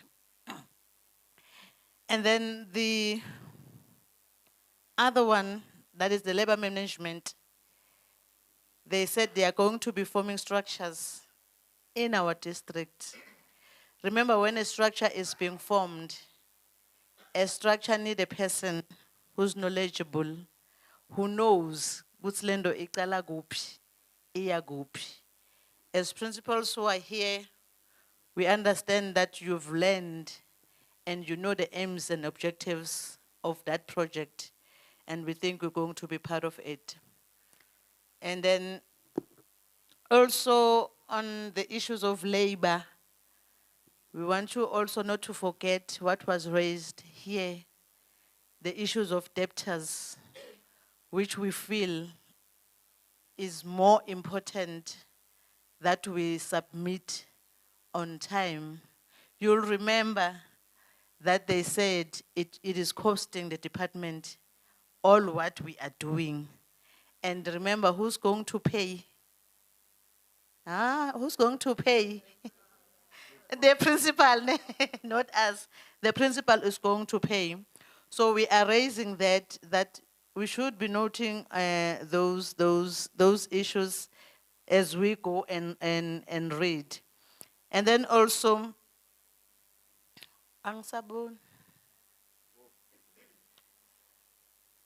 the norms and standards of funding. I mean, I was expecting you why others did not get the paper budget on time. You never ask even a single questions. But we are saying, as we have learned, go back and implement what she raised here. And the questions that you usually ask yourselves, in my school, it's there in the document where they are indicating category uthola malini, maybe you're going to be answered. And the issues that you always ask of infrastructure, the issues that you always ask of furniture and all those things. This one was very hot, the employment lay business plan. We are noting the recommendations that were raised here. And then the ALC members who are here, Comrade Soto and Comrade Likitlane, they said they are going to take the issues to chamber. As Uba Bungwenyanaye said, they are going to be discussing it because it was good, my recommendations are good. The issues of substitution, the issues of the data, the issues of PL1, who must recommend them. And then, comrades, I'm not going to to dwell much on what was discussed today. I think all of us, we still remember the issues na presentiwe namuhla la by all our speakers. So as I conclude on the overview is that we saying everything went well according to us. If there's anything that you want to recommend, maybe for the next time or next year, in the group that we have formed for principals, you're going to make your recommendations there. And also, as all the topics have been presented there, if you still have questions that you'd like to ask, feel free that in the group you interact with us and ask those questions. Then we will take those questions to the relevant people who are supposed to answer them. And also, comrades, they said I must thank you. So let me give it to the secretary because each person has disorganized me. Ngiyabonga, comrades. Thanks, Comrade President. Thank you very much. Amanda! Amanda! Thank you very much. Comrades, thank you very much. We are at the end of our program. I want to tell you one thing that you live with, and I'm going to say it even in the presence of the officials of the Department of Education. This business plan, we are going to kill it. We are going to kill it. The South African Democratic Teachers Union in 2024 is going to kill it. It will happen. It will happen, comrades, because this bureaucracy that we see every day is just tiring us. Thank you very much, Nilalele. We have given them a rope, a department. We are now saying, you see, now we need to cut the rope so that Bawele pants and then Babeke a proper plan for appointment of post-level 1 teachers. It cannot be that the post-level 1 teacher must be appointed at head office. Post-level 1. Oh, you comrades. Post-level 1. It can happen. How much power are we centralizing there? They'll take note and report. But no, provision, and once you provisional secretary, that's how it is. That's how it is. The plan will unfold from 1 June. Deliberately, because you have elections. We don't want people to say Sadtu is doing this because he wants to influence people how they vote. No. Sadtu is going to vote ANC. But from 1 June, our attitude is going to change. It will change. Let me thank all the speakers we invited here, the CEO of Cape Penridge, who's here, officials of the department, Mr. Ngwenya, Mr. Zwane, and all those who have left, the ELRC, is still here. The General Secretary of Sadtu is around. He's a very busy man. He's in another virtual meeting now. There's no other way. He arrived, there was a meeting, he has to go back to that meeting, but that's the responsibility of the job, so he has to do it. He has not left Ukonala. Let me thank IPEDCOM, the Provincial Education Committee that has been in charge of this thing, led by the Provincial Education Convener, Comrade Zodwa, Ngbonge Uslalo, and the PWC members. No Comrade Pumzile, Lo, Shai Samari Gatela, staff Sami, Leses Konala, my staff members. We have even made sure good kunama certificates for you. They are nicely crafted, done in-house. In-house. We have not outsourced. The only thing that is a problem, we are unable to manufacture frames. So we have to buy them. But the certificate itself is done in-house. Nyanbonga comrades, all of you, take this frame and we will want to be back. If you like it in your bedroom, let it be so. But the proper manner, the proper place where you should put it is in your office. That's where it should be. Sianbonga comrades and all those who have been invited to that SGB thing and could not attend, there's no crisis. Actually, this workshop is far more richer than that one. So you have gained more, you are going to manage schools in a different manner, and as Sadtu, Sianchela community, we are learning every day about how to host principals. This year we have done better than 2023. In 2025 we'll do even better, and I've agreed with the PWC members. We have agreed with the PWC members that let's start now to fundraise a bit so that we keep the money the same even next year, so that it does not have to increase. So we start to fundraise, but even next year, around this time, when we reopen schools after Easter, there will be another seminar. In between Ukubanda and Ukshisa, you're not suffering where you are now. If you call this thing in August, September, here, we're suffering. January, if you call it in June, comrades are cold, they want jackets, but here you are comfortable. We're not the same. Those who are wearing jackets could be a physiological issue. It's a physiological issue, has nothing to do with the weather. All right, comrades. So, after I've done this, comrades will come and collect their comrades. Ninga tateli, someone take only yours. take only yours. And you have been a very good audience. I'm very proud of you. The group we have, we're not going to collapse it. Stelanje comrades who are in the group, if you see a video of something you like, don't never assume that everybody's going to like it, then you post it in the group. Let's not do that. Some of us don't have data to waste on videos that are meaningless at the end of the day. Let's only post issues that are relevant to the group itself, that are relevant to principals. If I get a document from the HOD that requires your attention, I'll post it there. I don't have to post a video of learners fighting with the teacher in class. Do it with other groups. This group is the group of the Sadtu principals of Mpumalanga, Sadtu. It must be treated with respect. And you must feel privileged to be part of that group like I feel privileged. It's not the group ya everybody, comrade. Kuna ma group everybody, mina I have a group ya ma society lang khona ye bola what. Siyadlala lapho, but in this group there's no playing, comrade. Respect it. If there's any comrade who's not yet in the group, let us know. Lerato is here. She will add you into the group. And that group is only for us to make sure that we empower ourselves as principals and the leadership here. If you have an idea that we need to converse with us, feel free to call us, comrades. Our numbers are there. Call us anytime. We are free to speak. If you have problems, labor problems, comrades, ningahlali with labor problems. Don't allow problems to stress you. You on the comrades because you think the school is yours alone. It's not your school. Don't personalize it. If you have a problem, there's a principal who approached me that I have a teacher here has been temporary for four years.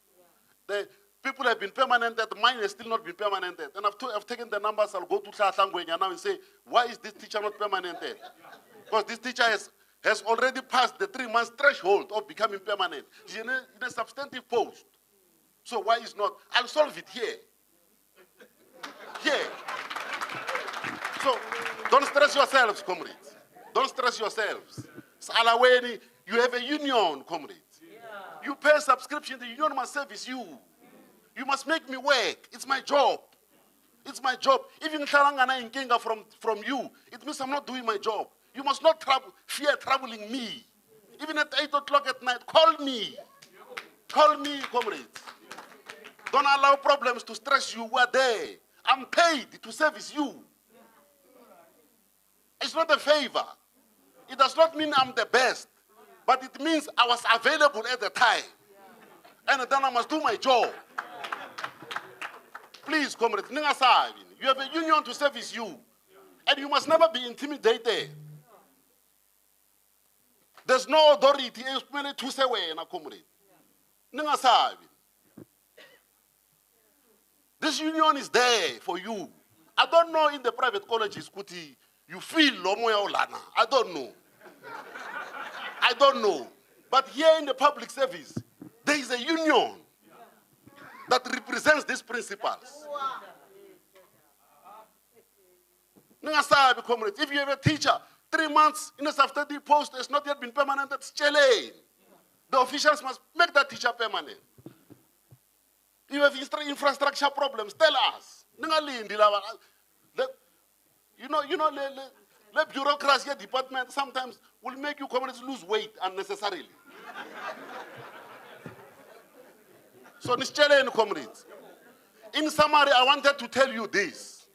In summary, the South African Democratic Teachers Union lives. Yapila. It has a leadership.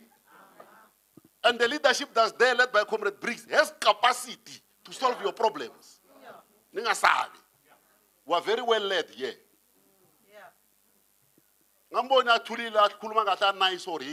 When things are tough, he becomes Superman. Ningasabi. So you are well led, comrades. So Nigama certificate, wear this certificate. You must put them, don't wear them. All right?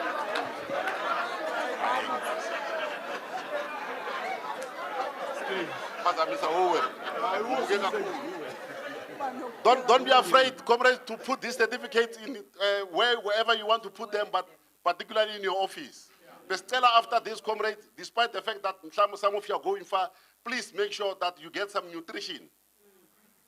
the lunch will be served. There's some nutrition for you so that you gain some strength.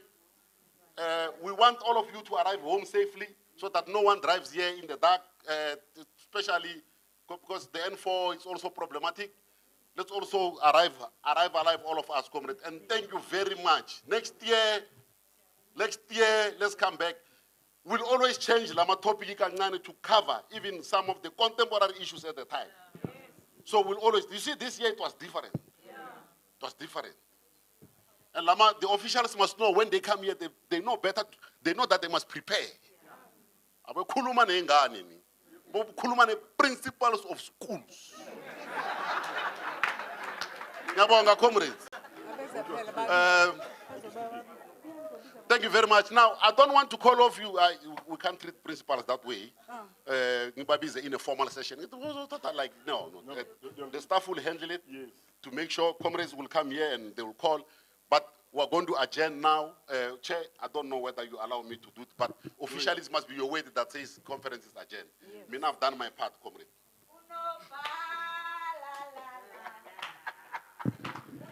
As you sing the conference, the seminar is officially closed. Amandla, away, two. Mkela iPetcom is seizing and I'm a certificate. Okay. You'll go to them. Or be seated, they'll come to you. Okay.